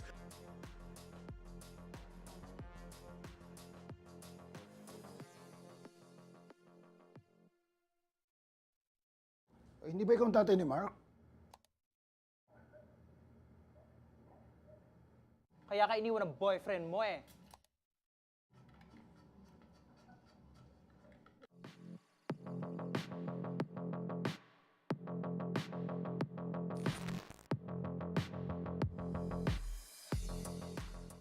On that flat, as Yanagi tries to chase down on the ball legs and was still reloading. He heard it, and he chased it. A Batman, though, will get pushed out, thinking that there was going to be a flash, as Boogie is making absolutely good use of his ultimate. Yanagi, on the other hand, unfortunately gets picked off, but it is pure mess, pure chaos right here, Ram, as the rest try to get the spike, try to use it. There's one flank coming in that they're not expecting, and that's what matters all the way through Link. Where are you? Choms, you better check your back, otherwise you will die on camera just like that. Okay, Boogie's heating up. Okay, Boogie's heating up. Boogie is just going supernova with the ace. For the guiding light, if they are going to come towards that A, but it's really B that they want to hit on here. Counter lockdown from NAOS with enough time to burn, but there's a bit of space towards that back hall for them to play in. At least, but no Georgie Fall, Savvy AK and Nexi, no fear whatsoever, willing to put their hands up, down on the line, and Savvy AK eventually executed, all left out to Papi Chulo, but Drax will deny him. It looks scary with the transfer. Moving through 3, and it's Nexi though, waiting for this trio to come his way. Finds a shot onto Wits. It's got him right now, just in the center, in the heart. The wraparound is strong, provides a distraction. Papi Chulo though, stands tall. Flanking right now here, Nico. He wants to go through the staircase, and Marky, so smart. look behind He's so you. smart. He's coming in, and Papi finds the 3K. Bit of that canteen control. Savvy 8K though burning because of Nana Swarm, and Mojer's there to get to already. Papi Chulo fights with him, while the Oreo Stellar shooting at least. NDG. Bulldog in his hands. Going to be the guy to make contact with what? Oreo with a 4K for him. We saw Ja on pace to get the ace, but it could be Wild Oreo to make this happen. He's got that Nightfall to throw out. It wouldn't even be a bad suggestion to do so. That he does. Prowler to confirm where exactly Wits on is. Taunt as well. Low HP. One shot to the head, even of all things, and the ace.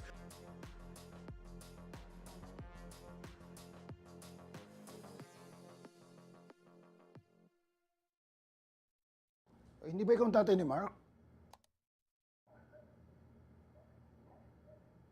Kaya ka iniwan ng boyfriend mo eh.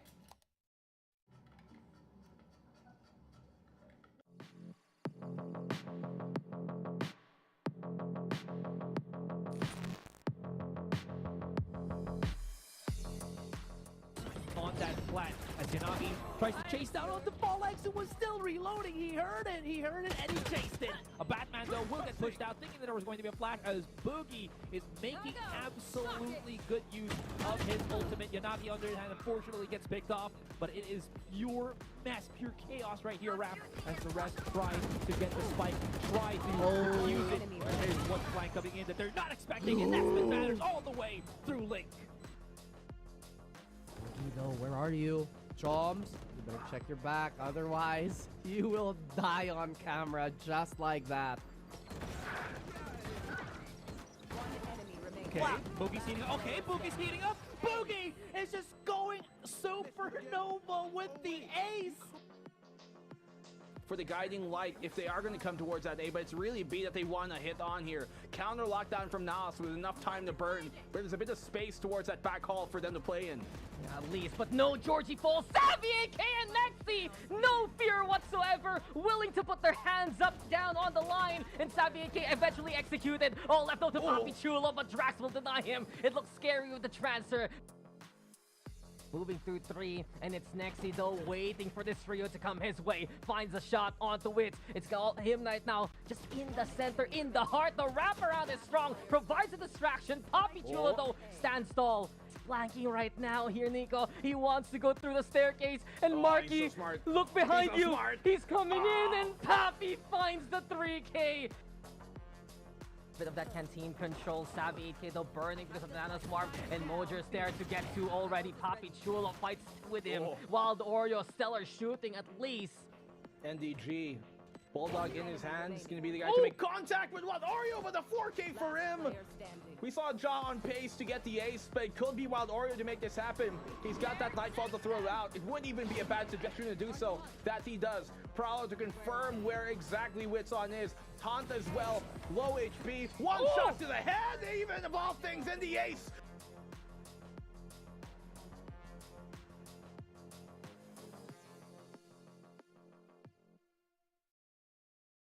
Hindi ba ikaw ang tatay ni Mark?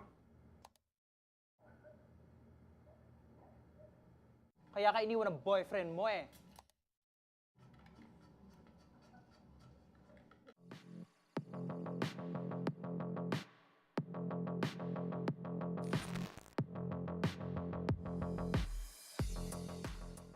On that plant as Yanagi tries to chase down on the ball legs and was still reloading. He heard it, and he chased it. A Batman, though, will get pushed out, thinking that there was going to be a flash as Boogie is making absolutely good use of his ultimate. Yanagi, on the other hand, unfortunately gets picked off, but it is pure mess, pure chaos right here, Ram, as the rest try to get the spike, try to use it. There's one flank coming in that they're not expecting, and that's what matters all the way through Link. Where are you? Choms, you better check your back, otherwise you will die on camera just like that.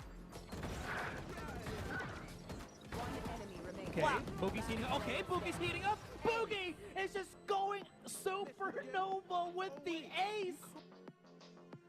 For the guiding light, if they are going to come towards that A, but it's really B that they want to hit on here. Counter lockdown from NAOS with enough time to burn, but there's a bit of space towards that back hall for them to play in. At least, but no Georgie falls. Savvy, AK, and Nexi, no fear whatsoever, willing to put their hands up, down on the line, and Savvy AK eventually executed. All left out to Papi Chulo, but Drax will deny him. It looks scary with the transfer. Moving through 3, and it's Nexi though, waiting for this trio to come his way. Finds a shot onto it. It's got him right now, just in the center, in the heart. The wraparound is strong, provides a distraction. Papi Chulo though stands tall. Flanking right now here, Nico. He wants to go through the staircase, and Marky, so look behind He's so you. smart. He's coming in.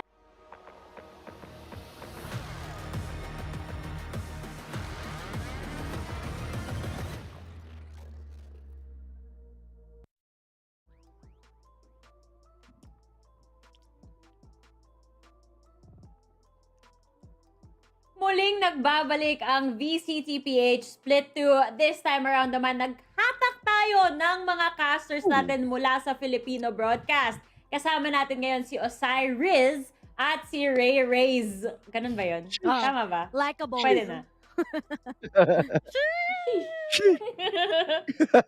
So, kanina nakita natin kung gaano ka-intense yung laban. Okay pa ba kayo, guys? Kasi ang ganda ng laban kanina, kinas nyo pa man din yun.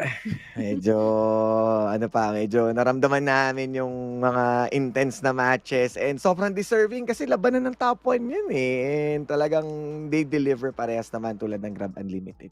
Hindi. Re-rakers lang talaga yun. Ay, re-request lang pala talaga yun.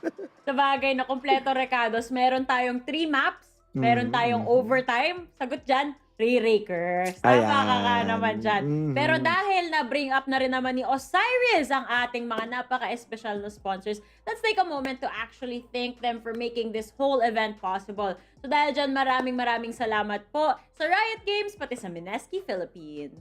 And syempre sa Grab Unlimited, celebrate great wins with great food and enjoy free delivery every day. Subscribe to Grab Unlimited now, free on your first month.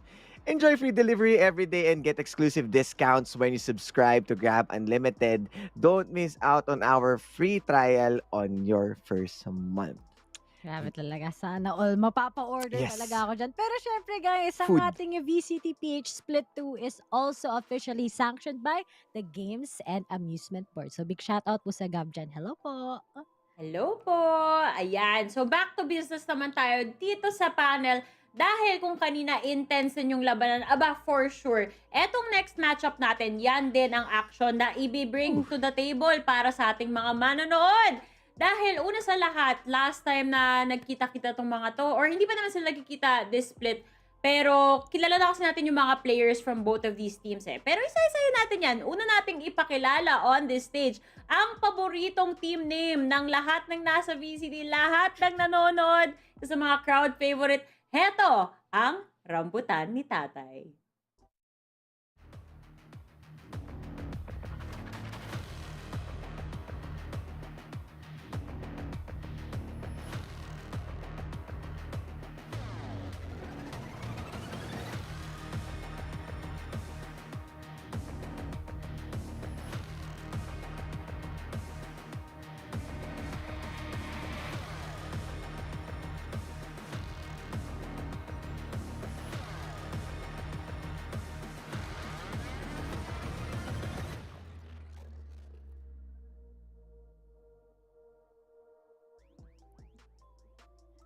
Big changes pagdating sa Rambutan ni Tatay. Wala na nga si Ching at wala na rin si Josh S. But here we have si Hyder na nagmula sa Abaddon Abyss at si Worship na it's been a while since we've last seen him sa ating professional scene. Pero buti na lang nandito sila to win.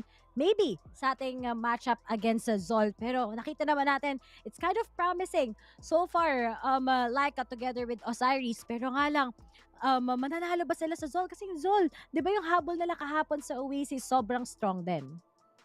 Parang may cameo. May nakikita ba kayo na nakikita ko? Kaya nga May bisita si Mark L. Or baliktad pala, mukhang si Mark L ang bumibisita sa isa sa mga casters natin dito. So, shoutout na lang sa'yo, Fluffy02 in the background over there.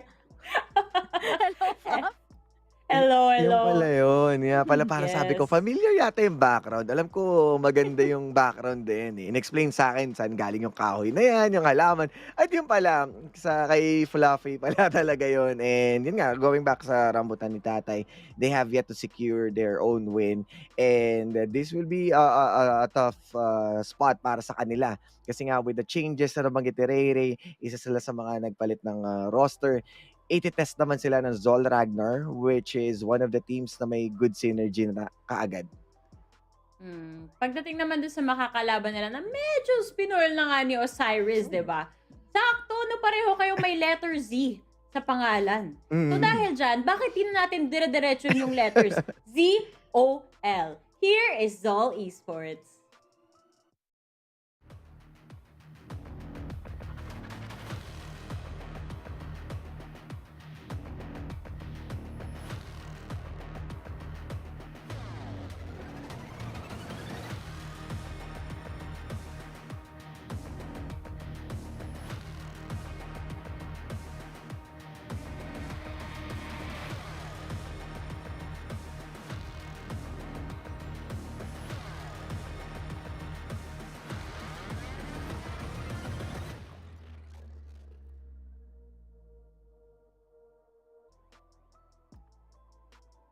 Zol Ragnar, they have yet to play ngayon na ipakita pa rin na kaya nilang sumabay sa upper echelon as the past games that they had, especially against Oasis Gaming. It may sound bad na 13-0 sila, but the second map that was they were able to bring it sa OT, they prove na yung mental fortitude nila is there to go for a reset, and it will matter most lalo na ngayon sa ang kalaban nila is Rambutan ni Tatay na sobrang aggressive din. Although they fell short against Oasis, having one win against a really good team speaks a lot na kaya nilang manglason anytime. And napag-usapan nga natin na naging worried ako, Oasis fighting up against NAOS sa pwedeng na bakit na-scorean sila ng Zol. Ang Zol din pala nakakuha na ng score against NAOS.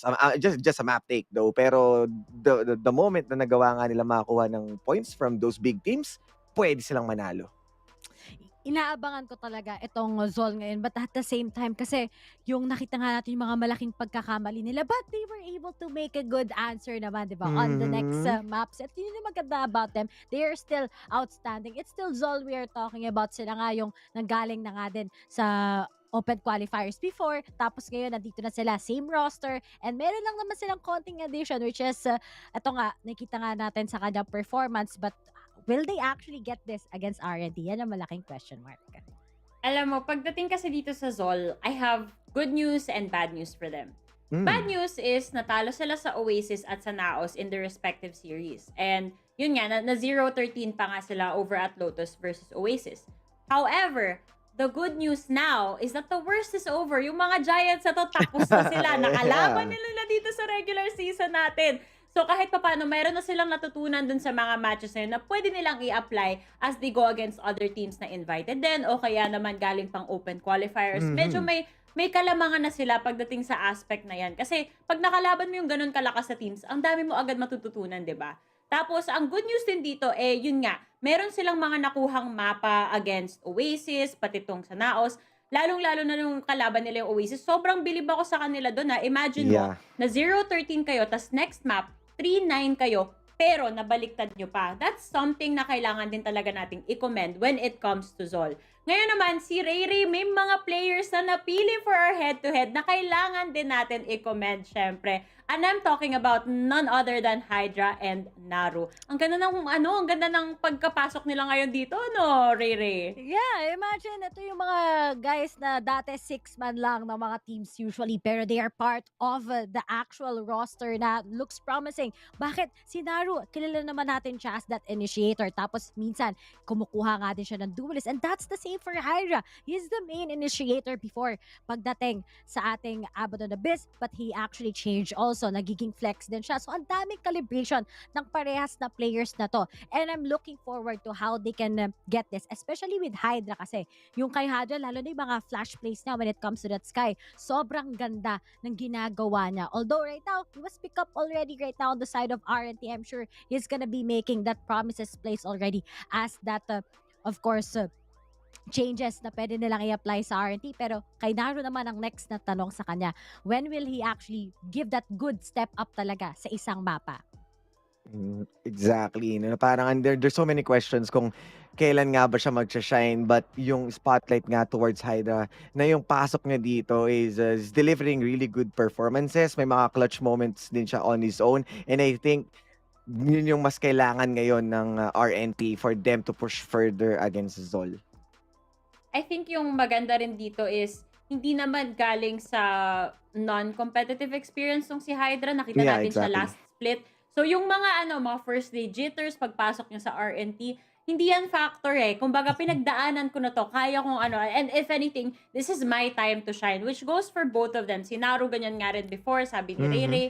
At ngayon, ito yung time na papatunayan niya yung sarili niya. Nung nag-umpisa yung regular season natin, maganda yung umpisa niya, pero kailangan maging mas consistent pa. Mag-step up pareho tong players ito para rin the rest of the team, di ba? Hatakan sila pataas talaga. Yan yung inaabangan natin. Na dito pa lang, ang paghatak pa lang na papunta sa pabor ng respective teams ito, makikita natin as we go into our map selection.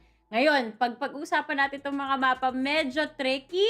Kasi number 1 dito, Ray, is itong RNT, wala pang masyadong panalo in terms of their respective series. So, dun pa lang parang magiging slim pickings na pagdating sa maps nila. Yun nga, like, imagine, etong sa RNT, gusto ko lang i-add, bago natin i-discuss yung ban nila sa Lotus, na kakaroon na nga pa lang sila ng adjustment doon sa kay Josh S together with Ching. Tapos ngayon, nagkaroon na naman sila ng changes. So, mag-a-adjust muli sila. So, gaano kaya kabilis yung growth nila ngayon as a solid team together? But this is a good call for RNT to ban Lotus out. Nakakatakot pa rin kasi yung performance ng Zol. They know that Zol is better pagdating sa Lotus, kaya binan nila. Pero for Zol, good call na din kagad. Erase na lang natin yung mapa na hindi natin gaano ginagamit.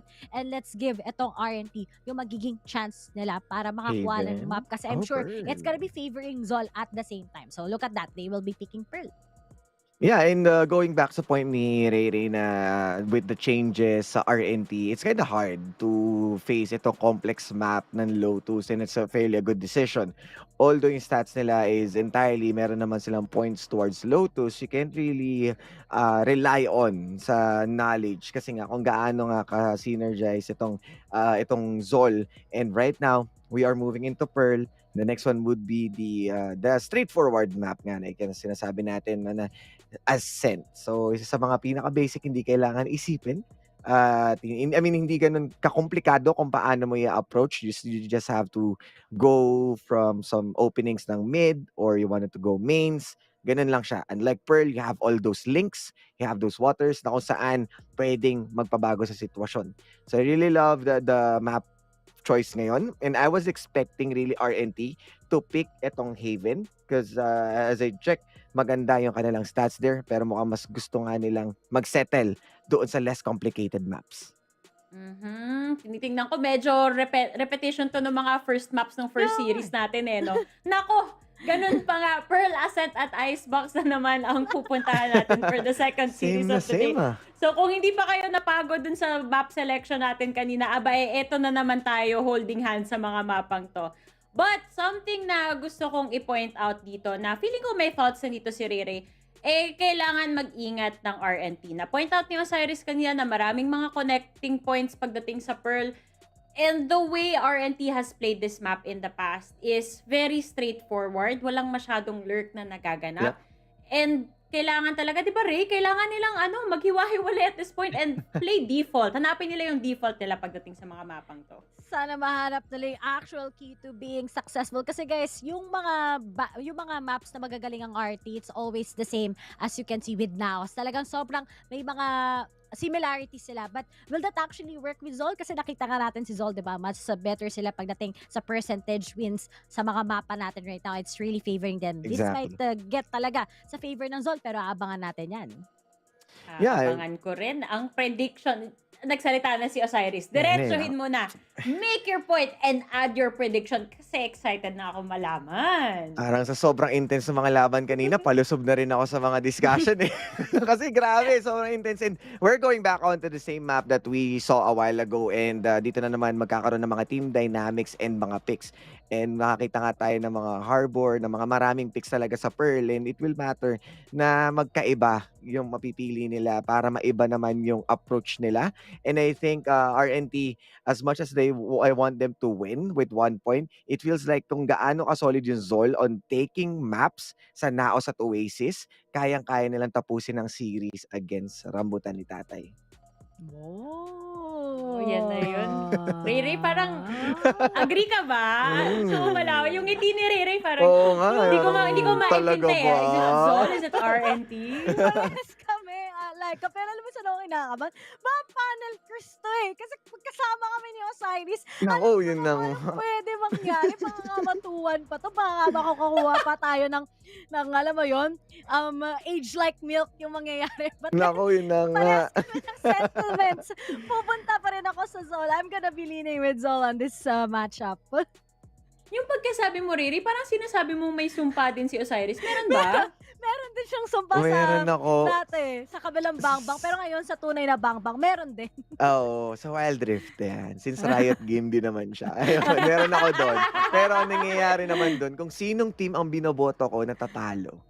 Like, kahit gaano kalakas yung team, pag binoto ko, natatalo siya. May mga ganong moments, which is a bit odd. Pero tignan natin ngayon dito kung gagana. Dahil feeling ko, dahil may curse ako, dumadaglag lang ako sa curse ni Ray Ray, which is the original curse ng VCT.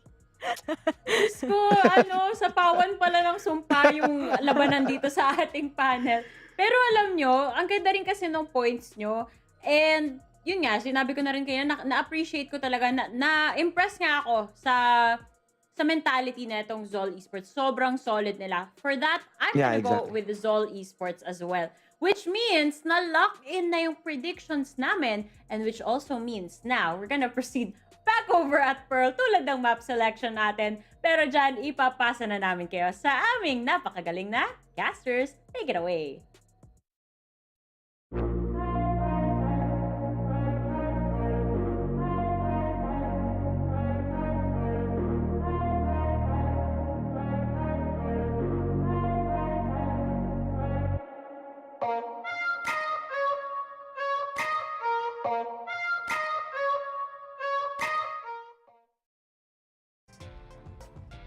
Hey, we have an understanding there with the panel. We are almost halfway done, if not halfway done with our season. We still have a few more maps and matches to go. And in this one, will it be the one for Rambutan ni Tatay, or will it be the end one for Zol Esports? Let's find out. Welcome, ladies and gentlemen. I am Dax, and for the first time, I am with the Riku herself. It's actually happening. And for this matchup, as we said, it's Rambutan ni Tatay versus Zol Esports. And come on, Riku, expectations for a matchup like this?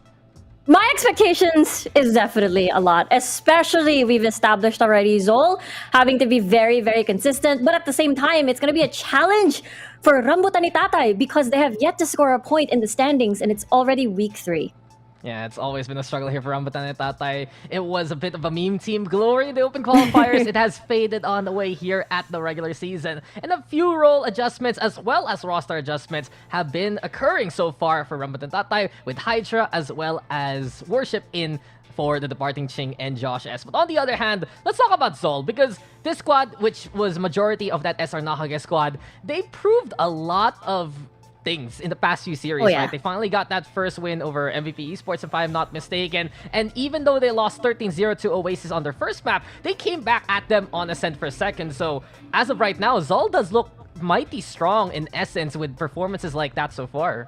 I mean, when we look at their performance as well back in Split 1, they were able to land 4th in the regular season, and as well as 5th, 6th from the, from the bracket, I suppose. But at this point, it's one of those things where this dynamic is sort of tested already, with only one big difference moving on to the Zol Esports roster, which is, again, Josh F basically being the air quote addition into this 4-man dynamic from SR Nakage. They've already, just as you mentioned, already challenged by NAOS and Oasis here in Split 2. They were able to get at least one map from the top 2 teams, top 3 teams in the current split, and therefore that means that they're looking really solid and they're looking they're looking really strong. Yeah, I love that point right there, Riku, because there is so much fight in Zol Esports, and truthfully, now that they're done with NAOS and Oasis, the path is relatively easier moving forward with some of the other matchups that they have. It's not a knock really on the other teams, it's just the powerhouses of NAOS and Oasis cannot be understated, and the fact that Zol took away Icebox and Ascent respectively from NAOS and Oasis has been a big deal. But here we go now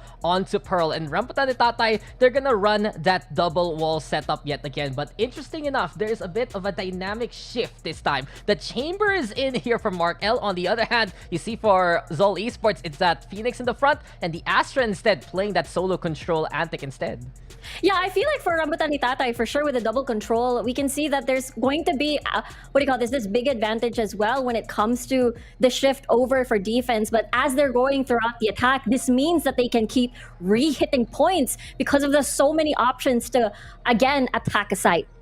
And when I look forward to, or rather, I look back to what RNT did against MVP Esports last time on Pearl, the Cypher just didn't get as much value as they would like on the Lurks and the Anti-Lurks respectively. Instead now, going for the Chamber to fight even harder for those main angles, just rendezvous on away, and vie for a bit more aggressive control so far, instead of some of the more passive stances we saw sometimes blow up in the faces of RNT.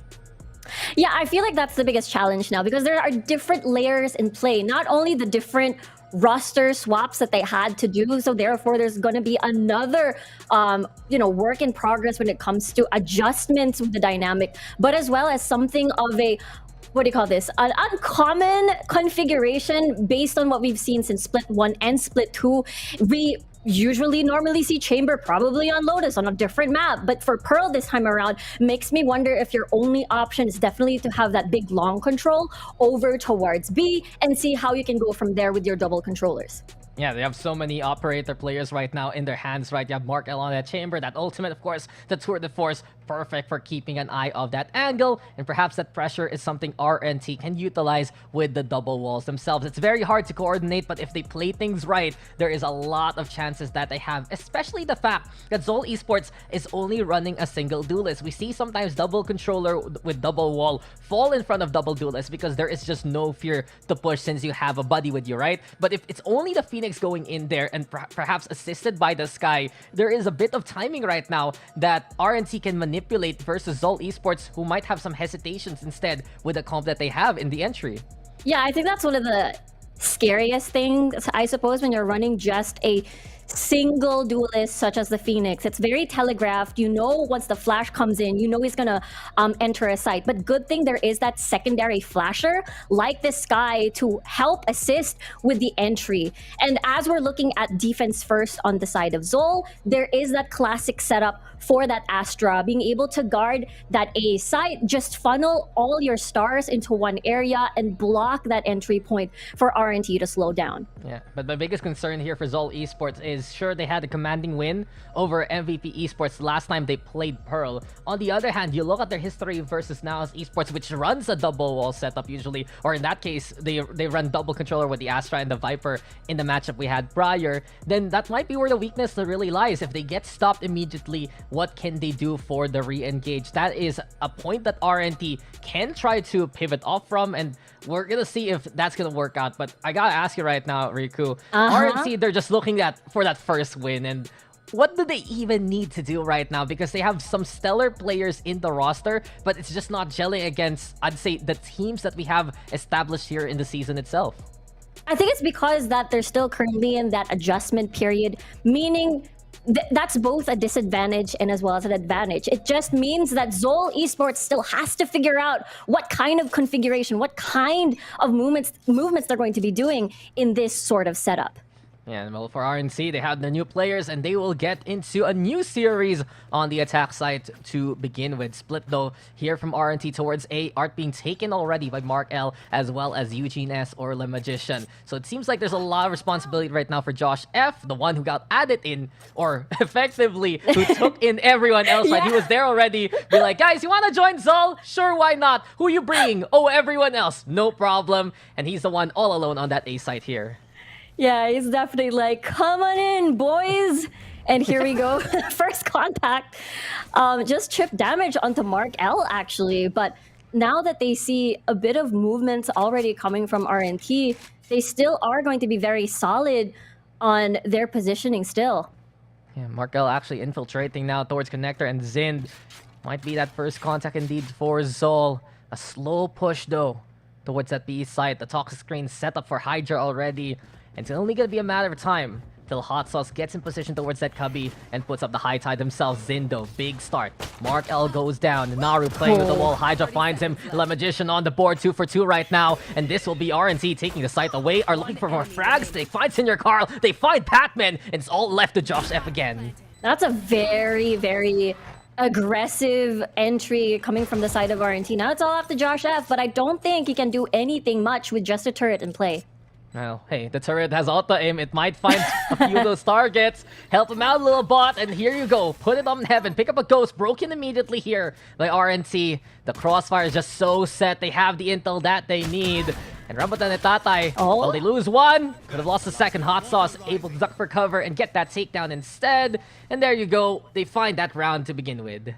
Yeah, I feel like RNT was just basically prepared for every single angle, and I feel like it all started because of Mark L's infiltration on the connector. He had information that a possible, that a possible setup crossfire coming into Hall through that was very apparent and therefore created chaos, and therefore Zol Esports had a very difficult time preventing this onslaught.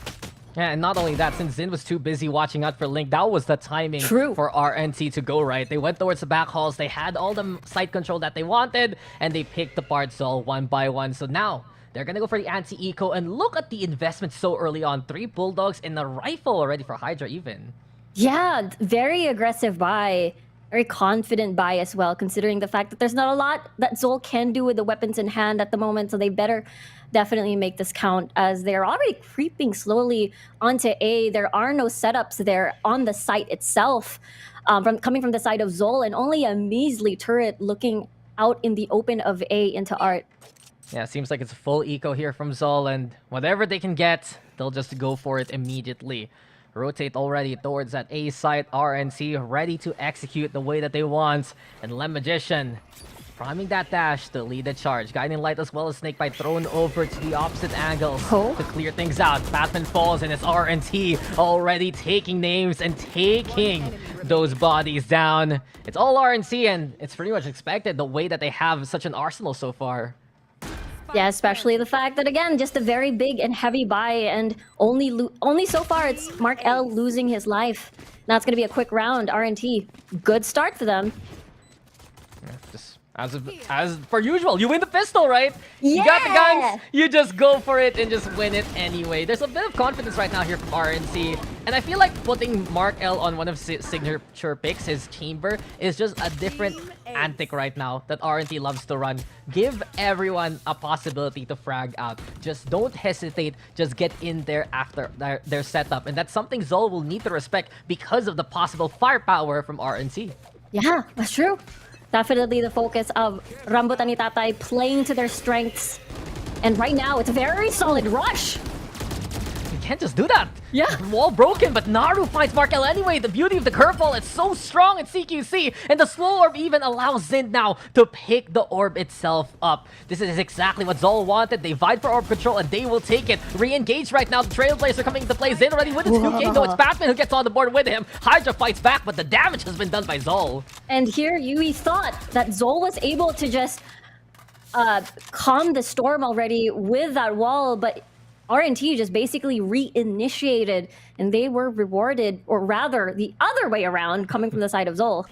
Yeah, this RNT's kind of stuck here. Guiding Light now thrown over. Hydra will actually peek it out instead, but the flank is the danger point, and Sin and Patman can just bring this to the danger zone itself. Finally, a point on the board for the defense. Yeah, really nicely done. Zind also has run it back after that, after the orbs from earlier and the kills as well. Going to be incredibly important if ever you want to retake the site. But it all started from here. They were all stacked into this one single area, and the wall was used actually against them. Yeah, sure, the wall's up there for Naru. It's broken by RNC, but in that timing, that's when Zol was ready to swing it anyway. If you're gonna play such an aggressive stance like that, it's very risky, but you have to commit on it, and that was exactly what happened. Here we go again, though. Look at the lineup here, set up by Hydra. Now there's gonna be a bit of smoke towards that heaven. They can utilize the wall elsewhere if need be. And RNC trying to sell a rotation from B to A now.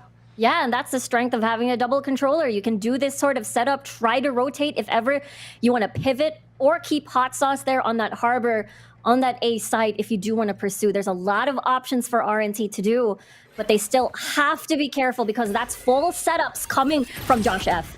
Now there you go, alarm bot broken now. The Swarm's gonna be into play. Le Magician burning quite a little bit, and Zol Esports now looking to control even more of B main instead. They just want to clear things out, get confirmation. It's a full hit towards that A site instead, a hole in the cascade, but Le Magician's able to plug that leak, and RNC's on site now. Senior Carl's still here. With the stars being already, the gravity well activated. This stops. It doesn't stop the spike, but it allows Hydra Kid to get a kill as well. Yeah, RNC on the board now. The run is back already, gone to the wayside. And here by Secret, Le Magician willing to play CQC anyway. Big control here from RNC. If they get backside, they get the round. And case in point, it's 3-1 now. They're very patient. RNT rather, when they are able to go through the site. It feels very by the book. Clear dugout, make sure no one's towards Link, no one is towards Art, and then after that, it's just so powerful. Again, the power of this harbor, and again, the utility that Josh F basically set up. Once everybody's in, it feels very difficult for Zol to retake. I mean, Zol has had that stall, right? But it just wasn't enough. They went for a different kind of confirmation. They figured out, okay, no one's here by B main. Now we rotate. But since there was that extra bit of time, RNC got the foothold that they needed, and that was all that they wanted to do in the first place, with Le Magician especially leading that charge. Yeah, I honestly was wondering if ever, for example, usually when we look at Pearl, the power of an Astra, especially on that choke point, is just so deadly most of the time, especially if you are able to read if it is truly going to be an A hit. But it feels like the approach coming from Zol, it feels more of a reserved approach where I'm going to save my stars, I'm going to see and use it on the site itself rather than stopping any sort of entryway. Yeah, and isn't that the point right now for Zol? They want to make sure that every bit of the map is accounted for. But the problem for that is, if you're taking too much time, RNC, especially with this chamber swap, allows themselves in just their signature playstyle to just get in there, go for frags, and get those takedowns. These guys have very hot hands when the duels come online. And what has been the problem for RNC is the fact that they don't get to go to those positions for those duels in the first place in their previous matchups. But right now, it's a red carpet treatment, and they're on site so much more often than Zol Esports would want in the first place. I know, right? The red carpet that you mentioned is in the form of this water carpet. You know, it sounded better in my head here, so I'm so sorry. Like a water wall. Water wall and the zoo coming from worship. Honestly, it's just so perfect. It's the best red carpet treatment for Le Magician. So I have a question, so we're in a technical pause. Uh-huh. I wonder why Fluffy isn't here right now. I wonder why too. I wonder why. Did we see him earlier though? Yeah, he had a cameo. I thought he wasn't gonna be on broadcast today, but I saw him peeking from the back of a certain chamber player. But I don't know. I don't know either. Maybe it's just someone that looks like Fluffy, you know? Yeah, maybe. Maybe it's Fluffy03. Oh my gosh, you're right. It's like, what is this? What is the Valorant lore again? The the alpha The world. Alpha and the Omega universe, Yeah, right? it must be Omega Fluffy. Oh, Whoa. so what universe did he come from? And what happened to Fluffy 01? Dun dun dun. What have we done? No, what have we done indeed? Shouts to Fluffy, by the way, who will Shout be outs back to on you, my friend. broadcast at some point in the future, but not today. Anyway, though, honestly, we kind of expected this, right? For a different reason. Luckily, everyone's in the game, but we still get a technical pause anyway. It happens. It happens. Yeah, this is a lot of backstage conversation when you have both the panel and the cast on the same day. But this is looking good for RNC, though. This is one of the best starts we've honestly seen them so far. And if they feel like they're hot, they can be on fire with some of these frags. These guys are effectively human highlight reels and TikTok clips and dance clips all in one. So if they get things going, and it seems like the timer is going also, there is a chance for them to actually pick the series up if things go their way. Like, yeah, honestly, the way that I see RNT playing right now, at least for the first 5 rounds, it feels like freedom, no shackles, no chains, kind of just like, we're gonna go for it, no fear. And I feel like that kind of strength is working out for them. Yeah, and it's that confidence right now. I believe I was talking about it with Black and Blue last time when we watched the MVP versus RNT game. Every single time, it would be match point there for MVP. RNC would effectively wake on up, fight on back, and still keep up with that momentum. Maybe nothing to lose, everything to gain must be their motto in some of these rounds, especially when they commit. In this case, though, they play the default, they put that trademark towards the doorway, and as the guiding light confirms that one's still around towards ramp, it's RNC implying a lot of presence around the map right now. Yeah, they're actually here onto main and Link pretty much open so far, but it feels like the pivot on towards long. One is towards pillar. Oh dear, Batman gets a kill though. Surprise, surprise! It's Batman in the box, springing out at the right time. Gets a takedown now, makes it 4v4, and Senior Carl, the only one with the Bulldog, even catches out the lurking Hydra Kid. As it stands now, RNT getting on-site Naru towards the halls, but couldn't get the takedown whatsoever. Wow. Hits, but still brings Le Magician down with him. Doesn't matter. It's the Sheriff is potent enough to get those kills. Zin even finding worship. What's happening? Everything's falling apart here for RNT. Mark L, you have too many angles to work with, and not enough teammates to do so with. It's Zol who takes that away instead. Yeah, the fact that it was a broken buy, I believe, on the side of Zol. RNT had one of the biggest advantage. But because of Patman playing very close, I don't think they were expecting someone to be playing on pillar. Josh F getting one of the last kills as well, and therefore them picking up a gun. That's really good for Zol Esports, especially on their economy. Yeah, not just a gun, a bunch of them. A majority of them picked up from the corpus of RNC. Only Naru and Batman buying up right now. And this throws in such a big wrench into the plans of RNC in terms of momentum. They do change up the pace though. They realize the faster execute has been working. And Le Magician now looking to clear out the screens. The second updraft to get through the toxic screen itself. Guiding the light to get confirmation. And the blades right now to get that kill itself. On site here for RNC. Didn't get to make it into heaven, so he's going to shift and pivot into a different place instead. This Harbor Cascade is just so annoying. This stops Zol from pushing aggressively themselves for retake. Yeah, of course, the slow also hurting them in that pinch. Yeah. Here we go now. The Zoo comes out, the Guiding Light, the Seekers into play yet again.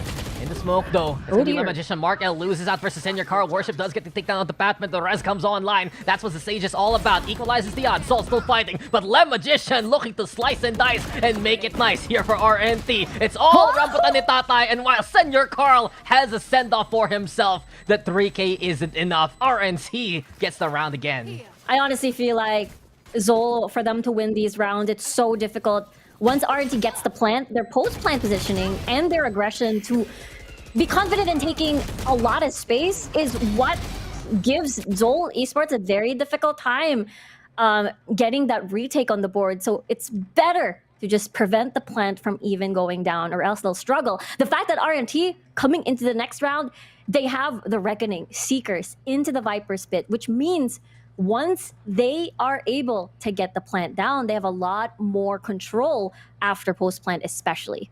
Yeah, and that's the win condition right now for RNT. They realize, guys, if we play default, we're just spreading out, and then we can lose some of these one-on-one duels. Let's just get in there. Let's just allow Lem Magician to make that space. And then in, I'd say, the frenzy of a firefight, RNT just look very, very potent, and it goes back to their mechanical prowess as individuals. Timeout called here by Zol because they realize that win condition, if they can stop that plant, they can stop RNT. And I feel like for Zol, that is primarily for sure. They need to either... No, I feel like it's two conditions even. Not let them plant, just as we said, and as well as slow down the pace. You mentioned this earlier, Dax. Once RNT presses the... I don't know how to drive, but whatever fourth gear is, it must be very fast. Fast and furious, like family? Yeah. You just hit that nitrous, you know? Yeah, exactly like that. RNT has to do that. Exactly. You go to time zone and just like, it's a big red button that says press me, go zoom. And maybe that's the button, that's the pedal that Lem Magician never lets go. Markel also, same case as RNT this time. Does vie for middle instead. A slower pace, but you can see the difference. They still group on up, and they're ready to protect the closer angles instead. Naru picking up whatever he can. Says, okay, thank you very much, I'll take that. The Trailblazer looks for the chase. And speaking of, look at Lem Magician go, assisted by everything, by the sky, and by everyone else. Naru will get the fadeaway kill, sure. But it's RNT now with a good pivot point towards A instead. Yeah, despite the assist with the guiding light, it is still Naru in the end who was able to get a headshot with that Sheriff. 4v3 now, still a bit doable for Zol Esports. Yeah, plan comes down, and Zol, they have a few rifles to work with on the retake. Zindo looking for the target towards main. Mark L willing to play the front line, and this is why you put it on the chamber instead. It's just that eagerness to duel. Naruto with another stellar shot with his Sheriff. Worship, though, able to make him bow down. All left now to Josh F, but it's a 2v1. The Cascade coming on in, and the flank is even better. Markel actually looking to re-rotate towards the site. They just want to go for the double up as time is ticking. Zol, can they even make it back towards the site? Markel's not looking at the right direction, but he's not seen over the archway. It's Zoldo with the frag, and Hot Sauce with the trade. 5-2 now for RNT. Honestly, super duper close. Felt like it was doable, but the fact that Naru was pretty much wounded in battle already from his 1v1 against Lem Magician. And as well as they didn't have the best guns as well for that round, but I feel like it was still very close despite the firepower disparity. Yeah, it's still very doable in those kind of situations here for Zol Esports, but it just doesn't lead to some of these rounds. Only that one time in the effective Thrifty besides the Bulldog round, Zol Esports, they struggle to prevent RNT from making it towards the objective in the first place, and now they aggress towards main, but RNT get the sniff of it and do back away towards B site instead. Yeah, it feels like it's all because of Lem Magician's space that he's able to create. Every single time you want to put something on the floor, he's just gonna fly over it, no problem. And here we have it now, Lem Magician, just staying still for the time being, waiting for the cue of RNT's execute. And that one is always the high tide, courtesy of Hot Sauce. Lockdown, though, initiated here by T. That's the question. No, they disengage. The Cosmic Divide is going to be there too. And since Senor Carl puts that one up, RNT can safely back on away on the other side of the wall instead. Yeah, they can just wait for the Cosmic Divide. They can just wait. The lockdown's already pretty much done. But the question is, what else is left on the utility belt on the side of Zol Esports after this re-hit? They don't have, because the Reckoning is there for the response. It's time for the stuns, and it's time for a bit of that intel too. Gravity Well to slow down the pace of RNT, but the flow goes for RNT's favor. Duel right now. Lem Magician takes control of Blink immediately. Tour de Force can't get the scope on in. Josh F, a presence in the hallways, and he's just finding people to punch left and right. 1-2 there for Zol. Zin on the board as well, but Hot Sauce fights back with a double kill of his own. A triple kill from Josh F, and a double kill from Zin. You put the addendums here for Zol, and they get the check mark in the end. These rounds are just too close. I can't. The fact that it felt like RNT was going to get away with that, because it felt like they still had time. It felt like the Cosmic Divide and as well as the lockdown was definitely layered over each other for a chance for Rambutan and Tatay to just go back in, use their own ults to gain space, and then get that spike down. But it all came down to Josh F being that guardian on Hall, which actually made a lot of, what do you call this, chaos during RNT's wanting them to prevent from the spike from getting diffused. Yeah, it was always a threat, right? RNT needed to keep going at it again and again, and that was enough space for Zol Esports. They see it now. If they prevent that initial plant and they've rotated there accordingly, then there is a big chance for them to still win out on those firefights. We go again, though, with RNT playing from mid to try and capitalize on Link instead. Guiding Light's thrown, look to go for that intel and find Josh F on the opposite end of this hallway. Yeah, this is a different change of pace for sure from RNT, considering that it is, again, on the lower buy side of things. Hydra Kid still has Viper Spit, so I suppose it is time for RNT to see if they're able to get picks, if they're able to still win this round, or able to get their own guns for them to transition it onto a better buy on the next round even. Yeah, isn't that the case right now? RNT, they need to make it towards the site. And Le Magician, that is his one job against both Naru as well as Senor Carl, who's in position to anchor things down. Case in point, Senor Carl is prime and ready. He's been hitting some nutty shots so far. There it is. Can he continue on right now as the Gravity Well, or the Nova Pulse rather, does get thrown and slow down the pace of RNT yet again. Walls up, and it's just Hydra on the opposite end. Really, RNT can't get in here whatsoever. Yeah, the fact that some of them are only on pistols, on sheriffs, makes it very difficult for them all. He tried to make the jump on top of the wall, but it failed. That's He a was slip found. up. That was a slip up, man. You tried to do parkour and you just fall flat on your face. It was already Zol Esports so stationed in that sites, and really from that point on, Senor Carl is the one to really watch out for. He's always had that duelist prowess. He used to be that chamber main way back when even it was meta. But here on the Astra, he controls the flow so evenly for Zol Esports that they have the right angles at the right times because of him. And it will make RNT second guess pushing through A, knowing that Senor Carl is going to be constantly there, especially the swap now. Either he's at Art, either he's at the site itself. But here again, RNT gonna try their luck once more onto B. Yeah, it's been working before. Can they do so yet again? Le Magician through the nano swarms inside the Cloudburst where Josh F awaits for it to fade on away. Better angle to find Le Magician. Seems like Zol has found the answer against the entry itself. They're barricading this B site with utility and players. The swing is tempting, but the Blaze Wall is there instead for the disengage. Good respect so far here from Zol, though. Senor Carl may be at A, but he can still create chaos from anywhere, actually. Markel trying to get the peek down, and Naru kills him off. Yeah, sprays a little too much, but Worship instead shows us how it's done with the taps. Makes it a 2v2, a chance here for RNT. But they're wary instead of the upcoming flank, courtesy of Senor Carl. Pac-Man, though, an interesting angle to hold because of that wall. The Trailblazer might have seen him realize that it's a mid position. The high tide is there too here from RNC as they're looking to go for the plant. Senor Carl, the wraparound misses the initial shots, but was able to recover in kind. 2v1 on site here for Worship. The high ground taken instead by Patman, waiting for the timing of these smokes to dissipate itself. Cove's gone. Worship seeking for a target even here, Riku, but Zol's just playing in a kind of patient game. I'm looking at Patman, trying to see the angle. Misses the shot, now exposes his intention. Senor Carl, though, instead, a lot more accurate and a lot more sure of the situation. Zol tied things up. Yeah, he was basically in an invisible sandwich, even though he doesn't know where most of the people are going to be coming from, especially Patman. After knowing he's going to be coming from heaven, it was very, very difficult to try and slow down the pace, knowing they're up against a Senor Carl, as well as another, I believe, Sky on the opposite side. Yeah, Senor Carl's just looking mighty impressive right now.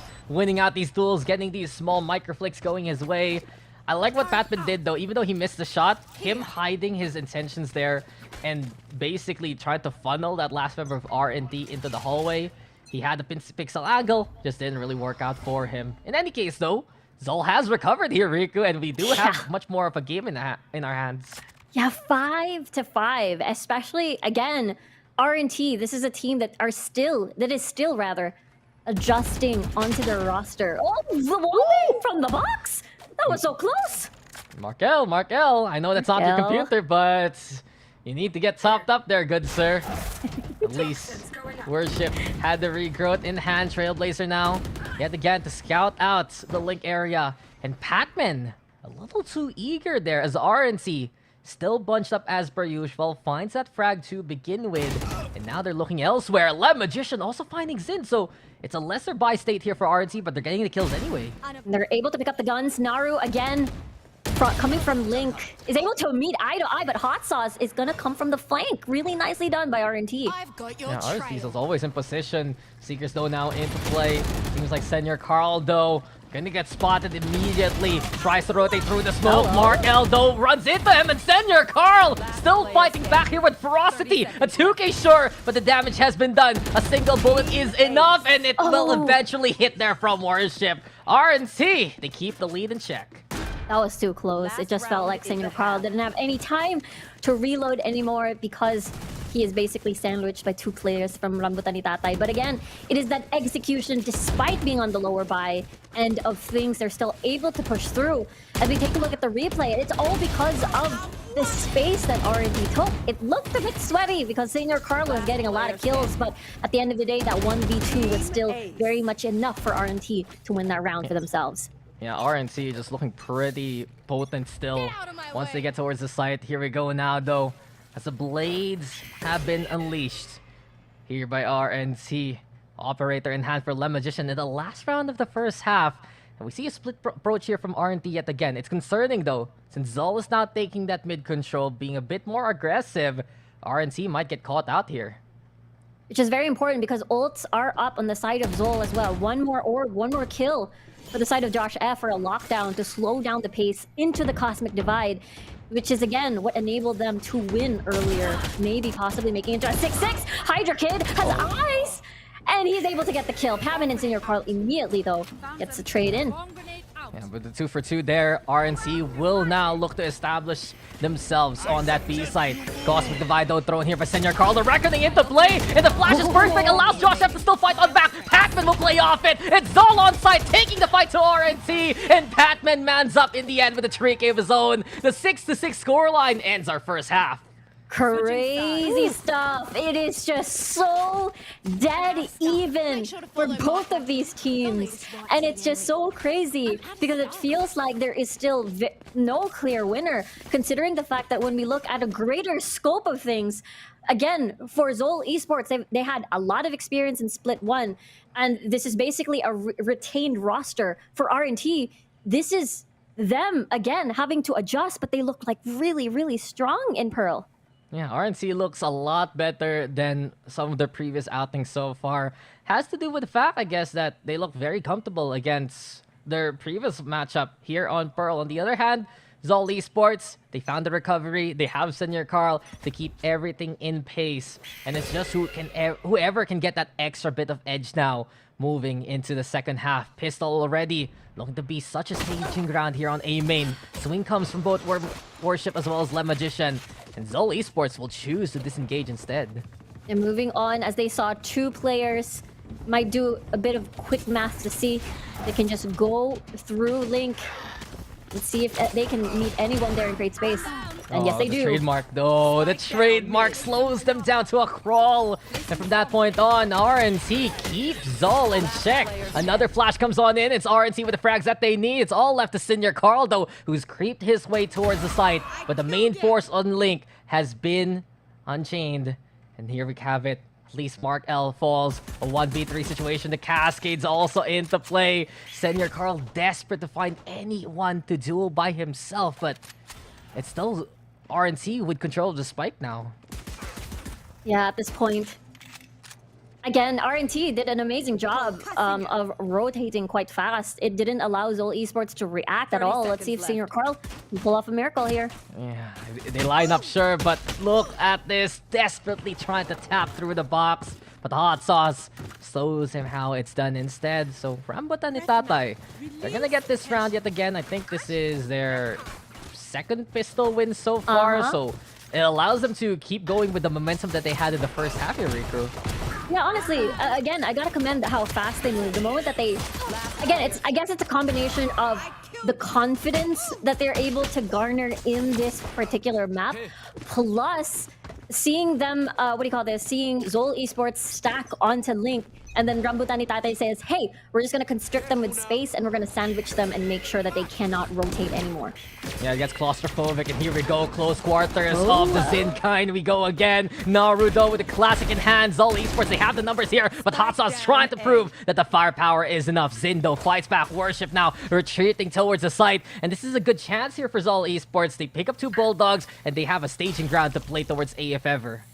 There's a lot of things to slow them down. That's already double snake bite used by Worship. He's pushing through. Spike down. He saw him in the corner, but it just wasn't enough. Protected instead by the rest of Zol. Hydra can try to hold down the line and wait for Mark L to get the flank going. It's not the best gun for him, though. He has the Headhunter with a single bullet. He has a Marshall, so it will be difficult for him to reconvene. It will just be a retake instead here from RNT, actually. Patman, quite low, can't heal himself. Zind as well, doesn't have utility anymore. Very much doable for RNT here for the setup.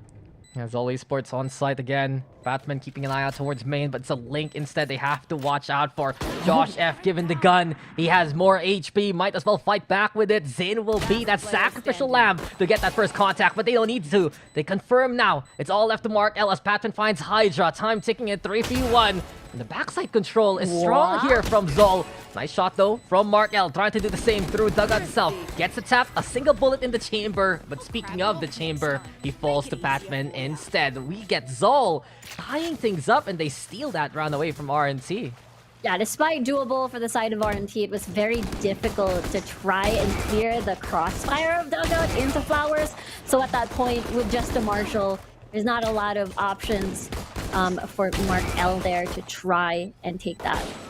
Yeah, just a little ambitious to have one single bullet in the Marshall and try your best to wallbang with it. It's a hard situation anyway, and we know Mark L wants to make those kind of plays. But Zol Esports now picking up the pace Riku. They have the arsenal that they want. They go for the curveball immediately. Whoa! Mark L, though, hello, good sir. Here we go yet again with a frag. That was clean, and he's out. Back in Hall. And again, this is Zol Esports creeping slowly here. They still have to push through this Viper wall and having to meet eye to eye with Mark L onto Hall. But we'll have to see, because RNT, or Zol rather, they still have a bit of options here to slow down the pace. Yeah, they still know though that Zol's on the opposite end. RNC in the meantime relying on the high side of the Sheriffs instead to get those takedowns. Through the walls, even Joshua falls. Naru lifting himself up instead. No one expects that from a Sage here. They burn, I believe, the wall right now to set that up accordingly. Patman, though, on the inside, and Hydra in a skirmish wins out at close quarter. 3 people looking at Naru, a firing squad at the ready here for RNC. And speaking of the trio themselves, they now have to deal with Senor Carl. Big beginning from Senor Carl. Realizes where the other 2 are, but Hot Sauce prevents the flicks from connecting. And RNC just take it back anyway. I cannot count how many times RNT is able to win these thrifty rounds. Honestly, at this point, they're just really confident no matter what kind of setup they had. Even though, again, they had the lower buy of things, it was just them waiting for the side of Zol to come in, get all of these Sheriff headshots, then get the guns on their favor. Yeah, thrifty for thrifties, basically. And as of right now, we go back to what it was supposed to be. Interesting enough, though, you can see here for Zol Esports, 2 hero rifles in hand in the half buy. Everyone else on the Sheriff. And my biggest concern here is what can they do with the run it back? Maybe give Zind the gun real quick, pass it back over to the backline later on, but Zind doesn't need it. Already takes down Worship, and that's a good start here for Zol Esports. Didn't even need the run it back. It is just enough for him to have that Sheriff. Therefore, is able to utilize it again just for scouting, considering the fact that, again, Patman is going to be coming from the middle side of things towards the map. And after that, that's definitely the go signal for Zol to take flight. Yeah, temptation for the rotation, and now we hear the running back into place. Senor Carl finds one, but Lem Magician even taking care of Naru's business. Here comes Lem Magician, doesn't realize that Link is overrun here by Zol. And do we just get these rounds traded again and again? Hydra, the only one left, has to deal with the operator and rifles in hand. Tempting now to go for the save, and this is Zol just overwhelming RNT in that situation. This is so back and forth. This is just equal in firepower, at least when it comes to Pearl. So excited to see later on, but at this point, big grim for Hydra Kid. We've seen this before. Senior Carl lands the last hit. They get to keep the up. They equalize it, right? And case in point that Zol Esports, there's a reason why these guys stage shift from that SR Nakagig brand. They truly trust their core in terms of the roster. They know what their strengths are, and one player they've always relied on and who's brought other teams to greatness, like Zilla Esports, Senior Carl, has to be at the forefront. 19 takedowns, and this Astra is quite a menace to deal with. Yeah, he's such a high impact player. And not only that, his utility is definitely very deadly, and it has been key even during defense. As we take a look at the offense, a lot of people playing very close from RNT. RNT takes a fight to Zol yet again, and do we get another trade for trade? 2 for 1 in the end. Tour de Force is there, but a great answer here by Zol Esports to put up the Cosmic Divide as the Gravity Well is avoided last minute. Temptation though to peek. Lamb Magician will play with those cards, and it seems like the disengage is there. Tour de Force still watching out towards the hallways, though Patman 6 the Trailblazer tries to swing off it, but Mark L disengages instead. A back and forth between the wall, and as it goes down, the floodgates are ready to burst. Josh F finds the Magician. 3 versus 3, the push comes to shove. Josh F getting closer and closer towards the link itself, and it's Zol Esports who doesn't fear RNT whatsoever. Tour de Force, up close and personal, leads now to Mark L trying to do everything by himself. 2 bullets, and the Headhunter forward for the Tour de Force. A single chance perhaps to get here on site, and oh no, Mark L, you have to get rid of Josh F first. He's on the link. It's so dangerous here. Patman waiting for confirmation in the contact, and Josh F does it instead by his lonesome. A quad for the Killjoy, and Zol will take the lead. That was a lot to absorb. The fact that the plant was delayed because, again, Zol Esports wasn't comfortable to do the plant just yet. There were a lot of things going on. There were a lot of smokes. There were a lot of line of sight blockers. They couldn't clear any sort of these corners and deep into RNT's territory. But at the end of the day, they were able to set up, plant the spike, go post plant, and then force basically Mark L into very grim position. And that's the thing, right? RNC, they're good at getting away with those kind of situations, but the odds are still stacked against them, and Zol Esports will not fall for it too consistently. They need timeout. They do try to play for B-side, but we always said it a while ago. It's not just Mark L to worry about with the operator, it's also Lem Magician who falls for hand of Batman. On site though, Hotso still fighting on back. Josh F makes the trades happen 3v3 as the Seekers come into play, and it's a perfect opportunity for Batman. They get big intel now to realize where RNC are stationed, and Zol will firmly put that spike down. And on top of a lockdown too, it is very difficult for RNT. This is definitely gonna buy a lot of time. Mark L is gonna try and gather information, maybe get a kill or not still. But at this point, there's still a lot of corners to clear before they're even able to get into the spike.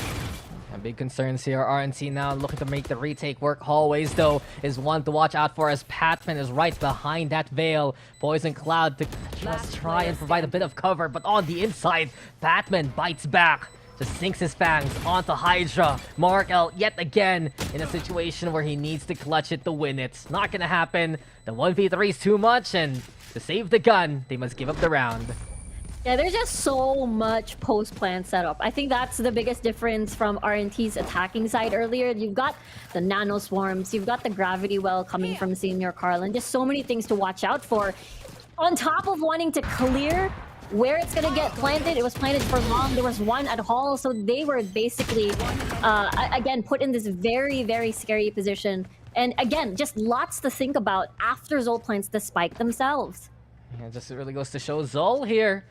We're loving the positioning, we're loving the entry even though they don't have something like the Jet to get that sudden impact of space, they're able to play off the flashes courtesy of Zind as well as Patman to such a good state. And as of right now, they just have to deal with the hero rifle held together by Mark L towards mid.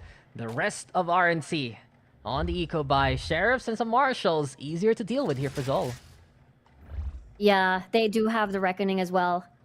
Either if they want to save it for the next round for a better buy, or see if they can do a thrifty once more that they kept doing, having to pick up guns on the side of Zol. Very high possibility. They're pivoting a lot onto Zol Esports, rather, pivoting onto B, which is, again, quite unfortunate for that 50-50 or for RNT for them to stack at A.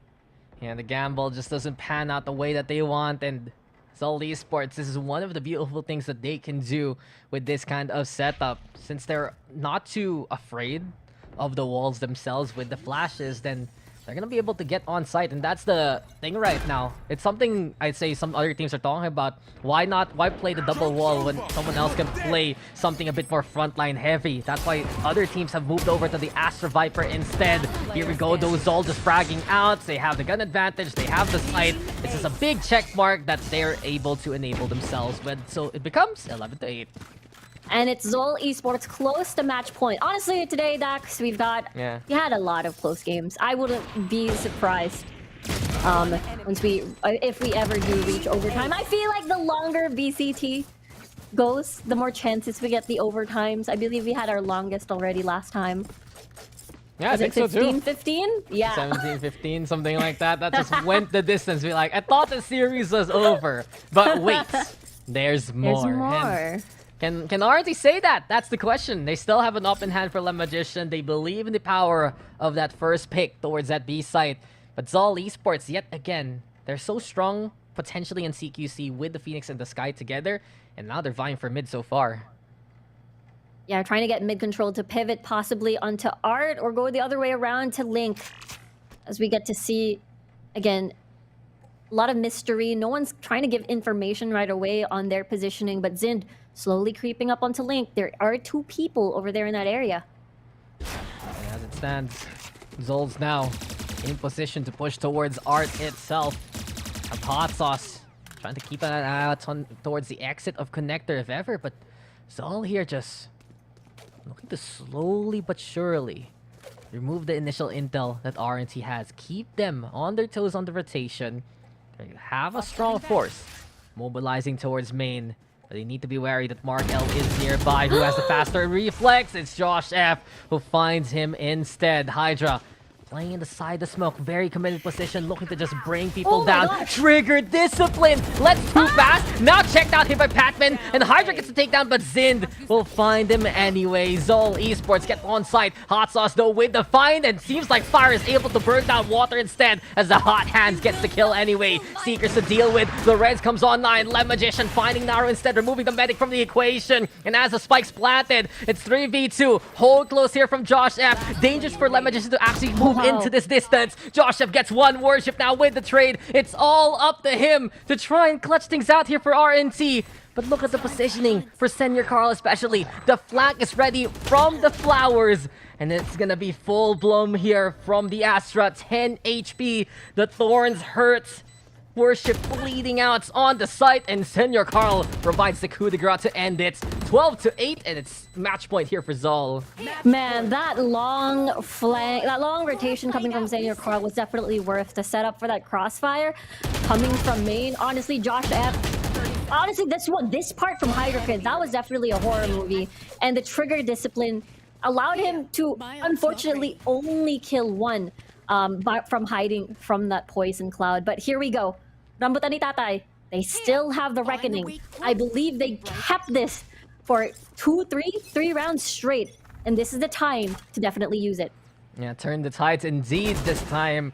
RNC, though, taking the fight heavily towards Zol. And the beauty of that double wall, you can throw out the high tide and cover up a lot of mid if ever. Hydra, though, needs to stay alive if he's lost early. That's Zol's signal to just go in and not deal with any kind of wall smokes for a while.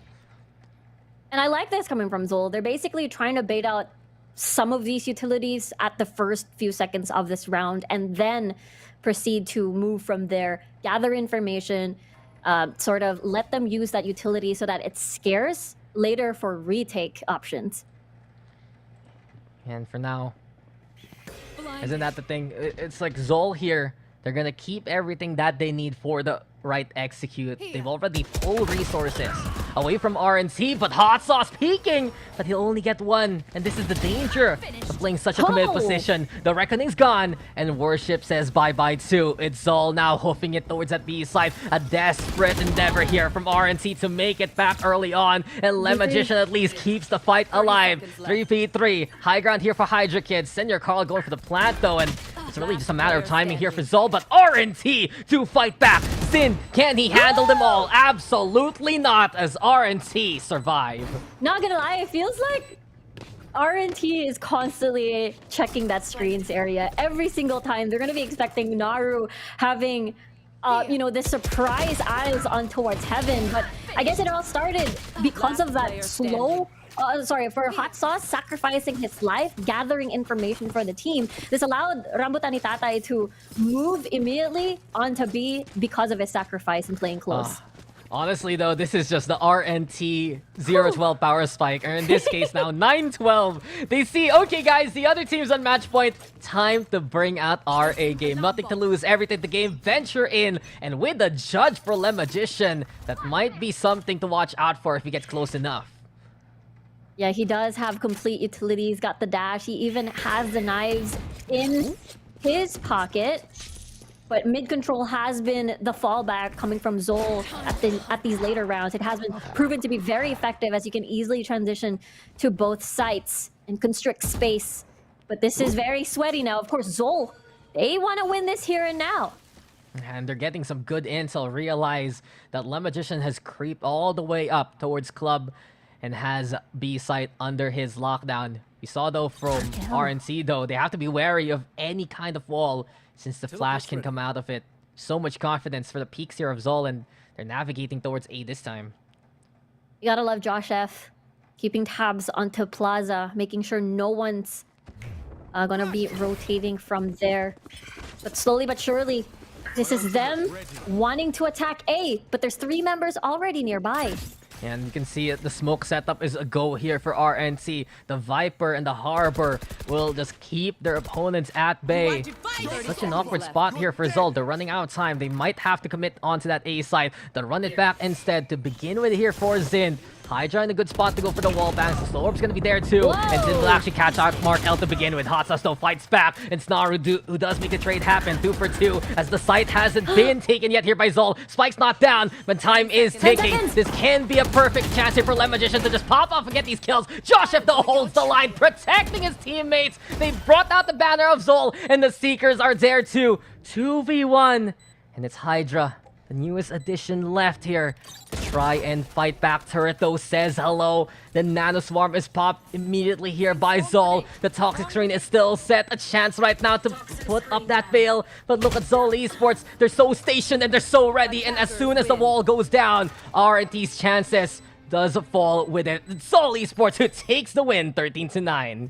Yeah, honestly, the last few moments of that round, it was Josh F lagging behind, being that lurk, paying off. It really paid off at the last few seconds of that round. Is able to initiate that 1v2, and Hydra Kid in a very scary position. And at the end of the day, we get to see Zol Esports being incredibly strong on attack and is able to win Pearl. And it really goes to show here that Zol Esports too, and I'd say some of the competitors that have dealt with RNC, once they realize that they just have to be careful of peeking out versus RNC, they're gonna have a better answer with the utility that they have. In case in point, you deal with, how do you deal with double wall? You deal with double flash instead. So many times that Zin and Patman enable the push to happen just from an initial flash, and RNC has to see that space, or else they'll get picked off by the likes of, I'd say, Naru or Senior Carl instead. Yeah, that's true. It felt like, at least during the first half, Zol is always anticipating the double wall, just as you mentioned, but they also had flashes, just as you said, to just slow down the pace. And I feel like the lockdown into Cosmic Divide, at least when they were doing defense, was just so important for them to reset momentum, destroy RNT's momentum, for them to take back the rounds for themselves. And once the switch happened, it felt like they were so prepared for attack on Pearl Map even. Yeah, wasn't that the biggest point, right? The momentum was stopped early on by Zol. It looked to be Rambutan and Tatay running away with it on the first half, but we found the answers here from Zol. Prevent that post plant or be in a space wherein they can engage early on during it. And case in point, you'd see players like Senior Carl put themselves in quite interesting angles. There were potential flanks there being done by Mark L, and they were just trying to make a bit more of that space. But then again, it really feels like here for Zol Esports, they just have a few more answers, and that's been the biggest concern for RNT so far. We know that they're talented, but how much of a playbook do they have? It hasn't really been the thickest, I'd say, chapter here for RNT. Yeah, honestly, it felt like after a few rounds, it is definitely Zol being able to read the movements already on the side of RNT, but we've got delivering the win with Grab Unlimited. It is Pappen from Zol Esports. Yeah, Pappen just gets it done, and Zol Esports as a whole, they were on point for the rest of that second half. Some great maneuvering to truly stop RNC when they needed to the most. Just not overheating, putting themselves in better situations, and yet again, not being afraid of the walls that RNT were able to play. So just really goes to show sometimes that if you have such a committed lineup already and you feel like it works with your playstyle, might as well bring out those biggest strengths. And it wasn't the most impressive, I'd say, stats from the Flash agents that we had, but they did their job so well to allow the rest of the team to pop off from it. Yeah, it feels like it was the perfect counter for RNT's strength, which is basically, again, having to speed run through the round and just catch you off guard. The flashes are definitely such a huge deal in slowing down the pace. And with that control, and that's the reason why the momentum has been broken against RNT. Yeah, but guys, that was our first map. We still got more to go. Can Zol Esports finish the job off, or will RNT fight back for the one that they want? We'll find out after this break. Don't go away. VCTPH will return in just a bit.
Looks like Zol put RNT into a bit of a hole here as they take away their map pick. And now, as we're moving into Ascent, it's a perfect chance for Zol to run away with it. Can Rambutan ni Tatay fight back? We'll find out in just a bit because I am Dax here with Riku, and yes, this is the first time you see us here together. But at the same time, we're getting quite a series between Zol and Rambutan ni Tatay. Rambutan ni Tatay is fighting back well here, Riku, but Zol Esports seemingly have more of the answers so far in our series.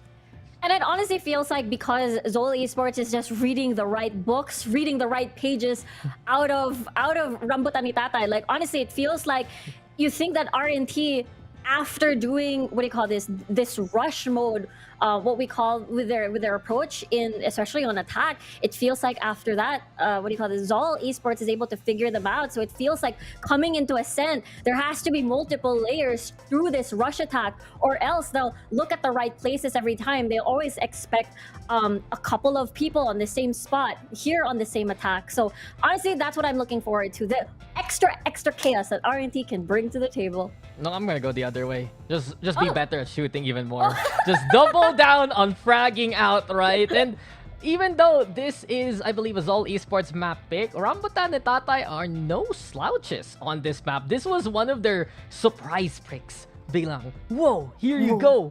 It's an X Factor against NAOS Esports, and they were pretty decent at it. It was a 10-13 scoreline. They were able to bring out that Gecko, and while it just didn't have as much staging power that they wanted, at least they did test NAOS in that regard. So there is still a chance here for RNT to try and take it away. But on the other hand, I think we can talk about Zol Esports a little bit more. As of what we see here, there is just that, I'd say, understanding of which players can actually get these frags. It doesn't always have to be Zin. It doesn't always has to be that front line, right? You have players like Senior Carl who can step on up. You have players like Naru. And I do look at Zol Esports as a whole, and I do feel like they're understated talent so far. There is so much fragging potential. They can be a team kind of like RNC, but they took it in a different direction since they have a more established core for quite a while already. Yeah, I think that's the biggest factor when we look at Zol, right? It's like, just as you said, there's the four-man dynamic that we already seen in Split 1 in NCG back then, and basically having to work as a cog alongside Josh F, which again, when we paint a bigger picture, he fits so well, or rather, these four members fit so well with Josh F. Yeah, there you go, right? It's not a 4+1, it's the 1+4. Come to the Zol banner, friendos. And honestly, Zol Esports has, I'd say, sponsored or have had many players who are in VCTPH right now under their banner before in different rosters. So big kudos really to the org in that regard, RNC. Though in the meantime, we're gonna be getting the double initiator setup with the KO as well as the Sova instead. So the big difference here, Riku, is one's playing an Omen on the Zol side, and the other side, they're playing the Astra. Yeah, there's a lot of very big differences, right? Especially when we look at the ults is going to be the big difference. You've got From the Shadows being, as what at the top of my head, having to pick up the spike, or rather having to create chaos in the backline. But for Hydra Kid, rather, on towards this Astra with the Cosmic Divide, it is definitely more map control and crowd control, if you will, in either of the situations. So it feels like for individual setup, you have that Omen to do something with yourself, but for an Astra, it is definitely something for the team. Well, I'm so excited to talk about the very big differences once we come into the game. I'm excited to talk about the confidence of Zol Esports. Oh, yeah. Let's not forget, what was the scoreline against Oasis Gaming after the first half? Come on, Riku, I'm testing you. What was the initial... What was the first half scoreline? It was 9-3 in favor of Oasis. And how did that map end, Riku? Come on. Teacher, my memory is really bad. Well, I do have a pet goldfish with me here. It was 16-14 comeback completed by Zol Esports. So they're like, okay, we won against MVP, we won against Oasis. This is a map that we can make work, and that is the confidence right now that Zol Esports has to try and close down this series. RNT, though, ready to fight back, beginning on the defense. And as you can see it here, Hot Sauce moving over to that Killjoy. You have Mark L onto the Sova, Worship over onto the KO. A bit of a different configuration from last time they ran that Gecko. Yeah, completely different setup right now. Meanwhile, for Zol, a very, very similar to setup when we looked at Pearl, but the attack now isn't towards A. Yeah, 1-for-1 immediately, and it's RNC trying to hold things down, but Naru finds the frags himself. Zin searching for targets and says to his teammate, why is everyone dead? Okay, cool. I'll take the high ground instead. Hot Sauce trying to just try and play it cheeky from the smoke. Doesn't find the angle whatsoever. 3v2, Rafters and Doorway. The only positions RNC can use as of now. And Hot Sauce beats Zin at his own game. Markel on the board. All left to Patman in the 2v1 scenario. He's pinched right now. Scanned out, spotted. And Hot Sauce gets the takedown. So RNT win the pistol. Again, this is their magic. Every time it's pistol, RNT will definitely use it to gain momentum. And honestly, I really thought Zol had that. But because of the positioning from door into heaven, it feels like it's just so difficult to try and clear from all of these opposite-sided directions. Yeah, and it's also isolated angles. In the end, this was an effective 1v1 between Hot Sauce and Zin, and then a 1v1 between Markel and Senior Carl. Instead of playing off their initial site position, Zol a little too antsy. And as you mentioned, Riku, 3 for 3 right now for RNT's pistol rounds. And they're able to definitely make it into a 2-0. It is the biggest question now, how can Zol maybe even do their own kind of thrifties, as RNT has been doing a lot of those back in Pearl. Now they have information of 4 people there. If you call that information, I'm just gonna call it Comsat. That's a lot of info right now. 4 detected. That's pretty much the whole house coming your way, and Worship ready to farm them down. Big takedown onto Zin to begin with. No one dashing onto the site whatsoever. Fragment thrown, and the stall is there from RNT. Even more so now. Flank covered.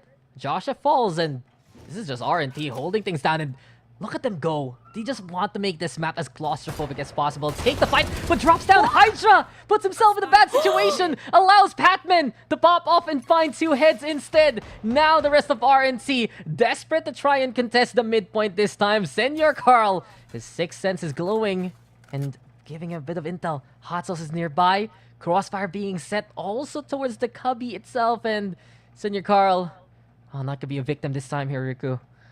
Yeah, they don't want to push through. They know that they're going to be looking towards mid. And I guess they are a bit sandwiched. There's only 2 members left. And they don't have a lot of options with Bulldog into the Guardian with 1 HP. Just a single flick. And you're dead. Yeah, just even a tap of the classic, right? You're Or just that gone. And it's just like, okay. Well, RNC, they always want to make bread happen. They lost it with Mark Ellen Hydrokid. Hot Sauce decided to fill in the other role, and here on site, Worship just cleans up house. This was a better round than expected, though, for Zol Esports. Given the start, they got 3 more frags on the board than what was initially looking to be at. Yeah, usually, of course, expectations is to maybe have 1 casualty. But this amount, this is definitely what Zol is the best outcome, rather, for a weaker buy on that end. Able to take off certain weapons away from RNT as we get to see them on the bigger buy now. Oh, bigger buy? There's a little buy, there's a big buy. So where's the just right buy? Goldilocks and Riku Cast and the 3 big buys. There you go. What would be the middle buy then? A half buy. Ah! That makes sense. That's why it's called a half buy, Riku. It's so halfway true. there. And, well, RNC gonna be living on a prayer here with Arsenal that they have Zoldo in the meantime. They are vying for cubby control, but you can see a bit more restraint right now from the attack. They want to get more intel first and foremost. Yeah, which is interesting. It feels like RNT is going to give up on mid, again, just because they have on the weaker end buy on things, so they're just going to plan on retaking. Hydrokid, though, all alone onto B is going to get immensely sandwiched here. Yeah, the gamble there from RNC not paying off. Hydrokid needs to find these frags, but Zin just sticks him up and knocks him down so quickly. A mid to B transition here from Zol Esports, and immediately they're on site. Yeah, it's so difficult here. I mean, what are your options for retake? You do have Worship, again, for the flashes. Dash already used, but again, Le Magician, though, finds Patman. Thought he could find a second. Oh, and Senior Carl instead finds the 3K of his own. Speedway, his own kind of pace. Hot Sauce trying desperately to fight back. But in the 1v3, he's just trying to inflict some casualties. Run and gun to the opposite end. Deja vu, I've seen that before from Hot Sauce, but it's not enough as Zin tracks him down and takes him down. So this is all getting on the board with, as I say it, or as I see it, some good movement across the map from mid. Yeah, it feels like, again, because of the weaker buy, RNT had no choice but to take a gamble and stack on a site to see if they could win that big 50-50. But in the end, at the end of the day, with that mid control, you can pivot either sites, either way. And Zol Esports, and as well as RNT, now with, I suppose, an even buy, I think this is truly the test now, with From the Shadows as the biggest difference when it comes to ult.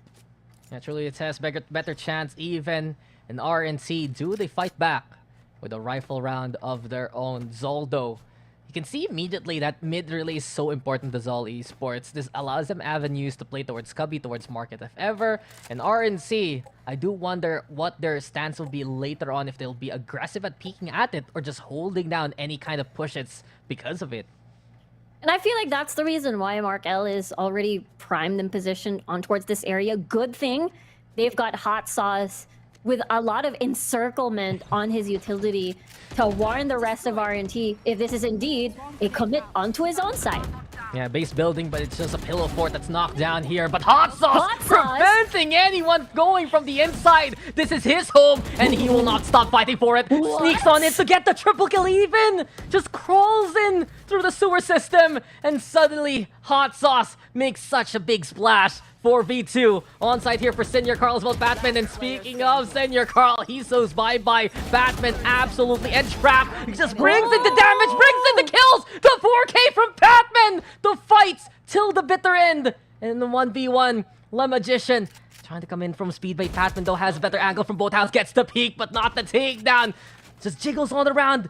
Forces Le Magician to back on away. Time though running out. The spike is in the hands here of Batman. And eventually, Le Magician will rain on his parade. But that got way too close there for RNC. It was so sweaty. And I feel like, again, it was... That win is definitely a contribution from Hot Sauce's, again, defense onto backside. He was able to take 3. He was able to dodge, I believe, that recon dart. That's why he was hiding and crouching. He was able to get people by surprise on the side of Zol Esports. And after that, Zol Esports just basically took everything back into a big 1v1. It's all because of Pac-Man. It was just so sweaty. And again, time was not on their side. And that's the reason why, again, it was so difficult to win that round. Zol to win that round. Came for clutch, right? But you made a good point. The recon dart didn't see Hot Sauce. It was the suppress who got the value instead, but it doesn't tell you exactly where your opponent is. So, as it stands, RNT still in the lead. It's all Esports now on the eco. And Mark L, usually we say, why'd you bring out your Odin? It's the Ares instead in hand, and the Ares falls down alongside him as Batman gets the Hunter's Fury burnt out. 2 for 1 though, as utility fries in. Eventually, Zol's on site, and this is going to be their staging ground. Yeah, Naru still even has the null command, which is going to be used. They are attacking the site at this point, but Le Magician gets the kill. RNT taking heads. Batman? Oh no! No way. And eventually the punish comes. You just can't miss like that in this stage. And RNT, even the Hydra Kid was just like, what's going on? Someone's behind me? Oh, cool. Gotcha. 4-1. Yeah, this is just so crazy. There's a lot of chaos. RNT 4-1 right now, and I'm pretty sure they are definitely having fun with a lot of momentum in their bank, but it was just a swift execution. It was just a lot of layers of ults on top of each other alongside the Hunter's Fury. And again, the fact that they have everything carried over on the side with Lockdown and as well as Cosmic Divide, we've seen this before. And we've seen how set up RNT can be. Zol Esports, a difficult plan, and Le Magician, you want to see him disappear? There you go. A Magician and Zind showing his own tricks to get the 2K. Mid-fight 4, but Zol Esports is ready to fight for it. It's now advantage here for Zol. They're looking to regroup towards main, timing everything here for Hydra. Inside the smoke, but Senior Carl is watching out for him like a hawk. Even gets tagged, forces the disengage, and a perfect chance for Zol to re-execute. Yeah, those pre-fire, those shots through the smoke. Hot Sauce, you know, very scary corner. Naru is there for the punish. Yeah, just as soon as he peeks, right, He's gone immediately. Zol was ready for any kind of plays just like that. Can Hydra get the timing this time? But his mortal enemy, the Dark Cover, in the way yet again. Transits now, try and go for the wall bangs, but it's not gonna happen. Gives already his position towards Zol. Spike planted. Needs to isolate these angles if ever he wants to win it. One towards both house, the others watching on site. Turret says hello, and the KO knocks him out to get the 3K even. Nicely done. Coming from the side of Zol at this point, it was a fight around mid with a lot of exchange shots, but at the end of the day, it feels like B is the site where Zol Esports is perhaps not winning the rounds, but is able to get the spike down. It could be sort of the weakness that Zol Esports can sort of attack if ever RNT doesn't change their configuration. Full Yeah, it ults, gives by them the a better way. chance, right? It Yeah. gives them always that better situation moving forward, and it just has to be the fact of how those stars are burnt early on based on the Zol movement. Full utilities are full ultimates rather here from RNT, but not the fullest in the arsenal itself. We watch out for Le Magician, has the shorty and the Blade Storm, but then Wow. again, the Hunter's Fury after the scan. RNT hold down the line, heavily fortified. It was a beautiful scan. Got tagged probably Senior Carl and Naru only. But no deaths, no frags just yet. Le Magician already primed and ready. But I don't think he's going to see any sort of rotation, as it is a far rotate from spawn on the side of Zol.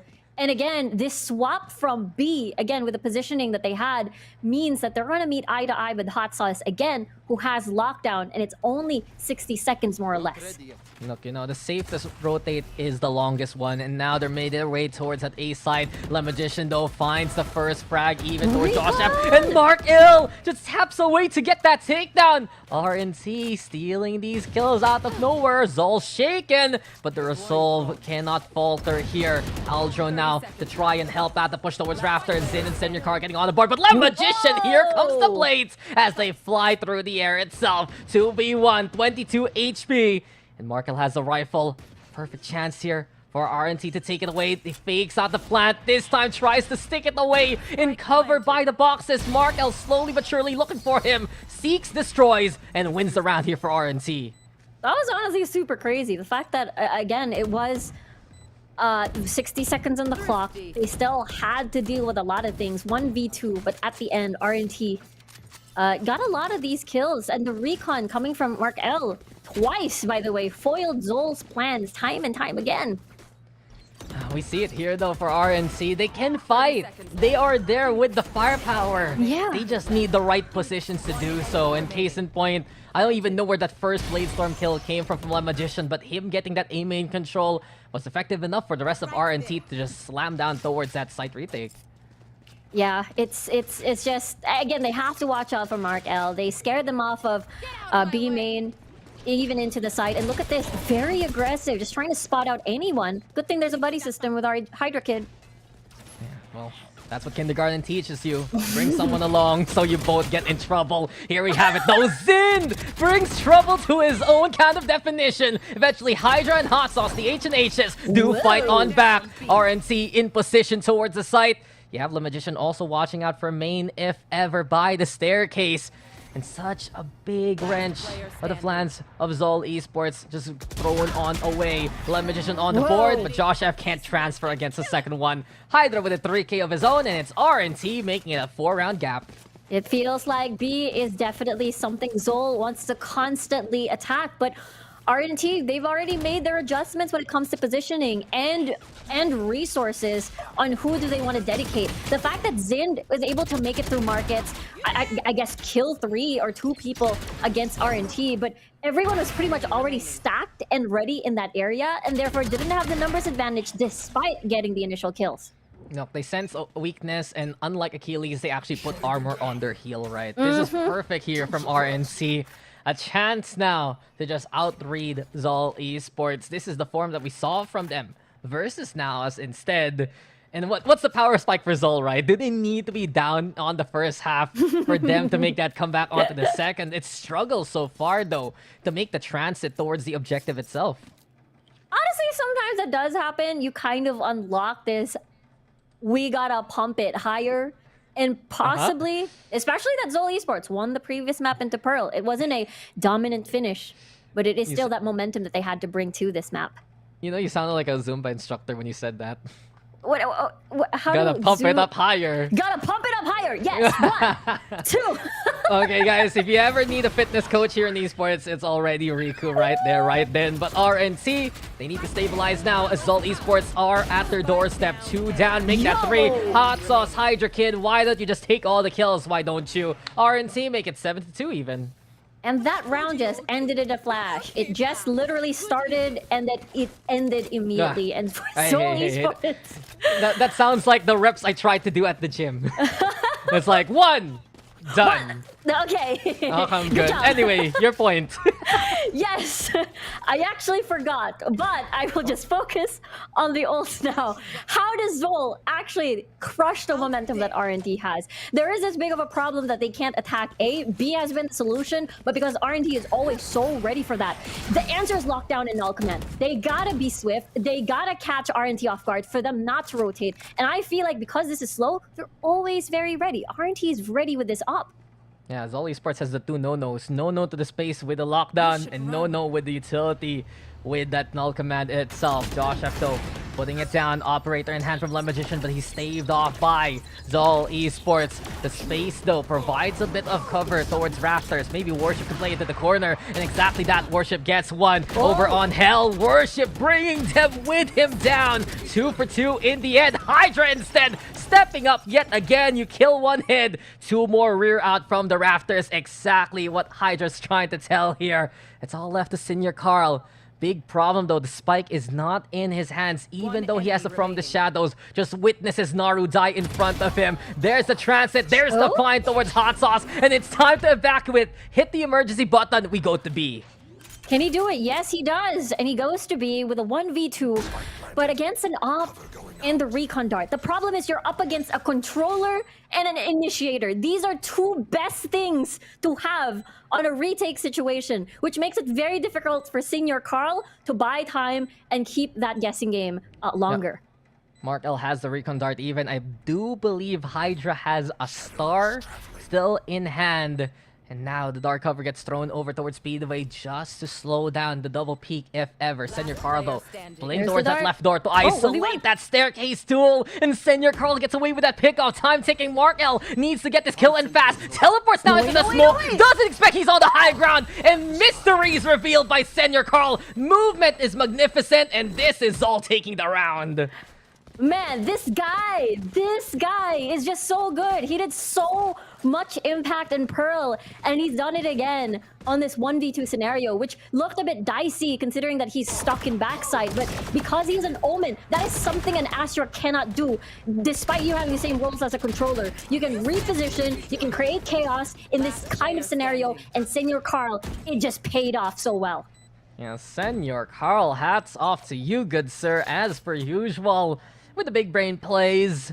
Still though, Zol is not out of the woods as of yet. Still a problem, and even if they triple peek towards Le Magician, the op just needs a single shot to hit center of mass and get that takedown. Dart though trapped down by Hydra, and from that point on, no one can tell that he's down here. Paranoia played out, but it's not enough to actually keep them alive. Instead, RNT on site and at the ready. Senior Carl just right beside Mark L. Breathing distance as the doorway closes. It will be an opening made here by Mark L. Finds the 2 last targets, and RNT seeks another round. Yeah, honestly, no one's gonna expect that someone's gonna crouch through and clutch that door closed. Honestly, it keeps your guard low, and therefore that sneakiness coming from Mark L was just so difficult. Especially if you looked actually behind him, didn't see anyone.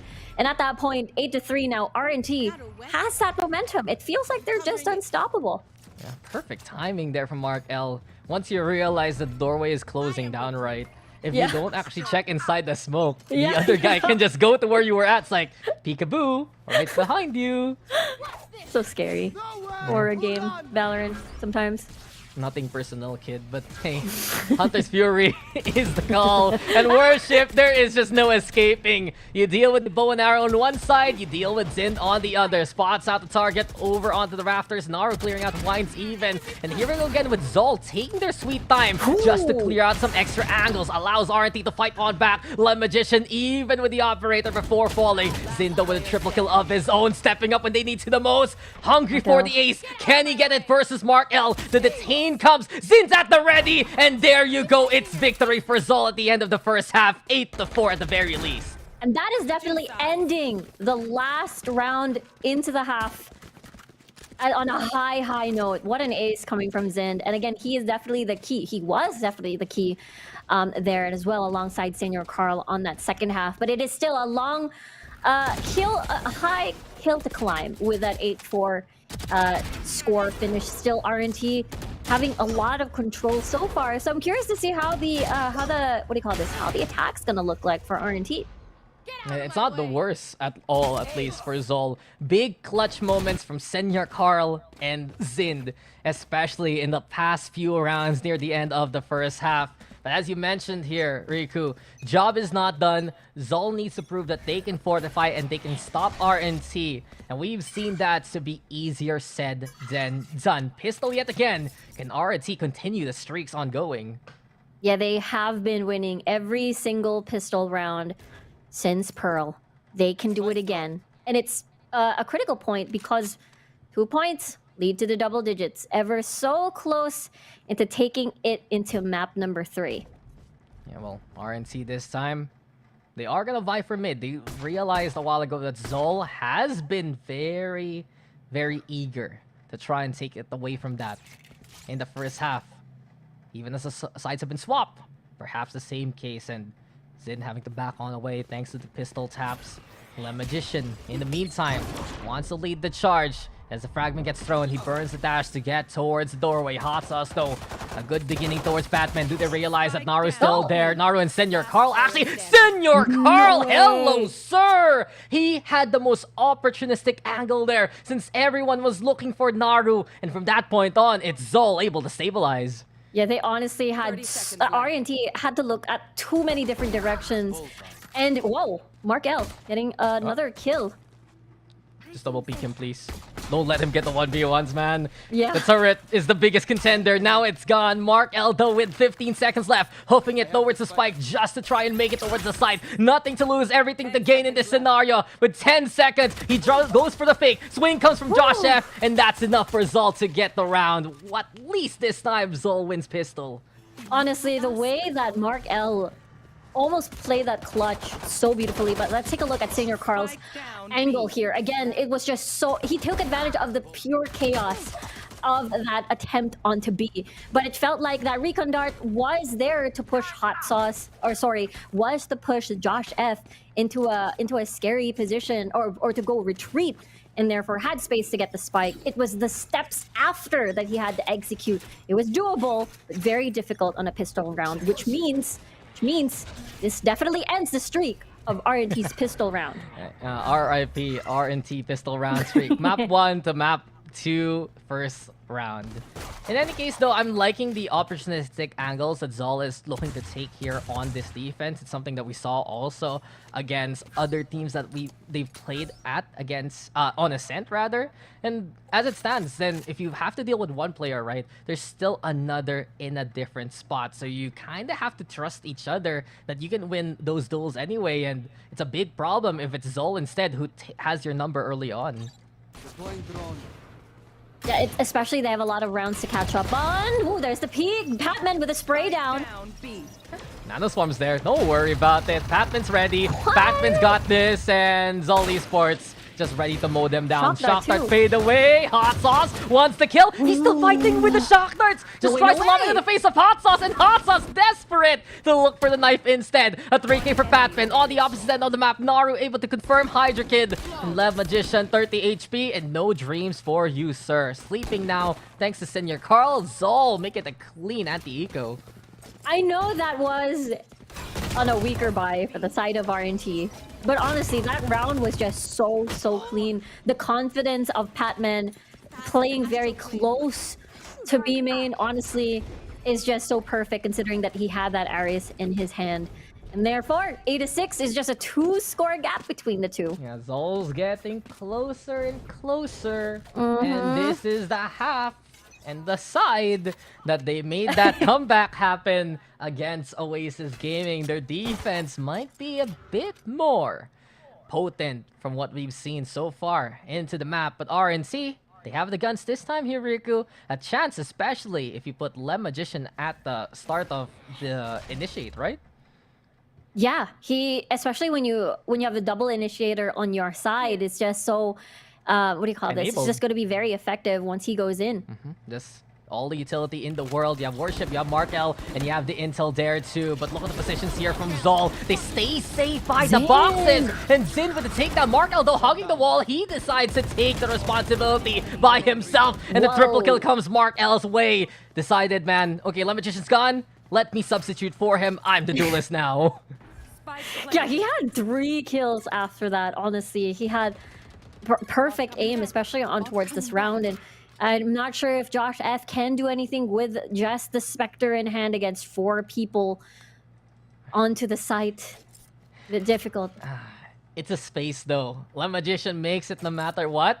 And following in his footsteps in the most literal fashion, Markel just gets the right angle to get those takedowns. That's a problem when you're dealing with RNT. It's not just the Jet you have to deal with, it's everyone else in the backline. Sharper hands even. RNT will get this round. It was a bonus anyway for Zol, and a few exits won't hurt Josh F's, I'd say, endeavor here. Yeah, absolutely. Still that chance. As he's actually gonna push closely here, maybe find someone. Oh no! Does he? He does! Poor Hot. Almost gets a second. Poor Hot Sauce. He had the knife out. I know, right? This is why. Thought it was safe. This is why you don't bring a knife to an ice cream parlor. What will you do with it? How are you gonna get it, right? You use it to scoop the ice cream. Uh-huh. I better see that when we're finished with this game. On camera, I want to see you scoop ice cream with a knife. I think everyone wants to see that. As long as you don't use to eat it, honestly. You don't use it like a spoon or a fork. You just use to scoop it and transfer it to your bowl or a mug. Why do you cut the ice cream like a cake? It's not even an ice cream cake, but... What if it's really frozen? Yeah, well, you do that. And it's a sweet victory there for RNC. They got the first pick off onto Zind in the rifle round here for Zol Esports. And from that point on, it now spreads up the defense of Zol even more so. It's RNT who can re-engage if ever for the site that they want. Let's see how much space has to be given up. I mean, that's the reason why Killjoy is like really good. You do have that alarm bot. You do give up eyes on mid though, so you can't really see anyone trying to rotate from that area, but it has been a bit spread out for the side of RNT, not giving away too much information on where they're going to attack. Well, so far, no stars being laid out either. Yeah, it's a decent read though, here from Zol. At least they only have one towards B. It's a triple stab towards A site instead. And they get the scan going. Senior Carl though, just tucks up into the corner. Pappin, Naru, and Naru, where did that come from? Clears out both sides of his own firefights. Well, Zol Esports, they brought in the brooms, they brought in the mops, and they cleaned up house so evenly there. A 3v1 now. Hot Sauce doesn't have much of a choice here. And so far, Zol, again, just very clean. I feel like every time RNT wants to, again, enter this site, they always have to worry about these. There's so much to clear. And you don't even know if it's going to be the same position in a row, because oftentimes either there's 2 people on heaven, there's 2 people on hell, but Hot Sauce has infiltrated A, but it only has 6 seconds, or doesn't have a lot of time anymore, rather. Well, sometimes it's those stealth missions that you get in position, but the missile already flies on the way. Mission failed. We'll get them next time. RNC have to give up that round. Zol Esports, this is the firepower that they have when they have the right read at the right time. And it's the same thing that we saw in the pistol. Once they have these isolated angles, they just get the right timing against RNT. So it really goes to show that it's not really the double up RNT is looking for. It's more of that spread out approach that can seek and find where Zol's stationed. Yeah, the positioning coming from Zol Esports in the sites just create this natural chaos for RNT. Like, where am I going to look? And then every single time you have players like Senior Carl or Naru that takes advantage. All those kinds of situations. But Hot Sauce Feeling first blood over here already. Worship died though. You kind of watched him die in front of us. Sag. I'm gonna give him a sign of the cross for that one. Rest in peace. But it is a good refrag anyway, at least here from RNC. Allows them now to move their way towards that A side. Naruto, he's over at main, and this time he actually catches out the spike bearer, so it's a big pick. And oh no, a bigger bait. Naru just leaving that rifle out in the open. Hatsa still fighting back, now with 30 HP. He's been impactful before. Can he do so yet again? 2 frags already to his name, 2 more to go to clutch it out for the team, but no chance as Josh F, as you said, gets the timing and gets the takedown. And now we're just 1 point away into evens. Zol Esports, it doesn't matter if the score has this big deficit. It doesn't matter if RNT had that momentum at the very beginning on the first half. This defense on the side of Zol Esports is just very effective, and I feel like RNT is struggling a little bit. Especially, we talked about one of the main causes for this is the positionals and the angles that Zol Esports establishes in these sites. And these guys are just drawing lines here on the defense. They brought out the whole kit. You have the ruler, you have the protractor, you have that weird compass that makes a circle, right? And it's a case in point. It's designed so well here by Zol. They're architects on this defense, and it's up to RNT to be the demolition crew instead. But no permits. Zin says, Le Magician taken down from the market angle. Hot sauce though, desperation to put that lockdown. Pathman finds 2. Zin's in position, and Zol, they're just coming out of the walls here to get takedown after takedown. We are tied up. That was Exhibit F of a different again, you could see the confusion, the chaos. Like, where do I look? Where do I go? Oh, I see one person, but no, someone's already attacking me. And I feel like it's a very big combination of, again, the setup when it comes to strats prepared, and as well as communication being very apparent whenever they do these sort of things, the crossfires, the angles. And I think that's definitely Zol's strength. That's definitely why it's so difficult when you're up against them on defense. Yeah, this defense is so strong. This defense is just looking absolutely potent. And every single time RNT tried to go for the execute, it's Zol at the ready to find them where it absolutely hurts. It's an eco round here for RNT. You have the Stinger and the Hunter's Fury usable by Mark L. Blades out for Le Magician, but Zol's already respecting it and just holding back for now.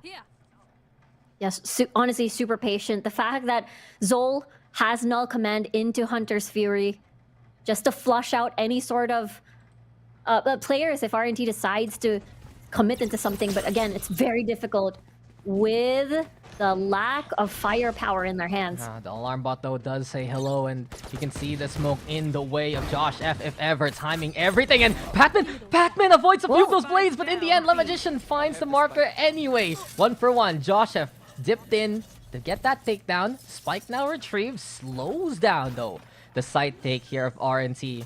And with 1 rifle in hand, maybe a chance here for RNT. Zindo shoots down Mark L, and Apache in the air support from Zol so far. Really nicely done. 4v3 right now. Zin doing a lot of work with the blades, pushing through the Cosmic Divide.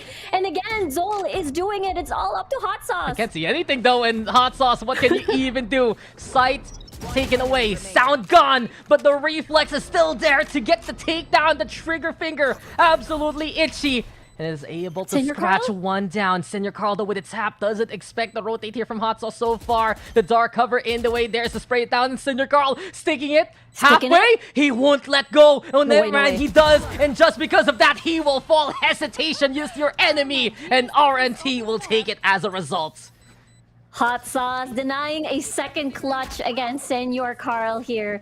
And it's just so close, neck and neck. Even when we look at the ults, it's Hunter's Fury versus Hunter's Fury. But let's take a look at that again. It looked a bit dicey on the side of Le Magician's side. Even though you say that, we saw that the first few blades missed. At the end, he made the space count, allowing for the rest from RNT to bleed from Market, plant the spike, and it's so difficult coming from Zol with the members left to retake that one. And that's a heartbreaker there for Zol. They were already looking to run away with this game just because of that round. RNT back into the fight, and the scan again so effective. Sin has been getting away with this again and again. Patman, not only your intel gatherer, but also your hunter with the Fury to boot.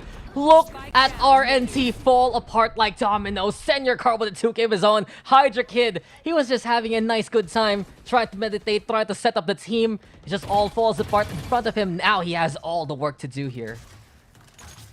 Honestly, Zol, that was such a fast round. It all started again.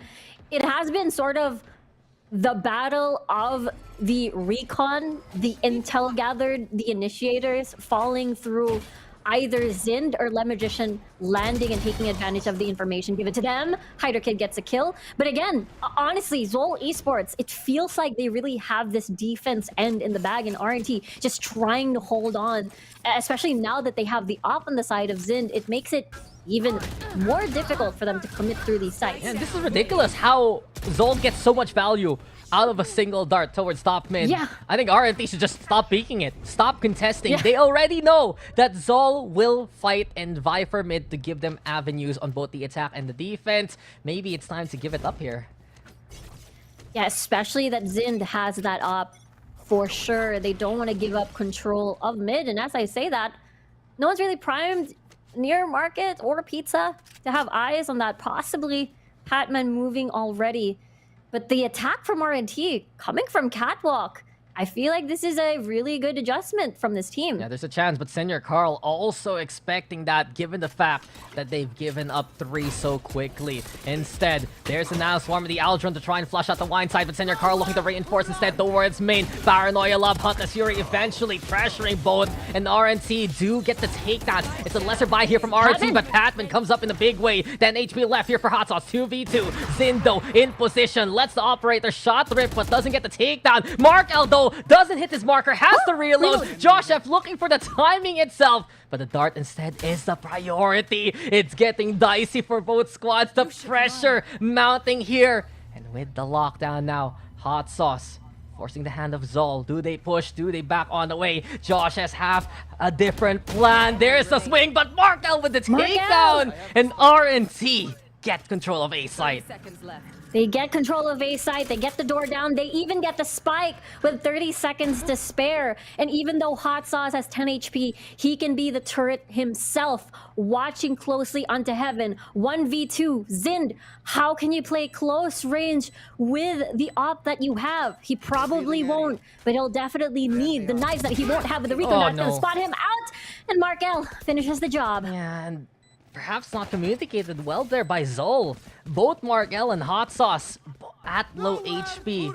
Might have been better to have a rifle in that regard. But this is just RNT refusing to lose, Riku. Half by situation. They're ready to still go at it, and no fear, they get the round going. And they're so smart too. They knew that they had to deal with Zin's operator and therefore avoided a lot of these long angles. I mean, they can just smoke mid, which they did, and that's how they were able to sneakily go through a lot of these corners into short, into A, which gave, again, Zol a very hard time. The fact that they're not even positioned well with cover. Everyone is out in the open in a high-risk, high-reward position on top of the boxes. So perhaps RNT can basically do it again. Yeah, Zol trying to play so far forward, and RNT punishing it. You can see the logic there from Zol, but even better, RNC with the read. Does it happen the same way now? Flash comes on in, but the paranoia is perfect. Naro with the takedown, double up here from the side of Zol, but Hydra Kid is just better than them anyway. Takes down the duo, and A-site is open for business again.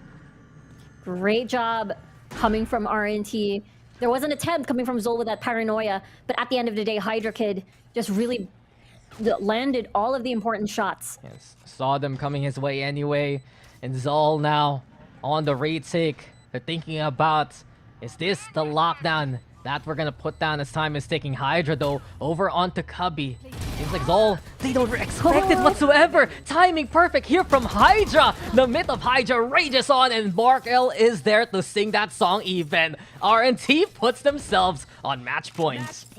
And we're possibly going into a map 3. Yeah, the fact that, again, Hydra Kid stayed far away into Cubby makes it the most unexpected location for the rest of this crossfire setup coming from door. And it funneled everyone from the side of Zol Esports into this very closed area, and therefore unable for them to even get close to the spike. It just goes to show RNT, they always have that firepower, they always have that prowess, and Zol Esports, if they don't have the positions, that's where it falls apart. We keep saying it. RNT's biggest problem is they can't put themselves in duel scenarios. But what we're getting right now is Zol running into them, or them themselves clearing out the clutch situation again and again. This time around, though, B site is the target. It's Josh F as well as Patman looking to hold things down. Bulldogs at the ready, Spectres too. Zol doesn't have the best economy whatsoever. And in the standoff, RNT will disengage for the time being. And this is a really nice adjustment coming from RNT. They've done a double catwalk approach, and therefore they repositioned Zind onto that area. And therefore, they wanted to try and bait out any rotation coming from B instead. But we'll have to see, as Senior Carl is in mid, so it's a bit difficult if they want to pivot onto the shorter route. Yeah. From the shadows available, if he wants to relocate, if ever. Now then, this Cosmic Divide can cause a lot of chaos if that's the case here for RNC. It gets in the way immediately towards the CT side, allows the RNC to transit towards the side, and it will be Senior Cog falling first and foremost. Josh desperately fighting in the boathouse, and RNC just letting it rip. Rambutan ni Tatay have been looking for a map to get, and they will take it here on Ascent. We move to a decider in the series. We gone to Icebox, baby! Second time in a row, we've got the same set of maps from the first series, and we're going to the same thing, and we're ending it on the same map. It's Icebox once more. What a close series we have, Dax. Well, RNC brought the fight towards Zol, and this time around, we didn't get to come back there on the defense. It looked very strong, it looked very potent whenever Zol was given the situation there, Riku. But in the end, the clutch came together for Rambutan ni Tatay, and just big step-ups from certain players. Hot Sauce, many times the hero rifle giving them a chance. You'd also see Hydra just get multi-kill after multi-kill, giving big credence on why he's part of the starting roster here for Rambutan ni Tatay. But yes, with a close series like this, we need to move on to map number 3. We need to move on to a 2-1 kind of day in the same kind of map pool between two series. And I cannot wait. But as it stands, that was Rambutan ni Tatay paying back the same kind of favor there, Riku, and taking the map pick away from Zol. Honestly, it really did feel like Zol was very comfortable, especially on the defense side of things. As we take a look at the MVP on the side of Rambutan ni Tatay, Hot Sauce had a lot of clutch plays and a lot of low-key, high-key highlights on towards that map. And I feel like it was, again, very important to garner points from the defense. And that's why they were able to get the lead, again, from the very beginning. And I honestly just want to point out that it honestly felt super dire on the side of RNT once the side swap because of Zol's defense.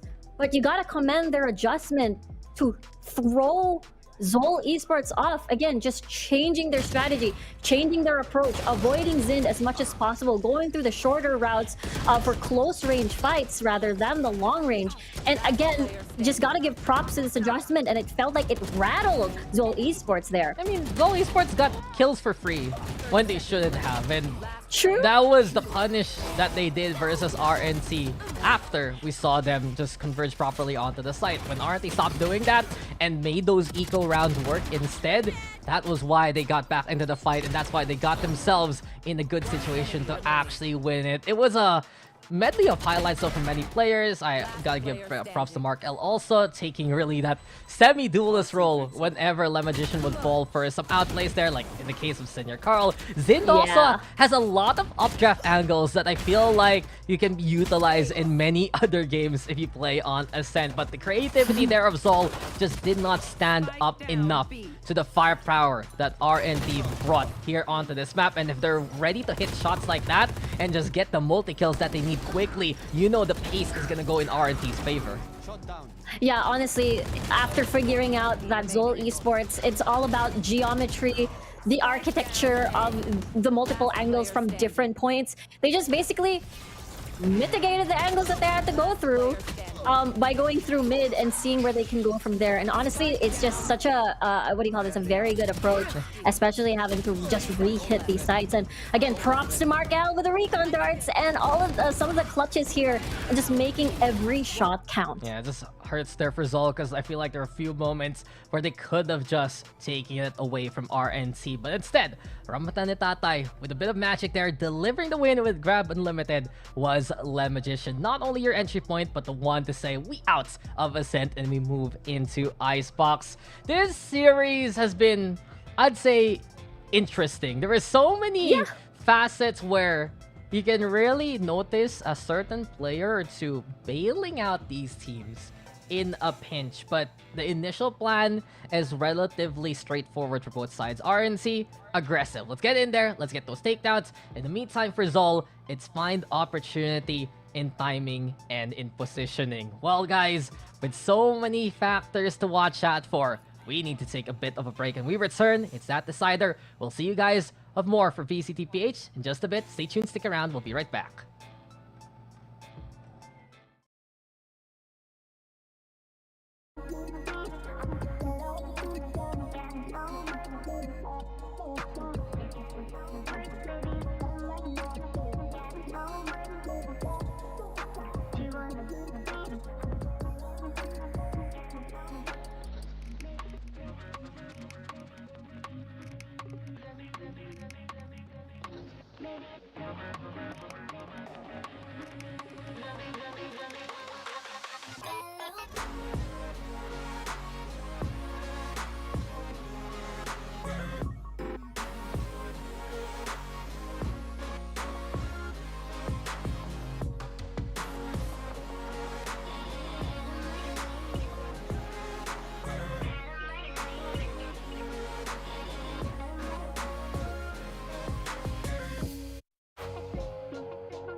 I'm looking pretty far forward. And we're going the distance, Riku. Oh. We're going all the way to a decider even for our second series. Welcome back, ladies and gentlemen, to quite an elongated game. Or day here at VCTPH, as my cat also wants to be the third caster right now. I'm Dax, here's Riku, Machi's there making some noise, and Rambutan ni Tatay also made basically the biggest bang there on Ascent. Takes it away from Zol Esports, and now we move into Icebox where everything is even. Honestly, again, Icebox, I feel like coming into Split 2 is one of the... I feel like back then, Split 1, it was Pearl, where it felt like it could be a big 50-50. But now it feels like it pivoted more onto Icebox, where a lot of these teams are either having a difficult time. This is where most of the snowball happens. And it makes me wonder where the snowball is going to be coming from, especially when we look back into Split the beginning of the split. Zol Esports went up against NAOS Esports, and they were able to take that Icebox map against them in a very convincing fashion. Yeah, technically right.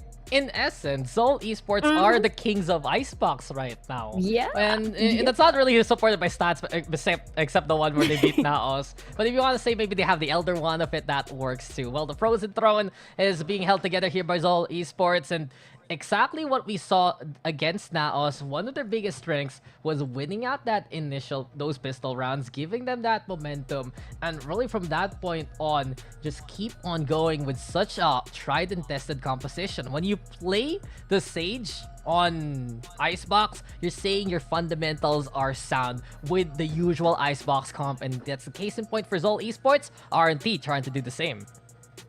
Yeah, it is going to be this big mirror matchup, and it's all down, very cliche to say, to execution. And honestly, if I have to pinpoint on which particular roles should definitely be the highlight of this map, it is going to be the initiators, primarily the Sova players here, Josh F and Mark L. They have to carry over their recon skills that we saw from Ascent into into Icebox, because again, there's a lot of verticality, there's a lot of high walls, uneven walls, there's a lot of coverage that the recon darts have to cover to allow Zin, to allow the Magician to be able to get the frags, to be able to get information, and then adjust through. And those are the roles that I'm looking at for Icebox. And for Zol, even though this is the same comp that they ran against Naos and won with it, on the other hand, RNC, they were a bit fancy in some of the previous outings, running the Reyna and the Jet together, running the double wall with the Harbor too, and it just didn't really pan out against Action PH and Game Lab Alpha respectively. They go back to the classics,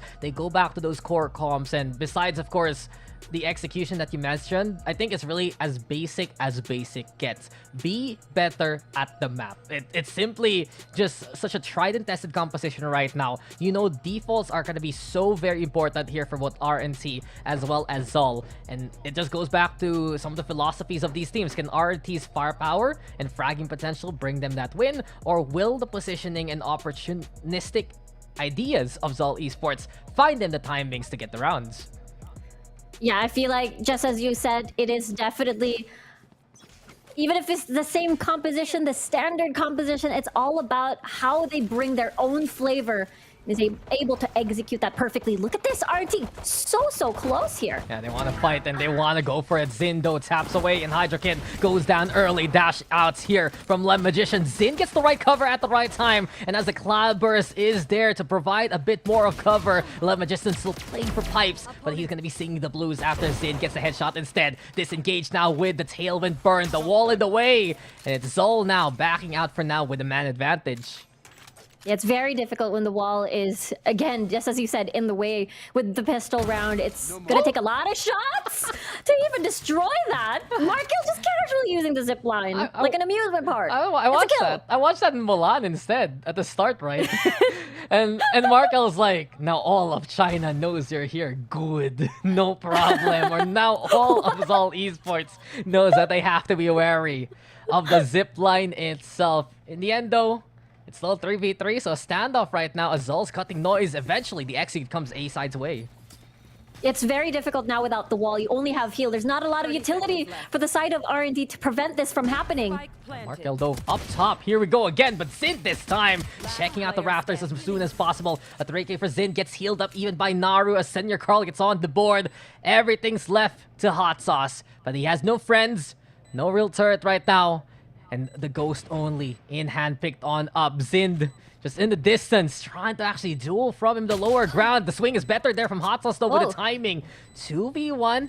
A chance now to drop down towards the site, but time is ticking, and Hot Sauce just doesn't know where these positions are. Naru trying to chip on away with the classic Hot Sauce. A single bullet, I believe, from Demise, and the doubled up is enough for Zol to win this pistol.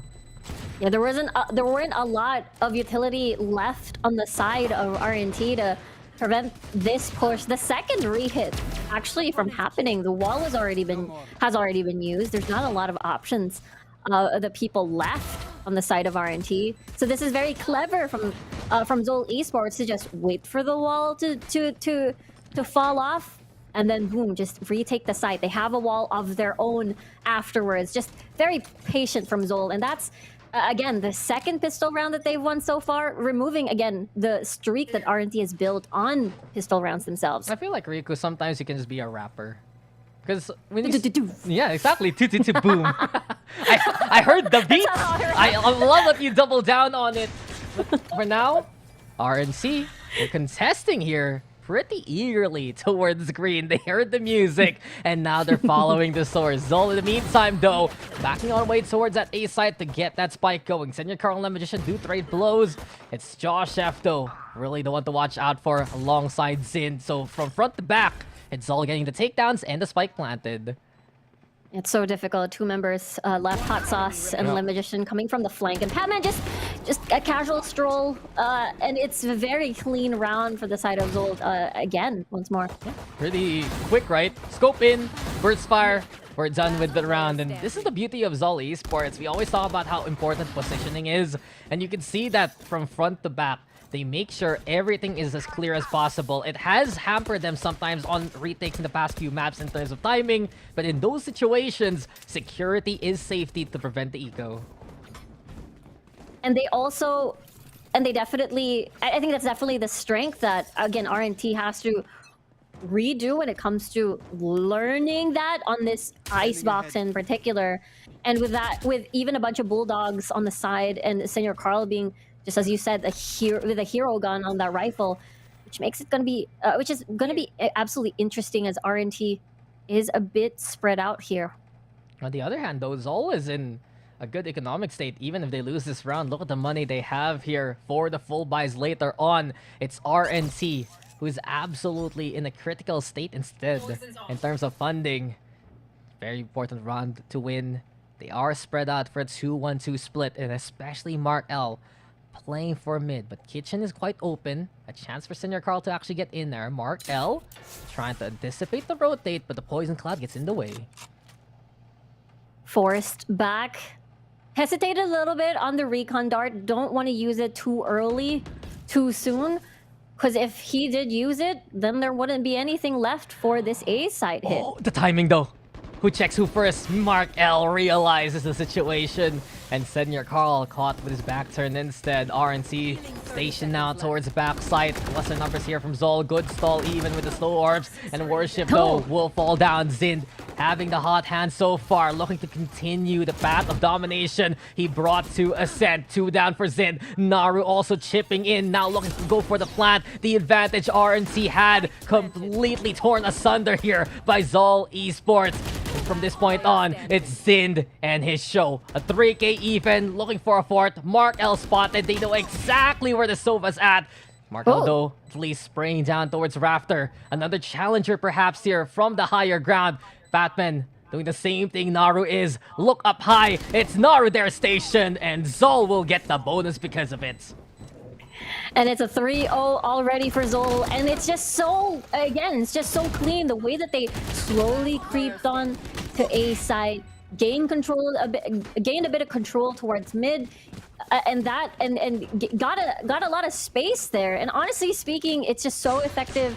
And RNT has to start back up again when it comes to economy. And this is what I was talking about a while ago. Now RNC crippled in terms of their eco state, at least helped out by the lost bonus streak. But beyond that, and beyond this tactical pause, there's a lot of work to be done. The question is here, Riku, has Zol learned their lesson to stop getting ecoed by RNT after what happened on Ascent?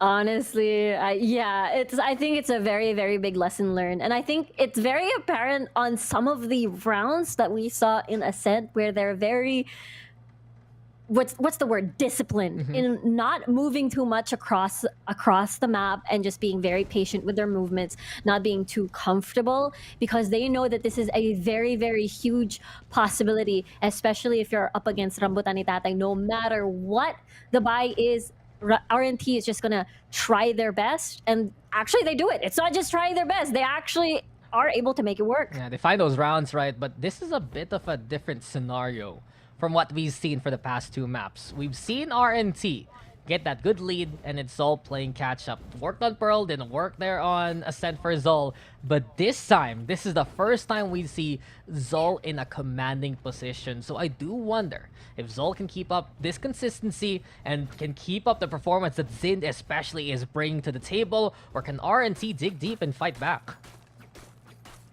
And I think it's all about, again, taking advantage of their prowess when it comes to fighting power. Like, it doesn't matter really how many guns or what kind of guns that you have. It feels like a lot of the members coming from the side of RNT, especially Mark L, Hydra Kid, based on what we've seen so far, including Le Magician, they make a lot of these rounds count no matter what and just manage to keep it tight. The biggest issue would be up against Zol Esports is that I feel like they're very close as well to their important ults for potential snowball, especially if Senior Carl, if he's able to gather orbs, if he's able to gather more of these ults, that means control over post plant, gaining a lot of the space, which I think is going to be very important to complete or start that cycle rather as we get into round number 4. You want to talk about cycles? As far as I know, they're getting rid of this map, right?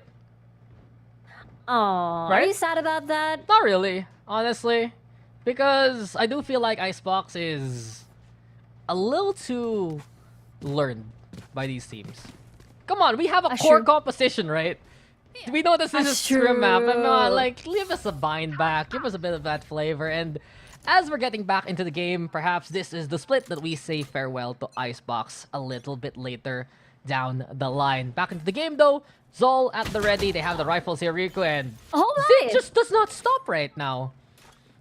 That was just, a very swift kill. Saw his shoulder, and then boom.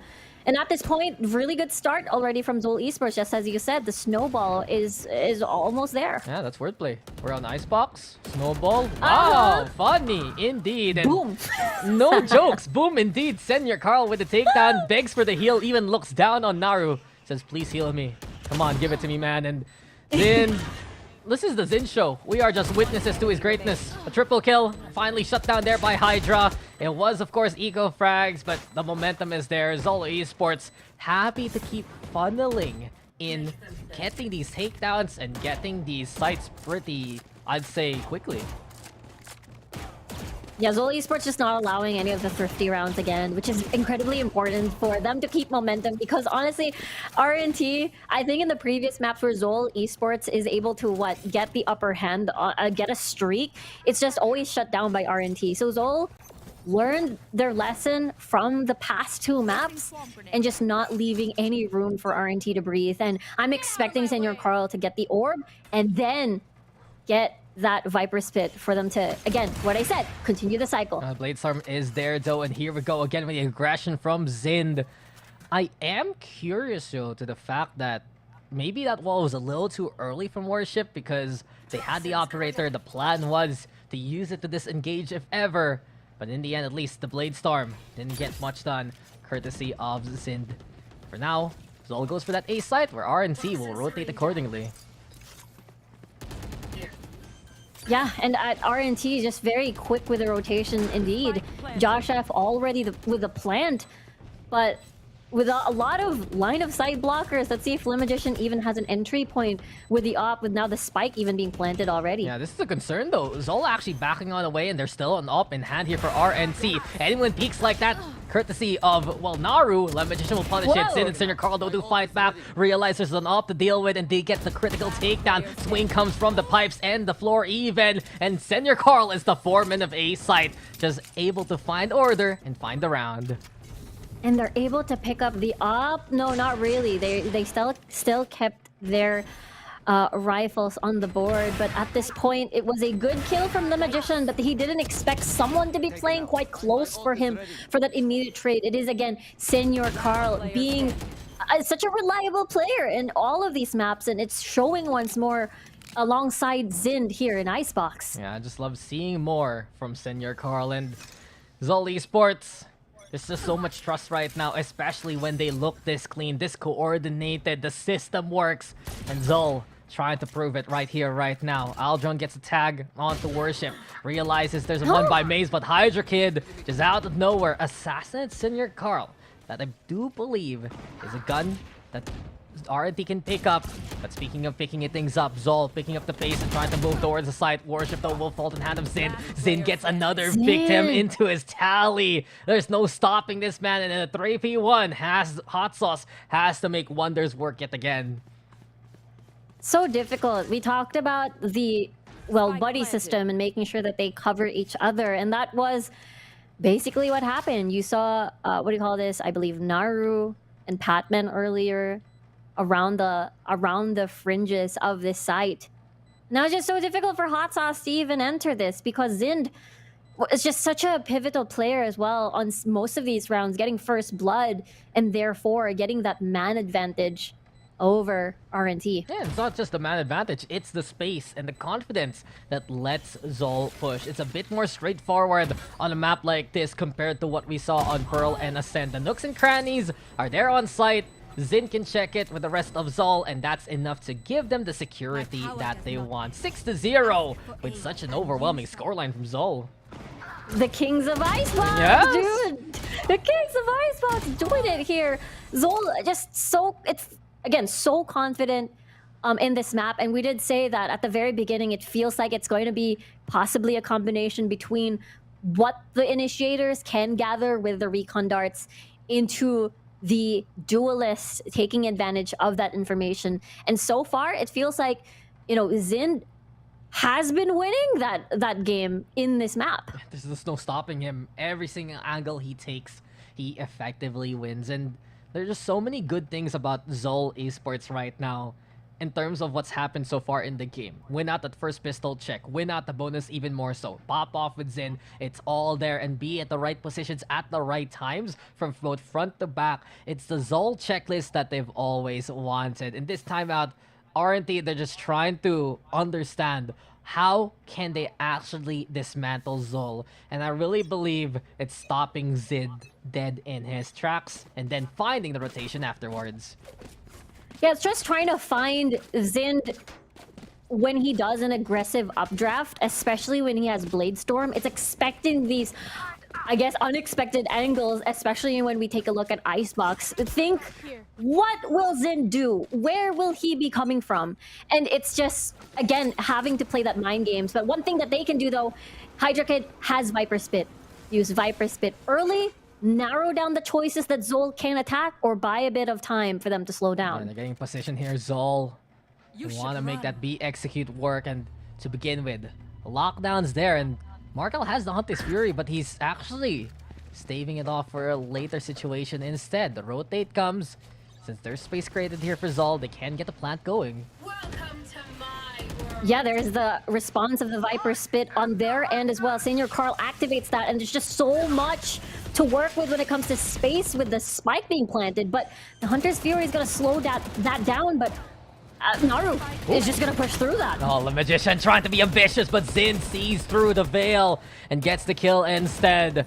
RNC, it was smart for Mark L to try and counteract the Viper Spit instead with the Hunter's Fury, but it's not enough. Zol on site now, getting in position to just hold down the fort on the inside. Hot Sauce, though, finding Zid. Big target gone, but there's still a bigger one in Hydra Kit instead of Senor Carl, rather. The wall comes up, and RNC looking to go for the defuse. Mark L seeking destroying, and as it just dissipates, Naru's the only one left. A little too late to the swing. Hot Sauce falls, but that's all he will get. RNC finally on the board, and an eco-res to boots.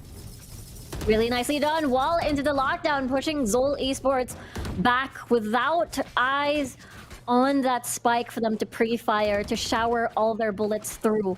And RNG, They get a point. That is a good momentum shutter and a momentum booster, possibly on the side of RNT. Yeah, a chance now, and really goes to show for RNT.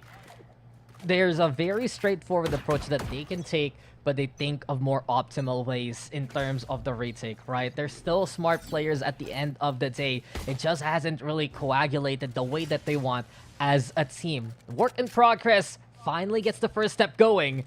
And this time around, there's a chance to still equalize this half here.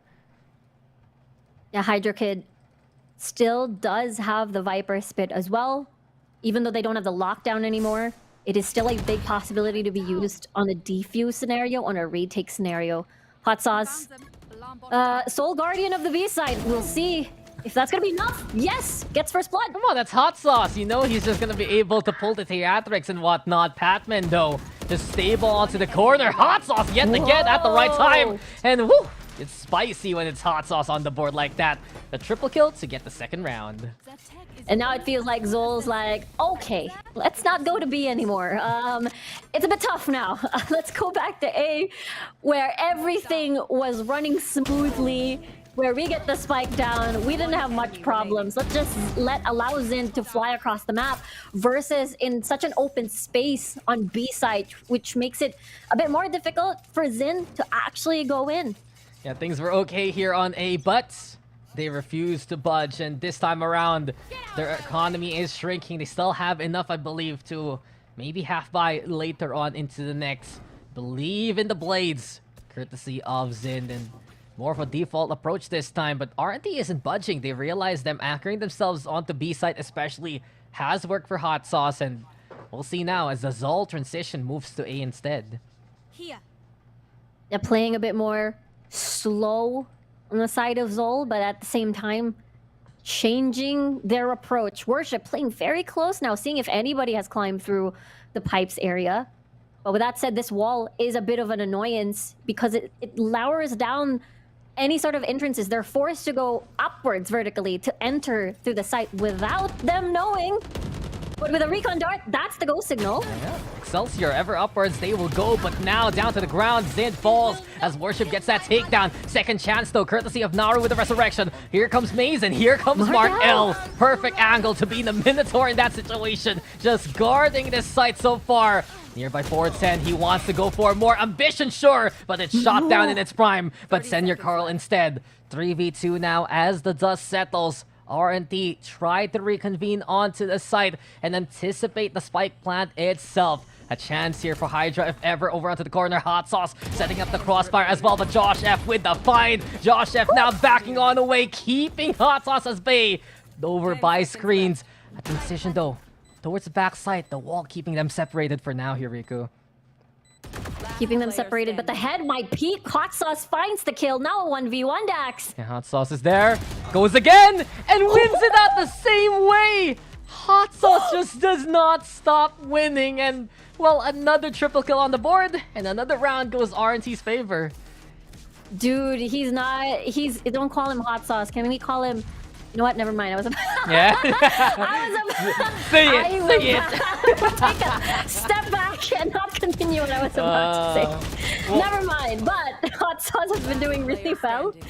And honestly, it all started because of, again, his solo defense onto B. Every single time he has managed to garner heat, gather steam, and then carries it into into these clutch moments. Now he has a lockdown again. Now Zol has to worry about him every single time because, again, he is a big threat. Imagine in a 1v2 situation, it felt like they had it. It felt like they just needed to retreat and buy some time. But Hot Sauce played the zipline game and created that pressure for them to not take cover. Yeah, the frag potential on this man is unreal. Why did he even retire for a while again? I will never know. But life aside, RNC now. I'm not sure if this is an RNC timeout again. Maybe it's Zol's this time after from what we've seen. Really just goes to show though, even with Zol disengaging away from B going towards A, the fact that he's still alive there into the latter parts of the round really puts such a thorn on the side of Zol Esports. They fear Hot Sauce for good reason, and the way that he's able to re-engage again and again and still win it anyway, despite the anticipation, speaks volumes of the confidence RNT has here. Yeah, it's definitely a confidence booster, especially that Zol is able to win. So many. I can do math. 5 rounds straight. I was so embarrassed to do 1, 2, 3. They 4. won 6 in a row, and now RNT won 3 in a row. It's so simple. And now, simply put back into the game, Xin finding worship as we watch the command center go and finally reinitialize. Xin though has the timing on to Mark L, gets the takedown. Hydra will make the trade happen, but that's big damage done. More space than RNT expected to be taken, and this is now Zol putting the spike down. 3v4 now. And the fact that Hot Sauce still has lockdown, which is going to be unleashed, this gives a bit of a hard time for Zol. They are forced to back away, maybe not give up control on the vision of the spike, but it gives up space they have to do on the site. Yeah, but since it's a nest plant, there is still an angle from Belt, especially Viper Spit into play. Josh is already with the find out the Hot Sauce. Le Magician, though, the operator in hand. Patman finds Hydra. That makes the Viper Spits fall on down. Le Magician cannot escape whatsoever. And Zol Esports will take the round. Look, even we were caught off guard by the start of the round. And exactly that, RNT caught napping. That was quite a very, very swift round. The fact that Xin was just all the way already over on top of screens, and it was just so scary to watch. And at the end of the day, it was just a trade. They are able to get the spike planted, and just as you said, it was a nest plant. So the lockdown may have cleared a lot of the areas near the spike, but it doesn't change the fact that they had eyes on the prize. And there you have it now.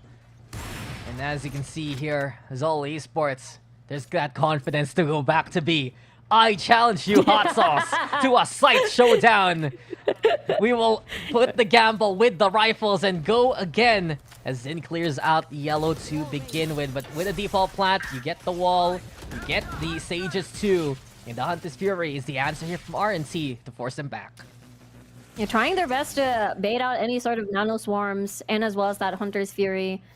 But the plant doesn't actually push through yet. They've already have the Viper wall set up for top, but the nano swarm actually not baited. They're gonna push through it. Naru! No, you can't do that. Not like that, buddy. Naru just burns at the seams, even at the corner. I don't think it's the same logic as you get from Fragment, but then again, RNT, they're just already in position to get these takedowns. Hot Sauce began strong. Xin fighting on back though with Josh F. The swing comes. Hot Sauce just does not stop being hot there. This is his site. No one can stop him when he's at home turf. And RNT happy to see their landlord get the defuse even to make it 4-7. And it's time to go back to A. But let's take a look. Let's take a look at the replay first. But honestly, Again, there was a lot of hesitation coming from the side of Zol because they wanted to bait out Hot Sauce's utility first before trying to commit. But the patience coming from Hot Sauce, again, just really paid off. It bought a lot of time for the rest of RNT to rotate. And now for Zol, the biggest question is, are they going to try again? Are they going to go for mid this time around? But no, every single time, Hot Sauce had that angle and would deny any sort of entry as long as it's towards B. Dude, if it's B, it's Hot Sauce's baby instead, and you know he's good for his baby. And those dance moves say it all. And speaking of, he's been very mobile around the site. Still vying for things like yellow, allows the team of RNT to take up initial spots that he has left behind. Lo and behold though, the lockdown's there. But it's a bait and switch. The transit comes. Mark L has an inkling of what's going on. And now, with that initial contact of Batman goes down, it's now RNT scrambling back to A site. Yeah, you only saw one person, I believe, but this will definitely enable RNT to just rotate as Mark L was right there in middle. The plant now being, well, the spike now being planted. Xin Hills worship. Oh, the angle. Josh F has it in the bag, and he can only get one since it's a Guardian instead. No one checking, though, down below. Xin in the rat position, but Le Magician is a fumigator himself. All left now to Senior Carl. Has to deal with both at the same time. Shoots down Le Magician, but right behind you leaps into the fray, and Mark L is there to catch him into the yak. RNT make it 5-7 at the end of the half. This is just still very close, despite, again, the lead that Zol wanted to continue to pursue.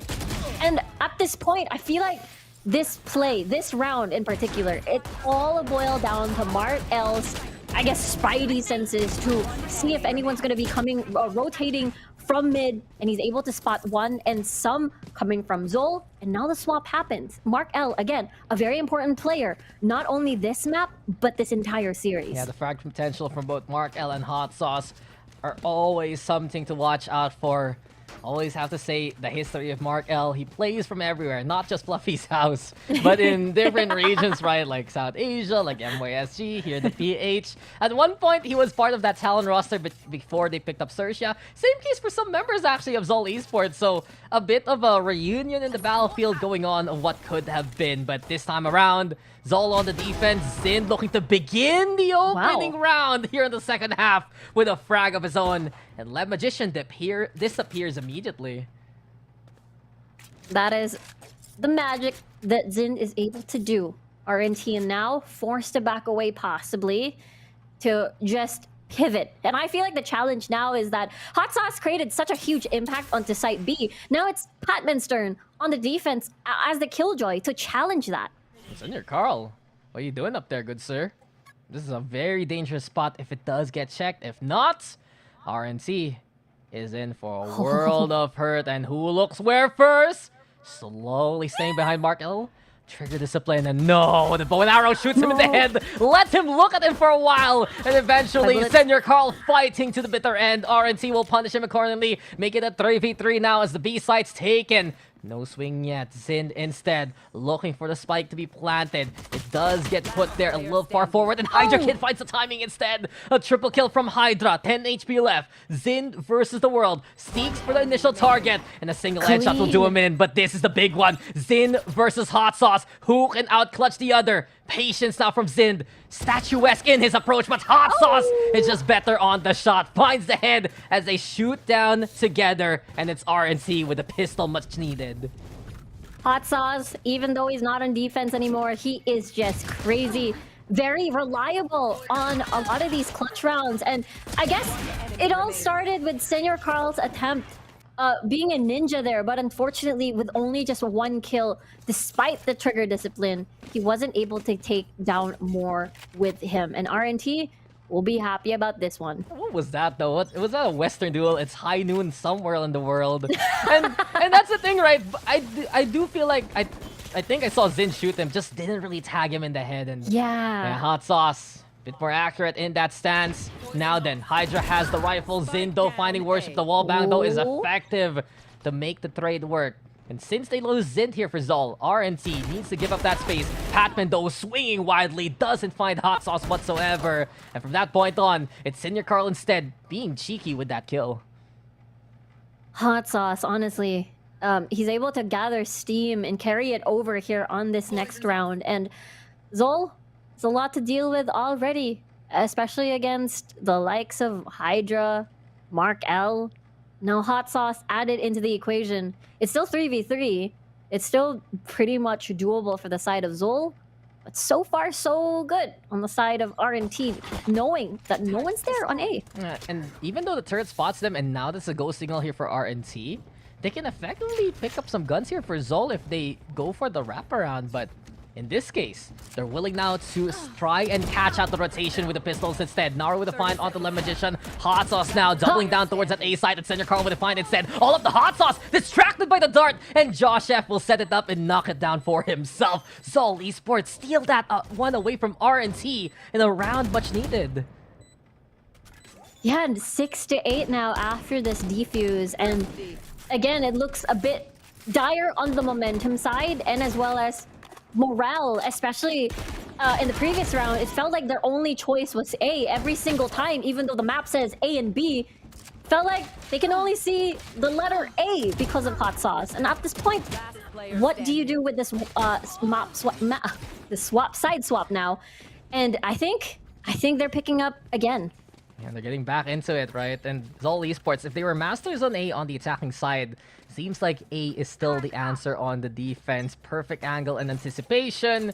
And alliterations aside, it's RNC right now who is on the eco state. Zol confident on the approach. They have all the rifles that they need. A dart giving at least a bit of intel of where RNC are heading out towards 2. It's A site yet again here for RNC. Definitely the answer. They don't want to deal with any of the nano swarms, any of the setups that Patman has as a killjoy, especially on a lower buy like this. With a recon dart soon to shoot out this information. It is possibly the go signal. No one's in hell. Josh F finds 1 kill. Yeah, the scans there. Raptors is so stable, and Josh F with a higher ground, just getting such a high kill count to boot. A triple kill already, and this should be all Zol. Hydra doing some damage though along the way, but he's gonna run out of bullets in that chamber respectfully, and eventually that it does. Zol, nicely done on the hold. And we keep talking about them as the king of Icebox here, and so far solid from the first round, from the first half into the second. I mean, it has been because of the lower buy coming from RNT, but they'll be happy with this 6-9 lead, or rather 9-6 lead. No, say it a 6-9. We all know what it's all about. Don't avoid it, Rico. Embrace it. But with, I shall. I shall. Nicely done. But look at this. 25 kills in 16 rounds here from Zind. He is on track to get that 30, bro. To go even further if these blades do hit their markers. And speaking of Mark L's not paying attention!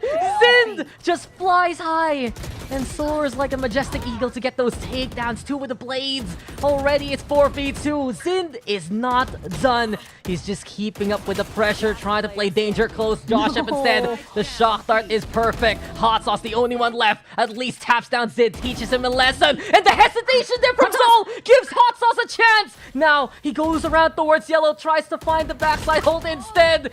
And Senior Carl will keep things calm, but Hot Sauce is just making this oh so spicy from time to time. Yeah, I'd be honestly scared. Like, on one hand, Zind, if he has Blade Storm, I'd be looking just at the sky and never ever in my regular eyesight forever. But on the other hand, Hot Sauce, whenever he's left alive, I always have to fear for a potential clutch because he can do this. He can do multiple things, even on defense earlier, and a potential of a 1v4 clutch. It was possible, but because Josh F and Senior Carl know that he was on yellow, he was pivoting on peeking through that. They knew what to do after. Yeah, at least, right? But Zol Esports has to respect RNT time after time. They can't afford to be in awkward scenarios just like that. And Hydra, oh no. Oh, this is close. This is close. But I do believe the alarm bot is there, so I thought he could stick him up, right? Yeah. Just be like, give me your gun, or I won't shoot you. Can we do that? Can we do negotiations instead? Oh no! Oh, He got seen, caught in the act. That's jail time there for Hydra. Too bad. There was an alarm. Oh well. Yeah. Technology ruins things, man. Why does he have to be like that, Rico? But hey. Yeah, why is that through that angle? Yeah. We enjoyed that one, but honestly, Zol is enjoying the fruits of their labor. With a better buy, they are a lot cleaner than what we've seen for previous rounds. Now we're right now playing by Maze in a 1v2, effectively isolating them with a slow orb. Now Lemon-Edition with a Cloud Burst, a place to keep cover, gets the kill onto Zin. Does he get more? Gets a second, but that's all he shall take. Zol Esports closer and closer to taking the series. They even managed to keep the up for themselves on the side of Patman. As we take a look at the replay, it all started because of that tube into kitchen attempt. It's just so difficult to catch people off guard, especially a killjoy. Patman had the alarm, and everything just fell down like dominoes because of the weaker buy. But RNT now is equipped. They have a lockdown. They've got the Blade Storm. Maybe the Limb Magician can do his own magic with the Blade Storm as well, and a Viper's Pit. To be able to stop this potential match point inside his ult. But the struggles are there. You can see that beyond space, the Magician cannot find the takedowns that he would like here for RNT. And it has just been that second wave to get the kills instead. On the other hand, Zol at the ready with Patman here towards this B site. Zol is also prepared for a retake if ever. They have the Viper's Pit. We hear it though from RNT instead. And it needs to spread out towards the site. Stellar shot though from Lem Magician. A strong beginning with precision, and now the plant goes RNT's favor. Beautifully done. Viper's Pit into the Sage wall. Senior Carl though with the spray down, and Palman gets revived as well, Oh. so it's even 5v5. Oh no, Lem Magician though spotted out immediately, trying to get back into the game, and now the advantage is in Zol's favor. The lockdown is there though. R&D throwing all their eggs into one basket, and Mark L is shattering everyone he can find along the way. It's just such a good shooting range there for Mark L. And this time, in a 3v2, Zol is running out of time on the retake. They pick up the operator and they get the hell out. RNC invest a lot, but they'll take it anyway.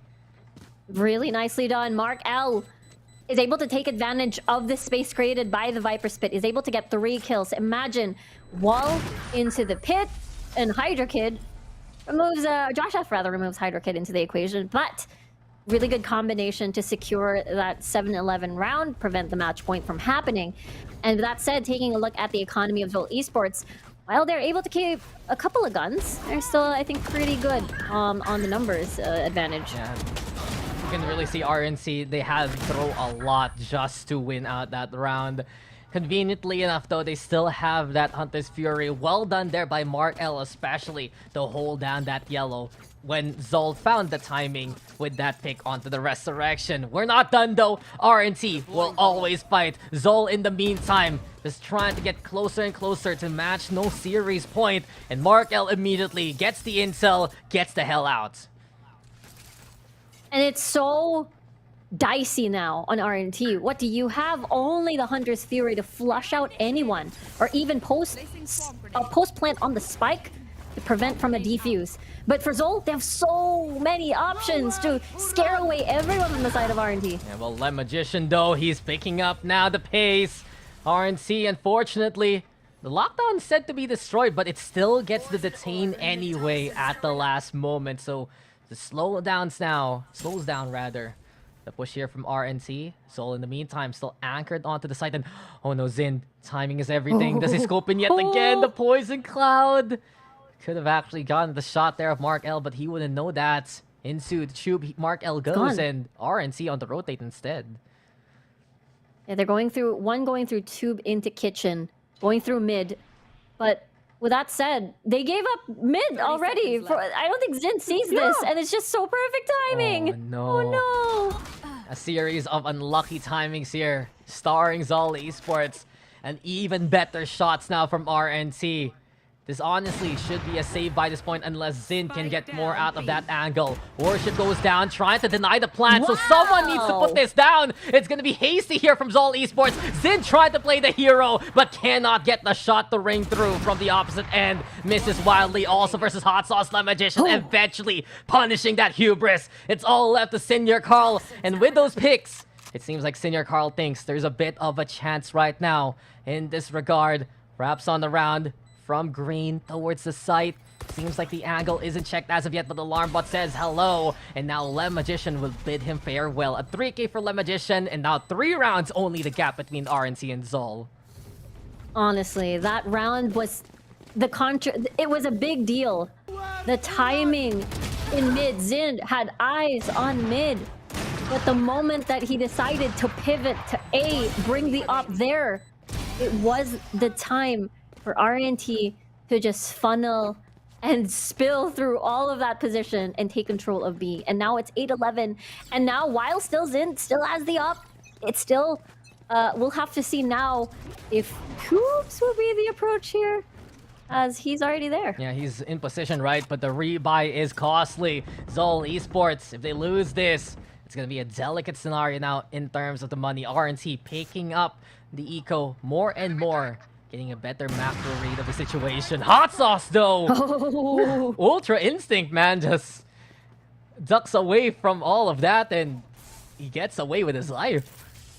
Nice out, Senior Carl. Yeah, they really want to secure this round now. With this Viper Spit activated into a snake bite, this will slow down the potential spike plant. Oh, no. And nicely done by Lem Magician, though. Man, Lem Magician is just so impressive at advancing anyway. Patman makes a trade happen, but now that's the Viper Spit drop. It's gonna be desperation with the blades. The Hunter Fury's there too, but Hot Sauce pierced through the window, and Josh F too eager to re-peek anyway. It's all RNC right now. Naru has to disengage, and RNC, they're just doing all the right things at the right timings right now. And they're making all of these gunfights work, all of the 1v1s, hot sauce, again, catching a lot of people from Zol off guard. And now it's just so incredibly close. And to put things into, again, perspective, like a bird's eye view of things, this is Rambutan ni Tatay, who hasn't scored a point yet. We're already at, what, the 8th day, just as Laika said. And they're looking really strong. They're able to take a lot of these maps since Pearl into Icebox, just so close. And the fact that they have to, you know, do a lot of rearrangements in their roster added into, air quote, maybe the difficulties in, you know, getting to where they are now, but they look really strong from this series. The work in progress is looking a lot better right now. And you can really see the Magician, he just holds the hold. And if you try to go for the wraparound, he'll be spotted here by RNC. The rest of RNT follows suit. The Viper Spit goes down. They expect Zin to try and be the hero yet again. And really right now, RNC, they're getting all that they want right in front of them. It was the problem last time for Zol in the last few rounds of Ascent. And right now, it's rearing its ugly head with the last 3 rounds we've seen from RNC. And it's again on Zol's court to hold on and say, this should not, what do you call this? We should not allow them to rack up more points. And yet every single round, it feels like RNT is, again, closer and closer to reaching an even scoreboard. And it's just so scary, especially when we look at the very beginning of Icebox. It was, haha, I know this. It was a 6-0 start for Zol. Did you have to think about it again? I'm so sorry. I just want to make sure. 6-0. Yeah. And now it's 9-11. It's that close. Yes, it's getting dangerous here for Zol Esports. They try to keep RNC away, but they refuse to budge. It's a bit clingy here from RNC. And it's not just them clinging onto a hope. They're putting themselves in a good chance to fight back. Zindo breaking the utility first and taps away. Mark L goes down, but Lem Magician and Worship do find the frags in response. So what looked to have been an opportunity for Zol just overheating and overstaying their welcome. Yeah, it felt like a challenge over a challenge.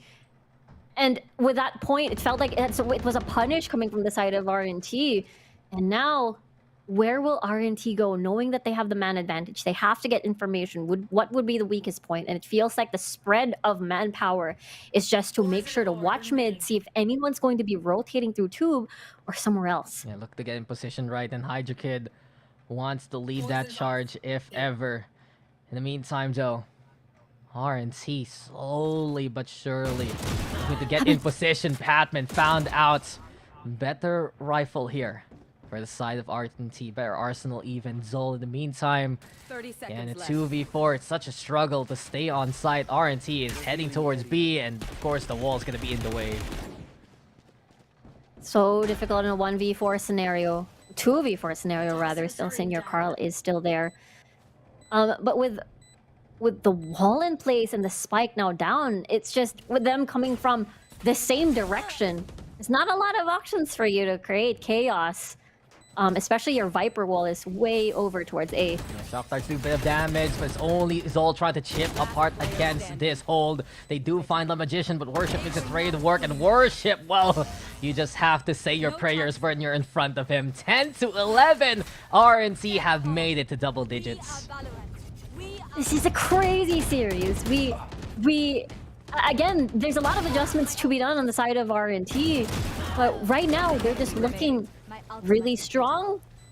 And at this point, it's applying so much pressure onto Zol. It's like, what do we do now? Any sort of changes that we're doing isn't exactly working, and the strong arming of RNT is prevailing over Zol Esports' what do you call this, the defense positioning of this, especially this buddy system that we're seeing right now. Yeah, I'm really concerned about Zol, still so eager to play aggressive here. RNC has been keeping tabs of these kind of angles, and now they wisely back on the way and move towards that A site instead. It will be a hold from screens though. And RNC, the most important position right now, if they can get that right flag. Nest taken here by Senior Carl, wants to engage against anyone on the high ground if ever. Le Magician burns out some of the updrafts, They do actually try and get in there from the maze itself. And Le Magician now, the knives are sharp and his aim is even sharper. Josh F onto the backside to try and anchor, but RNT get the plant going and the wall again, providing protection. Here comes Le Magician, and down Josh F goes. Just a lot of cover now on the side of Zol Esports. So they only have, again, RNT is basically expecting one side of the map for them to just pour out. And it's just so dicey for Zol. So it's a death box here, made by RNT. And make a wish if you believe for RNT, guys, because they have made it to the 11-11 scoreline. Riku, quick, how many rounds in a row has RNT won? Teacher! No, this one's on you. 5. Yeah, there you go. Yes, 5 rounds, RNT. What was a 6-11 scoreline has effectively been clawed and chewed away by RNC. Now, desperation is seen on Zol Esports. Look at their buy here, Riku. It's effectively a force buy. Someone light armor, someone bulldogs and a guardian, and Zol is just falling apart here against RNC's onslaught. Yeah, the fact that they can't even buy full utility is just a very telling sign of Zol Esports. Very just desperate, like just gasping for air now. And RNT is so happy in this position, but Zin gets first blood. Well, Zin is doing one thing right, is he's getting these kills. I do, or rather am concerned for the very risky angles that Zol has been taking for the past few rounds. But at the very least, right, the res is burned, and is he gonna go for it again? No, No, double dipping! You can't do that! It's a party foul! Worship will get the takedown. Send your car right now, peeking from the kitchen at the right time. So Zol trying to set up a crossfire. Le Magician, the one Hydra Kid plus Hot Sauce equals a victory towards B. Naru left alone in a 3v1. And well, Zol Esports, the Heartbreaker is already there. It has been Naru playing up to the clutch if ever they want to win this round. But Le Magician ready onto the second floor itself. Alarm bot spotting at the location. The swing's ready, and Hydra Kid is even more so. RNT is on series points. I'm so curious to see how much money Zol Esports has, especially that they were forced to buy half shields and not full utility. It seems that they're okay for now, but they still have to think about their money. And now they'll have to force overtime. That's the thing, Riku. They weren't forced to be in this situation. They could have played an eco at one point here in this streak. And as of now, Naru will sacrifice his armor just to give Zind a rifle. They are trying to will Zind here to victory right now, but the pressure is getting to them here for Zol Esports, and RNC knows that this is their chance. Especially they have Hunter's Fury. Especially Hydra Kid has Viper Spit. Naru deals first blood. But what can they do with that first blood? We've seen that happen before, but at least there is no Resurrect to help Le Magician this time around.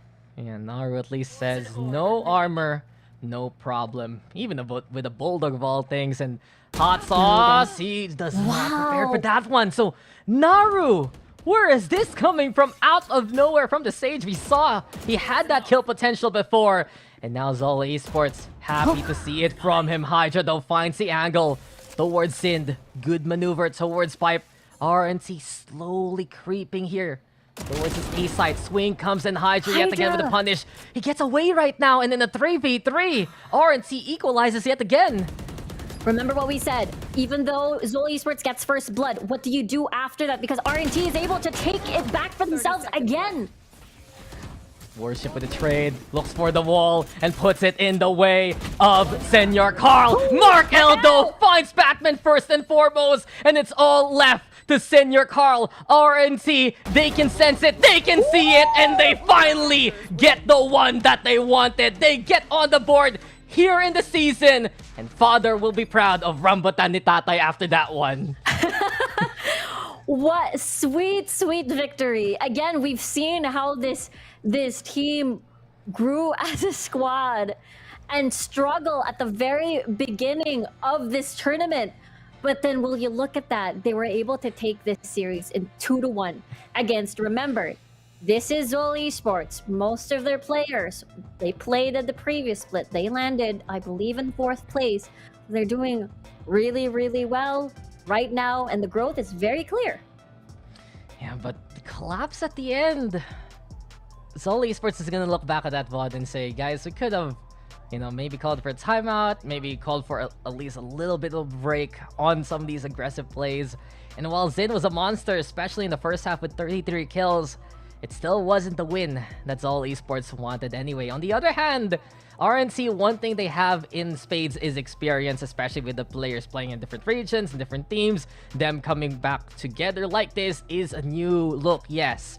But they knew that they had this one. As soon as they saw Zol just be too ambitious, too eager, the collapse was seen and RNC took advantage.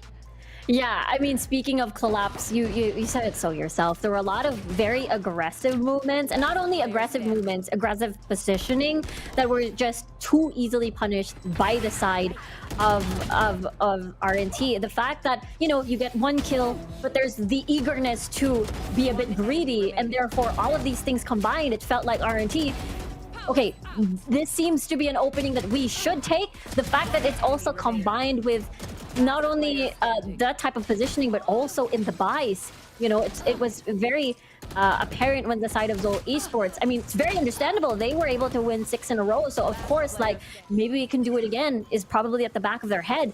But if you look at it, it was RNT being able to read, stabilize, and you got to give props to Hot Sauce. He was just working.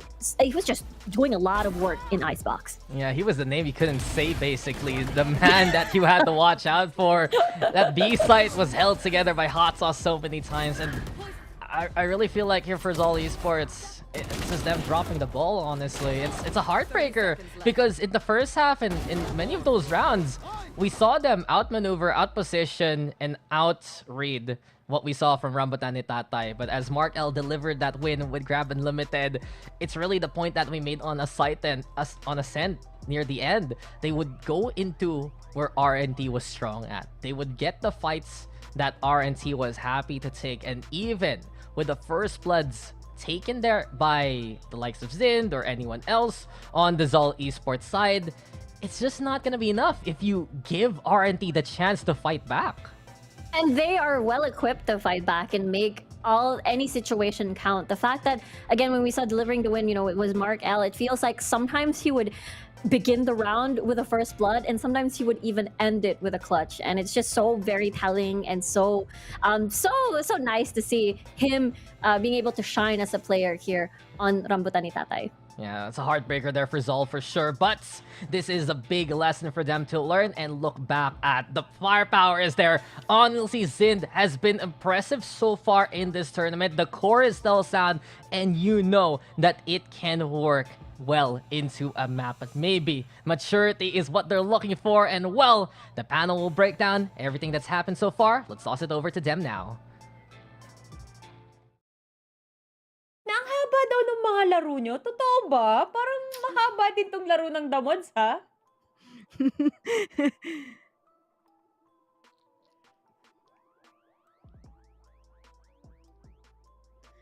Ay, okay. Yan. Rinig ka na namin. Okay na. Ulit na, Cyrus.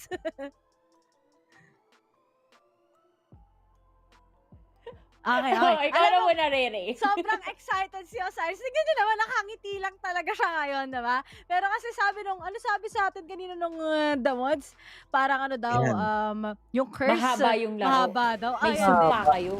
Sala din. Sumpa ata tong Pearl Ascent Icebox eh. Parang nakakatakot pag ganun yung map dito. Alam mong may map 3 kagad, Alaika. Nako, totoo. Kitang-kita naman natin dito pa lang sa first map kung gaano ka evenly matched etong mga tong players na to, no? Pero something na napansin ko throughout the entire series when it comes to RNT, yung role swaps nila naging mas evident dun sa map number 2 and map number 3 natin na hinardlock Sentinel na ni Hot Sauce yung sarili niya, tapos si Hydra Kid yung nagtitake ng lead when it comes to the smoke this time around. Which, in fairness ha, maganda yung naging effect, especially nung napunta si Mark L, which I would say Osiris, parang comfort pick sa kanya, no? Ang galing niya mag-Sova dito. Yes, parang ito na yung secret formula para maging online itong RNT and definitely nakita natin na mas naramdaman mo yung effect na nung nakasabay na sila sa Zol. Nung una medyo questionable, akala natin magiging winless pa rin sila dito. Is tulad nga ng sinabi ko kanina, which is yung boto natin lahat nasa Zol. And yung curse natin, apart from long games, is yung curse na kung sino yung binoto, yun yung matatalo. So gusto ko lang din i-highlight yun na. Oo nga, nagkatotoo pa rin. Oo, na-carry over na natin dito. Pero going back doon sa thought mo, no, na talagang iba yung effect nila ngayon. Parang mas naging confident sila. They're going for those aggressive angles. They're going for those aggressive plays. And countless times na may mga dire situation na naililigtas sila by being on that certain agent. Alam mo, nakakatuwa, di ba? Parang lahat tayo, are they going to get that better roster as of now? Kasi nga wala na si Ching, wala na din ngayon si Josh's. But I think, including Hydra together with Worship, kita-kita mo how hungry they are in getting this against Zol. Pero sa Zol din, alam natin na napaka-importante ng series na to, lalong-lalo na sa RNT. But at the same time, Zol, they really need to get those wins as much as possible. And yet, hindi nila nakuha against RNT. And RNT, may pag-asa pa pala sila baka punta sa playoffs, which is looking promising. Oh, looking promising talaga. Tingnan natin kung sino nga ba ang naging series MVP for this one. Kasi ang dami talagang magagandang plays kanina. Ayan, sakto sa sinabi ni Taylor kanina na itong si Hot Sauce, maraming moments na pinakita kanina kung saan kaya niyang mag-hold down ng site, kaya niyang kunin yung mga frags na kinakailangan ng team nila to lead them to victory. Round after round, di ba, Osiris? Yeah, exactly. And yun nga, para nakikita natin siya lagi sa Viper. This time, Killjoy naman yung naging arsenal niya. And he was able to get those key moments wherein feeling natin losing na para sa side ng RNT. Pero bigla, sa sobrang back and forth na laban. And take note ang laki ng gap sa icebox, and then they were able to close it out with double timeouts na ginamit nila really well to have a reset, to pick themselves up. At that point, yung Zol na parang sinasabi nating may mental fortitude, parang sila bigla yung nag-mental breakdown. At ito yung gusto ko kay Hot Sauce kasi dati nagiging controller siya dito So talagang may iba siyang movements here in Icebox. But right now, him on that Killjoy really gave a lot of impact. Ang ganda ng mga lurk plays niya. Although there are just so missed opportunities with the timings. Pero overall, ang ganda ng performance ni Hot Sauce. At yan yung sinasabi kong big boy buff. Hindi na naman matanggal sa utak ko yung big boy na TikTok ni Hot Sauce. Napakagaling talaga. Kasing galing. Ano, saan ba siya mas magaling? Mag-killjoy o sumayaw ng big boy? Both. Oo nga naman. Hindi naman kailangan na mas lamang isa. Pwede namang pareho siya talagang magaling. Na pinakita niya talaga sa atin kanina. Kaya kudos. Sa wakas, nakakuha na rin ng RNT ng win. Matagal na nating inaabangan lahat yan. Dahil paborito natin ang pangalan na to, Rambutan ni Tatay. Congratulations nga pala, guys. Tingnan natin kung ano na itsura ng ating standings para magkaroon tayo ng better picture sa kung ano nga ba yung mga ties na na-break natin. Dahil yan yung pang-opening natin kanina. Ray. NAOS Esports is still at the top. At kung binaliktad mo yung score nila, nako, SR Nakage naman has to step up. Medyo mahirap na to for the side of SR Nakage. But I still do believe marami pang miracles na pwede na lang gampanan. But as for Zol Esports together with RNT, despite RNT winning that, marami nga silang na-miss na mga matches nga before. Ang dami nilang malalakas din kasi na nakalaban at the same time. But it's still a big journey sa RNT. But this is, sabi ko nga, it looks promising and marami pa silang pwedeng kunin na matches. And if they're able to take that, they might be part of our playoffs. Mali mo, may clutch match, di ba? May mga crucial tayo na magiging matches para lang makuha yung perfect standing pagkapasok ng playoffs. Pero as for now, nga undefeated. Kumuntika na nga sila against APH. But I think for APH, this is quite shocking talaga. Ang ganda talaga ng performance na all in all. Pero yung Ascent map na yan, guys, naniniwala kong malaking curse map yan sa lahat ng teams as of now. Ay nako, parang yung curse map na yan is yung something na pwedeng ipagre-reset mo yung kalaban Sa sobrang hindi siya complex, pwede kayong gulatin and parang masyado nating minamaliit yung map na yon na feeling natin pang 2-0 siya, pero definitely pang 1-man pala siya sa sobrang komportable ng mga teams natin. And that standing, wow, ang lapit lang ng disparity na may chance pa rin naman talaga kahit na sino, and even yung ating top 1 undefeated battle, sobrang close din. So, this is anyone's game at this point.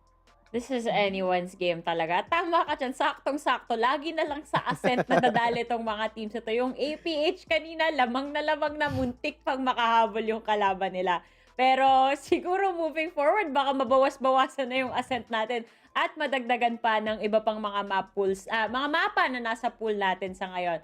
Pero dyan na natin isasara ang conversation pagdating dito sa ating second series of the day. Once again, congratulations sa RNT. At dito naman sa ating side ito, dahil next week pa ulit tayo magkikita-kita, magpasalamat muna tayo muli sa ating mga sponsors. Katulad na lang ng Riot Games at Mineski Philippines for making VCTPH Split 2 happen the way that it is. Sobrang action-packed eh.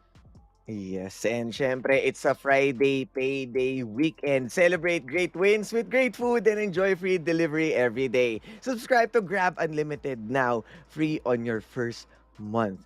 Enjoy free delivery every day and get exclusive discounts when you subscribe to Grab Unlimited. Don't miss out on our free trial on your first month. Ay, talaga na-mention ni Cyrus. Sahod day today. So make sure Siyempre. guys na kuha na kayo ng inyong Grab Unlimited. Pero syempre guys, ang ating VCTPH Split 2 is also officially sanctioned by the Games and Amusement Board. Yan. Mukhang ililibre tayo ni Osiris. Mukhang sumahod siya ngayong araw. Sana all. Gusto ko yan. Oh my Sakto, God. Osiris, free delivery yan. So, game na. Bigay ko na sa'yo kung saan Lahat yung ng delivery. talents, no? Oo. Maraming salamat muli sa lahat ng mga nanonood dito sa ating VCTPH Split 2. Once again, here on the panel, it has been Likeable, Osiris, and of course, Ray Ray with the curse. Yung mga panelists natin today, may sumpa. Nanalo ang RNT in fairness dahil sa sumpa na yan. So, maraming salamat once again, and we'll see you guys next week for more action here on VCTPH Split 2. Night!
Bye.